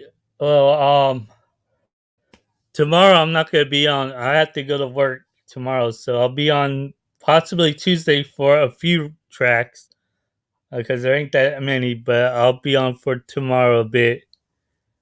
Um, we'll see how it goes. Tomorrow's gonna be like my day off because I know Cam's gonna be on and doing his show, so I'm not gonna be, you know, in the waves, and I try not to be in the waves so much. But this coming Monday, I'm gonna be out working. I'll possibly be on Tuesday. We'll see how it goes from there.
15 out to race number 7, Super High Five, already at $4,000. Welcome back, everyone, especially our friends watching on the First Bet and Express Bet, of course, for you on sania.com/live. Michelle Yu standing by as we're looking at this field here in race number 7, and it looks like we've got a work courtesy of our partners over at XP TV, the 7-horse Jewel Thief for Mr. Bob Hess, the 4-year-old daughter of gemologist. Yeah, this is a most recent work on the training track here at Santa Anita, 101 and change. You can see here ears are up, and they were for the majority of the work. They really broke off right in front of the stands here. And watch right here where the rider uncocks his stick, and he's really going to start to ask her a little bit, but look at her visibly extend the stride and speed it up. I mean, that's what you want to see, right? When you're finishing a work and the rider asks, you want to see the horse get faster. So overall, I actually did like this work because she's going to try a route of ground for the very first time. So maybe they just wanted her to go all the way around, the 2 turns before using herself down the lane. I thought overall nice. And a lot of times, Pete, we don't see Bob Hess work his horses fast. They'll put in very slow works, like a half mile, like 54. So the fact that he actually asked this horse a little bit, again, I liked. 8 horse in front of us there is Too Much Heaven. 4-year-old daughter of Twirling Candy comes off back-to-back winners in August and November. Obviously, it's spread out a little bit here for the Bram Jam stables, but this is a horse who definitely makes sense at a good price, 5-1. Yeah, and if you like Colombian Gold, you have to like Too Much Heaven, right? Because she's bested her on several different occasions. And I used her in my top picks, but not on my ticket, although it's defunct now, so who cares? Way to take it in stride. Right. I mean, good job, Post. That was a really great race from Posterize, by the way. Posterize. My top pick in here, Pete, is the 3 Ellie Arroway, 5-2. So the better is on this Daughter of Street Boss as well. Going to be dropped in for the $40,000 tag. She did clear the allowance condition at the 40 level, and then just wasn't able to break through at the next condition. She tried Stakes Company last time out. I thought she still ran an okay race despite being saddled with the rail. She split the field, but off a little bit of a break. They're going to just bring her in here for the tag. Like you always like to say, Pete, it's about time for babies to get to come in. It's time to clear out some of the Get 'em horses outta that aren't here. going to cut it, right? What are you going to do with the 9 Laker Ball? First time now to Peter Miller. This is a horse for Doug O'Neill, who had a lot of trips into some very big races and now comes in for the tag at 25, gets claimed. Peter Miller opts to move this up to 40,000 right off the bat. Yeah, that's definitely. I like him on top. Really? Yes. Oh, Pete. Well, Yes. he's going to put blinkers on her. We haven't seen her be equipped with blinkers in quite a while, if ever. Pete is 29% first off the claim. She goes third stood off a layoff. You get Joel Rosario. I feel like I said the exact same thing on another horse a couple races Yes. earlier. I mean, literally verbatim. That shows definitely some gumption from Peter Miller, right? Claimed her for 25 and she got beat. She finished 6th and going to step her up to the $40,000 level. Now, she did draw the rail in that $25,000 claiming event and absolutely had nowhere to go under Mike Smith. So maybe Pete just said she could have run a ton better, and she was unfortunately she got a bad trip. So I think that she can do more. Unfortunately, with her at least recent running style coming from behind, that's kind of what happens, right? I mean, maybe now breaking from the outside with the blinkers on, Pete's going to say, send her and get her in a better position so she's not buried all the time. If she wasn't something left in the tank, I'm not so sure Joel Rosario would have climbed aboard this horse. Maybe I'm wrong. I mean, I just think the fact that he gets aboard means his agent got a story. I feel like it goes like this. Bring. Hello, Ron Anderson. Hey, Ron, it's Pete. Yep. I got one for the 40. Okay, done. Click. Could be. I'm going to say that might be how the conversations go. They're winning to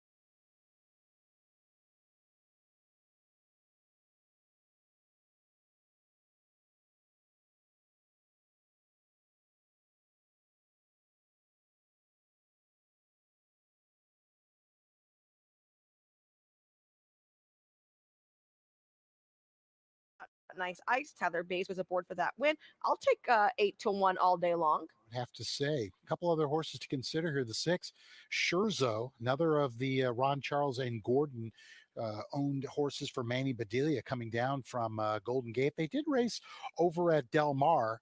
Stumbled at the start, kind of lost all chance that particular afternoon. Tiago Pereira stays aboard this one. Again, it's tough for me to ever look away from anything that this combo has been bringing in. Well, and you have to give her another excuse too, is that she stumbled on the dirt. So we don't even know if maybe she just didn't like the dirt or she didn't like all the dirt flying back into her face at that point. So you could just draw a big fat, black Sharpie line right through that effort really and pretend you don't even see it on your form.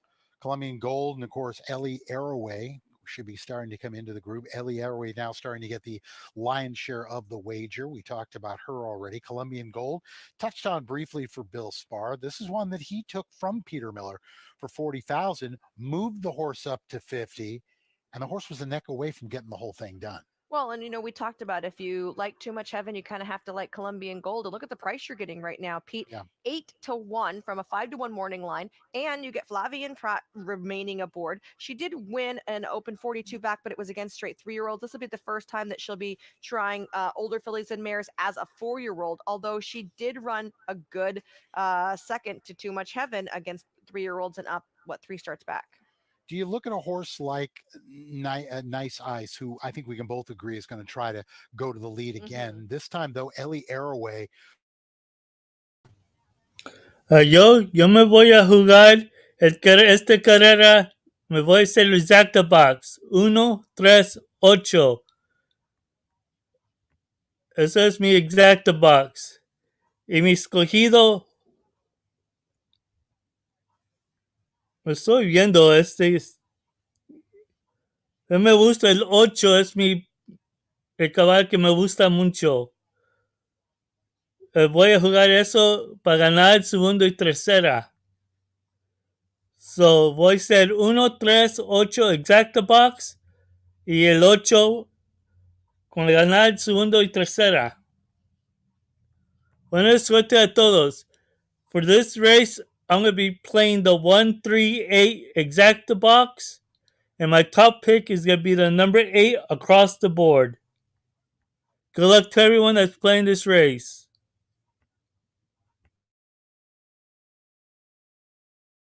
Horses are getting ready for Riders Up. Again, this is a claiming 40 open group. The final pick 3 of the afternoon for the Sunday card. The 5-2 favorite. Go to the 3, Ellie Arroway. 7 minutes to post. Good luck.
The field is heading onto the track for this afternoon's 7th race with no scratches or jockey changes.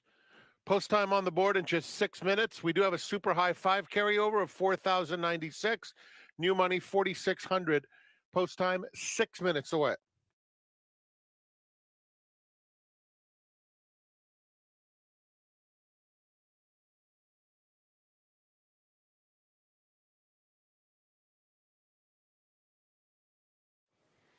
This upcoming 7th race is a good race to handicap. It's a mile on the turf for these claimers, in for 40,000.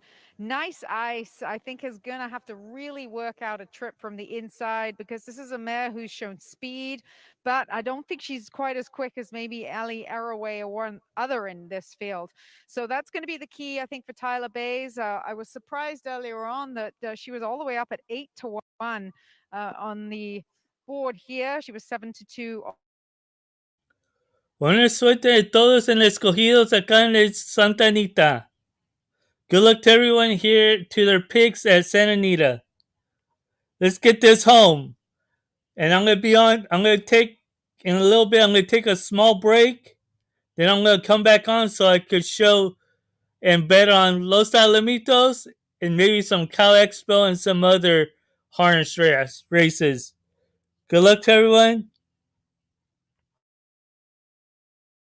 Yeah, so to me, on the board currently at 7-1, she's a good price play in here. Hurley has had a series of very troubled trips, particularly her last race, and she still came on and just got beaten neck. It was rather like Carla Gaines's horse who won the other day, Rose something, I believe it was, but she'd had a really tough trip, falling out of the gate and then got back up on her feet and was able to run them, almost get down and get the win, and she came back and won here at Santa Anita just the other day. Too Much Heaven, the 8 for Peter Urton, second time against older horses. Now, this is interesting. If you are a condition book player, and I like to read into these conditions, I know Michelle, you does as well. 2 races back, she ran against older horses, but it was a condition, non-winners of 2, lifetime. You could run in there if you were a straight 3-year-old, and so she did. And she'll be facing the older company again today. She's speed. They like to keep her fresh, apparently, in the barn. And as you can see, she'd had time between races. And she is definitely a fighter. That is what Peter Urton said is her best asset. Laker Ball not only misbehaved in the saddling enclosure there, they tried to saddle her on the walk, but also, as you said, or saw earlier on, a little bit of a situation there where she was very anxious coming out to the paddock here. So keep an eye out on her. First time blinkers. Peter Miller says it really hasn't made much of a difference to her in the way she's training. The one good thing about the way she's training is it's very consistently. You can note that she has very good consecutive works coming in here. That's the way I see race number 7, a good one in 3 minutes.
The horses are approaching the starting gate.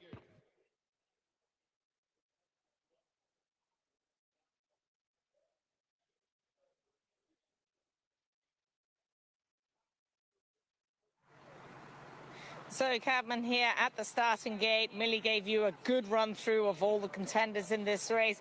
Just wanted to add one that I thought just stood out when this horse came out onto the track, and she looked great. She's a big long shot in here. She's only had one start most recently, and that was in Los Al on the 1st of December, and that's a 7 Jewel Thief. So if you're looking for a long shot, I would definitely go with her. As far as main plays for me, I really do like the works on the 1 Nice Ice, a very happy looking 6-year-old mare coming in. If you have a 6-year-old mare, you want to make quite sure that she's feeling very, very happy. As for the horse drawn on the outside, who was getting a little bit uppity, the 9 Lake Ball, she had a nice warm-up under Joel Rosario. He collected her, bowed her head up, and I think that's just how she is. I'm not worried that this is going to affect her performance whatsoever. She seems like she's just ready to rock and roll. That's the 9 Lake Ball. Without further ado, let's hand it up to Frank. Thank you, Zoe. We've got a few more left to load. Ellie Arroway is taking up her spot. Jewel Thief goes in.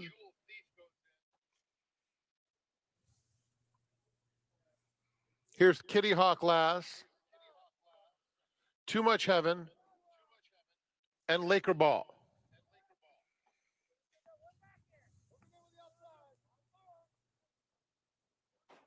They're in the gate. A little bit of movement from Hurley. Calms down. And they're off. Beautiful beginning. Nice Ice, Ellie Arroway, both out quickly. Jewel Thief joins them. Too Much Heaven on the outside. In fact, those two now go on with it. It's Jewel Thief in front. Too Much Heaven takes second. Nice Ice will settle just off the pace today. And Ellie Arroway is fourth in the opening quarter mile. Then comes Colombian Gold on the inside of Hurley. Scherzo outside of that pair. Kitty Hawk Lass toward the back of the field. And an unhurried Laker Ball is about a dozen off the pace. Onto the backstretch they go, and it's Jewel Thief leading it by about 2 lengths.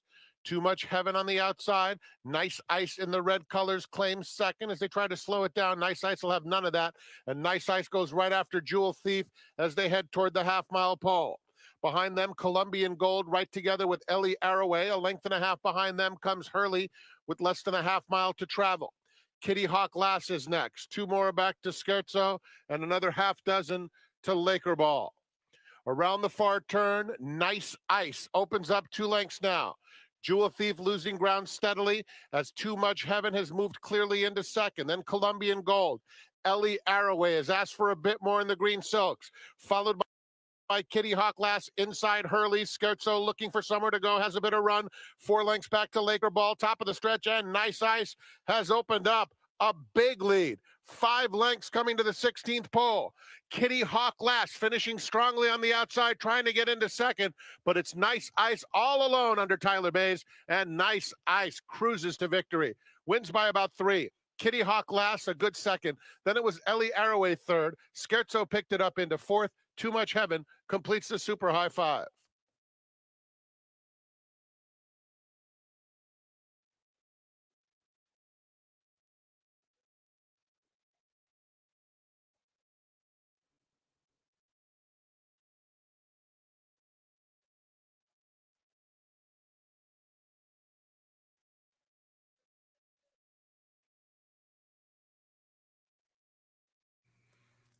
Number 1, Nice Ice, was first in 1 minute 35.18 seconds. 4, Kitty Hawk Lass finished second. 3, Ellie Arroway third. 6, Scherzo was fourth. And number 8, Too Much Heaven finished fifth. 1-4-3-6-8.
Coming toward the Run Happy winner's circle, number 1, Nice Ice, a 6-year-old dark bay or brown mare by Northern Fleet out of Fanny Chanel, owned by Red Baron's Barn and Rancho Temescal.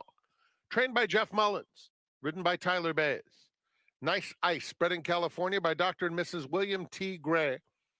Running time, 1:35.18 seconds.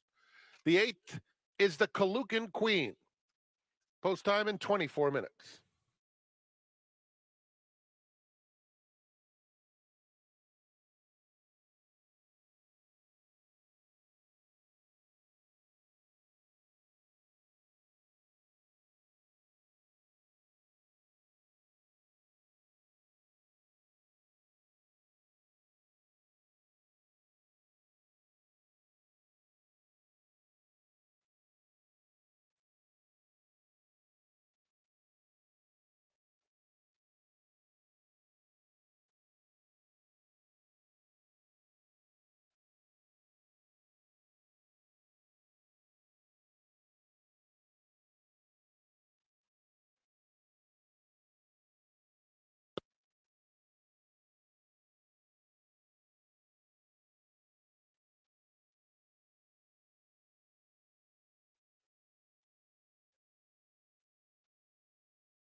They're in the gate. A little bit of movement from Hurley. Calms down. And they're off. Beautiful beginning. Nice Ice, Ellie Arroway, both out quickly. Jewel Thief joins them. Too Much Heaven on the outside. In fact, those two now go on with it. It's Jewel Thief in front. Too Much Heaven takes second. Nice Ice will settle just off the pace today. And Ellie Arroway is 4th in the opening quarter mile. Then comes Colombian Gold on the inside of Hurley. Scherzo outside of that pair. Kitty Hawk last toward the back of the field. And an unhurried Laker Ball is about a dozen off the pace. Onto the backstretch they go, and it's Jewel Thief leading it by about 2 lengths. Too Much Heaven on the outside. Nice Ice in the red colors claims second as they try to slow it down. Nice Ice will have none of that, and Nice Ice goes right after Jewel Thief as they head toward the half-mile pole. Behind them, Colombian Gold right together with Ellie Arroway. A length and a half behind them comes Hurley with less than a half mile to travel. Kitty Hawk Lass is next. 2 more back to Scherzo. And another half dozen to Laker Ball. Around the far turn, Nice Ice opens up 2 lengths now. Jewel Thief losing ground steadily as Too Much Heaven has moved clearly into second. Then Colombian Gold. Ellie Arroway has asked for a bit more in the green silks, followed by Kitty Hawk Lass inside Hurley. Scherzo looking for somewhere to go, has a bit of run. 4 lengths back to Laker Ball, top of the stretch, and Nice Ice has opened up a big lead. 5 lengths coming to the 16th pole. Kitty Hawk Lass finishing strongly on the outside, trying to get into second, but it's Nice Ice all alone under Tyler Bays, and Nice Ice cruises to victory. Wins by about 3. Kitty Hawk Lass a good second. Then it was Ellie Arroway third. Scherzo picked it up into 4th. Too Much Heaven completes the super high 5.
Go from Railbird to Winner Circle. With My Racehorse, you have access to top horses and trainers, backside tours, exclusive ownership experiences, and fast payouts to your online account. With shares starting as little as $100, the Winner Circle is waiting for you. Go to myracehorse.com or download the My Racehorse app today to join the thousands who have already started their journey as a racehorse owner. Last of the 12 as they roll into the backstretch. The Kalukan Queen is the feature on Sunday at Santa Anita. It goes off as race number 8, and we are going to look at some bullet drills for this first bet bullet drill. Let's start with number 1. That is Amuse, who's working for Richard Mandella in company with Jolie Olympica, who will have run in the La Cienega. So Amuse on the inside here, really setting the tempo for Jolie Olympica, who never really catches up to Amuse. I thought this was a pretty decent work. I mean, Amuse is getting niggled at, but I think it's more just to keep her ticking over, keep her working, because she's not getting the pressure quite yet from Jolie Olympica. So finishes up relatively easily in that work. Now we're going to look at Kahira, very different type of work here. She's put in company. They end up joining a third member here, but Kahira, you can see her. She's on the extreme outside of Once on Whiskey, her barnmate. And to me, just completely in command of this work over Once on Whiskey. She's in a beautiful rhythm, just going through her paces there. And I think we're going to see speed from her, but I would love to see if she could sit. There's quite a lot of pace in this race. So maybe a change of tactics for Kahira coming up in the feature. The Kalukan Queen. Best of luck. Last of the 12 as they roll into the backstretch.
"13 minutes out, the late daily double coming up. Congratulations, Tyler Bays, man.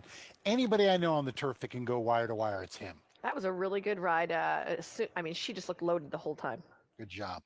13 minutes to post. Again, we were mentioning our feature race of the afternoon, the non-graded Kalukan Queen Stakes. I think this should become a graded stake. Kalukan Queen was such a fan favorite here, and she really was a tremendous horse. Yeah, we got a cute little field assembled here, and 6 horses going to be going postward. Pete, as expected, I think. Kahira taking the lion's share of the wagering right now. Should be forwardly placed. She was second last time out in the Grade 3 Chillingworth, so technically a class drop here. That was her first foray in a stakes company, and I think that she acquitted herself well. She's coming in off a break, but she usually runs very well fresh.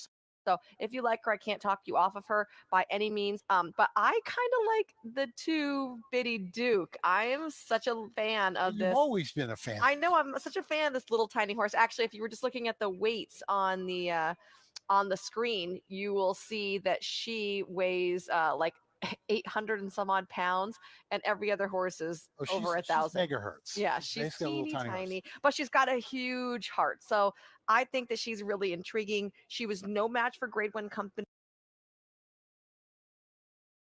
in the La Brea last time out, so she gets a cutback. She gets a drop down in class. She's going to get blinkers off today, surprisingly, and I think that this is a good spot for her. She's run well she's a graded stakes winner, but she's run well enough in these ungraded stakes to say that she should be competitive I here. do remember you actually, and I'll just say it, you played her back on October 24th, Mhm. the Senator Ken Matty. And I remember that was in a long list of yelling Michelle Hugh plays down the stretch where you could hear people that were up in the mountains going, what is that? What's Biddy Duke? They go, oh, that's Michelle Hugh. Long story. Don't worry about it. So yeah, it makes a lot of sense. The problem for her today is Kahira has speed. Yes. Amuse, maybe not as fast, but with the rail trip is going to have to go.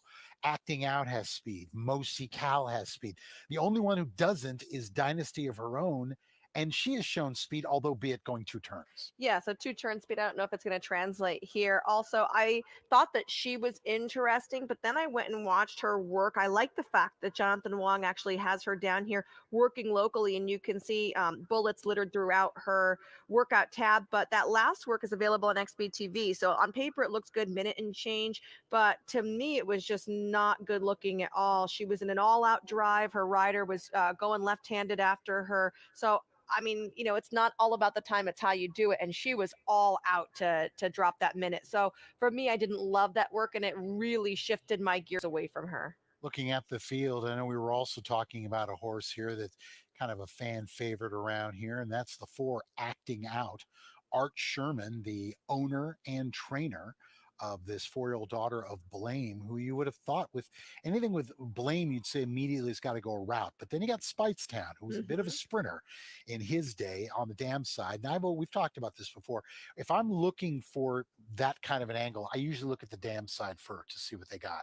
So it makes sense this horse would want to sprint. What a nice little competitive filly you have here too. I mean, at first asking, she ran second, and then she broke her maiden on grass. But since then, she's won an allowance and open lengths on the main track. The horse that she beat that day, by the way, Hoditude, did come back to win. So I feel like this is a good little horse to look at, trying Stakes Company here for the very first time. And she's on the right course, right? This is the next step up for her. I think that Art Sherman's done a great job getting her through at least some of her conditions, and then, putting her in the Stakes Company. Art Sherman, California Chrome's daddy, as it were, and a man who, as a jockey, he had a fair amount of success, but I think this would be a nice little play for the week to close out the weekend for him. Mosi Cal, you were just talking about a few moments ago for Rockingham Ranch and Peter Miller.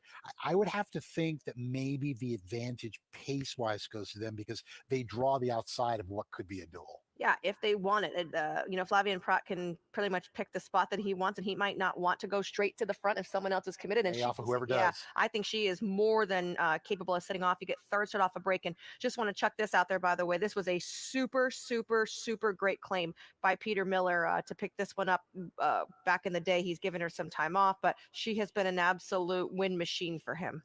Peter Miller claims horses and gets them to the Breeders' Cup. I haven't heard that before. It does happen in quite frequency. Let's talk about Dynasty of Her Own, just because this is a horse that we have not seen since the Iowa Oaks. And this was a horse that went in there after a win in the Cal Oaks up at Golden Gate. It's looked to be in a good spot, and for whatever reason, just did not work out for him and has been recuperating since then. Yeah, I mean, the comment line, I didn't go back and watch the race, but it says leaned out, start, and wide. So to me, her getting out obviously meant she had a little bit of an issue somewhere.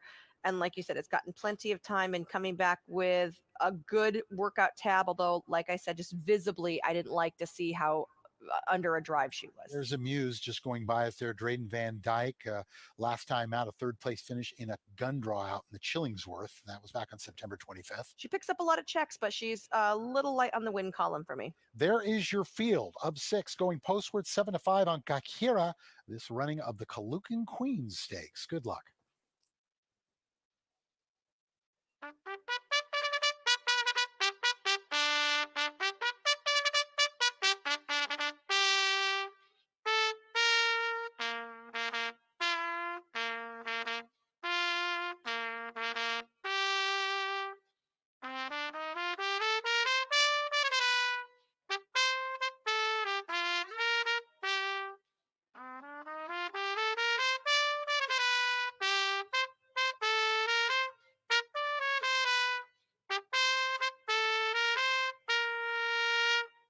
Jay Cohen brings them out for the Kalukin Queen. 7 minutes to post.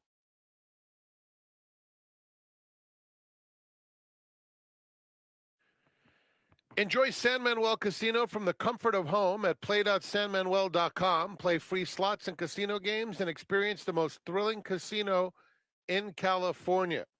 And racing fans, myracehorse.com makes owning a racehorse affordable. With the ability to purchase microshares into some of the top horses in the country, you can compete at the highest level for a fraction of the cost. Visit myracehorse.com and find out how thousands of racing fans are becoming owners.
Here's the feel for the Kalukin Queen, number 1 Amuse, owned by Bass Racing, Claiborne Farm, and Dill Schneider.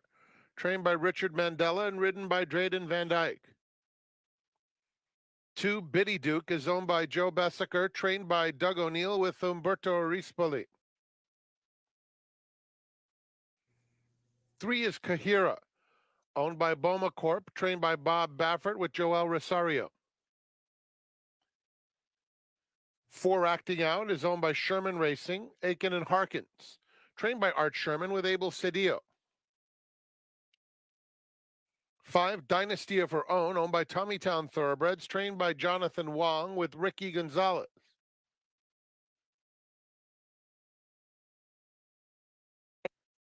And 6 Mosi Cal, owned by Rockingham Ranch, trained by Peter Miller, ridden by Flavien Pratt.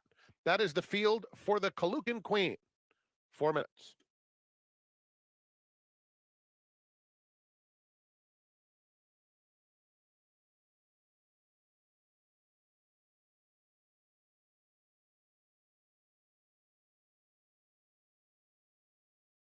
Four minutes out, coming up, the running of the Kalukin Queen Stakes.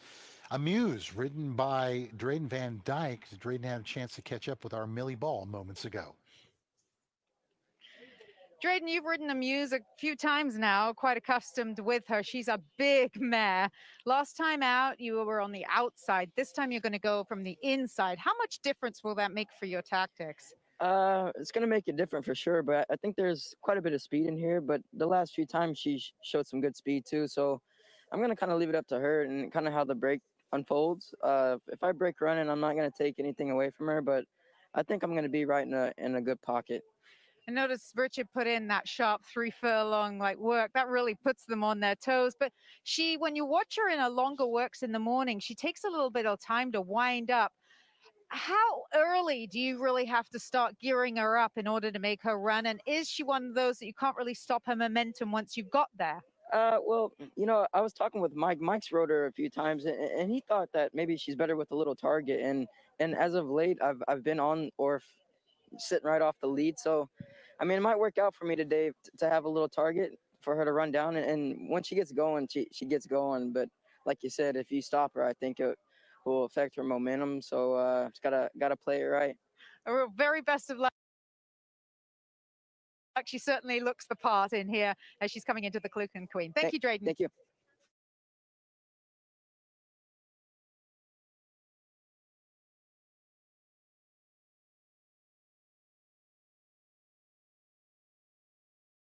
Two minutes until post time for the Kalukin Queen.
Zoe Cadman Field here at the approaching the starting gate. gate. Horses coming up behind me, and really, there's only one I really want to talk about, and it's something that we all do from time to time, and that's acting out. I think she just looks tremendous out here. She's a big, growthy filly. She's by Blame. She's out of a Speightstown mare. You can see that big hip on her.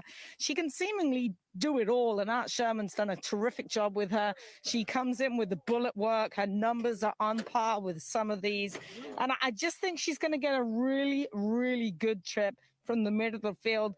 I love the fact 47-4 flat work out there at Los Alamitos. I love the alertness of her. She's bright-eyed.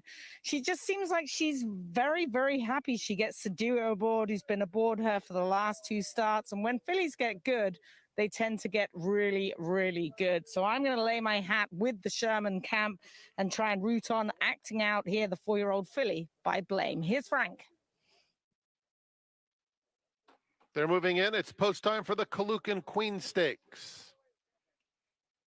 Amuse, Biddy Duke.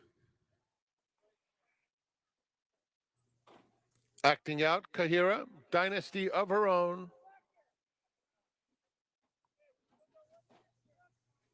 Mosi Cal.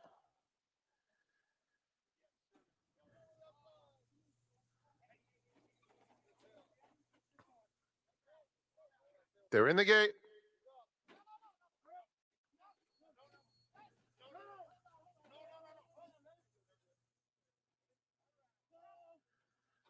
And they're off.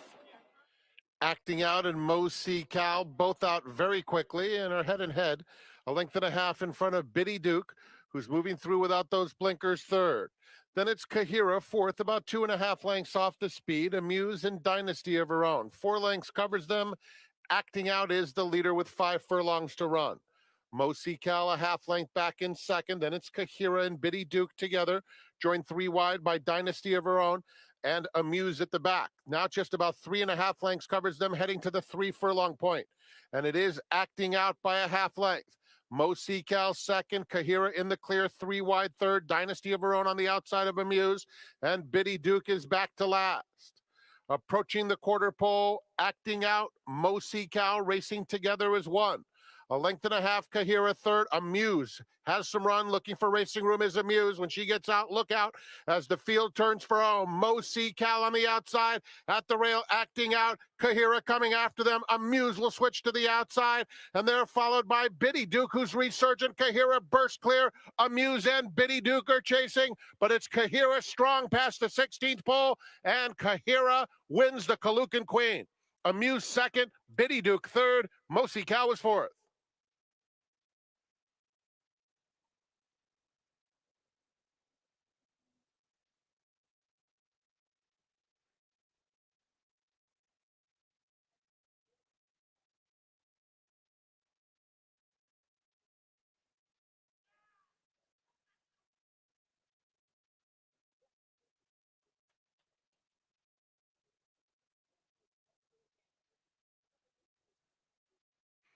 Number 3, Kahira was first. 1, Amuse second. 2, Biddy Duke third. 6, Mosi Cal fourth. 3-1-2-6. Running time for the Kalukan Queen, 116.05.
In front of the Run Happy Winners Circle, number 3, Kahira.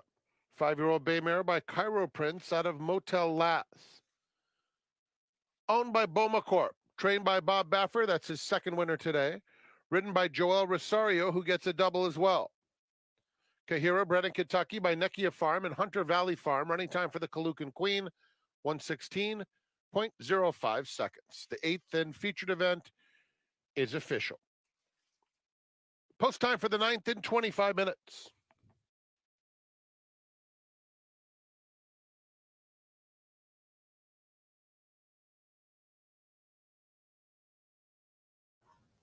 Me voy a regresar en unos 15 minutos. Me voy a pagarlo y venir para atrás porque voy a cansarme y hacer otras cosas. Y voy a regresarme para jugar de los Alamitos y otros mascaritas.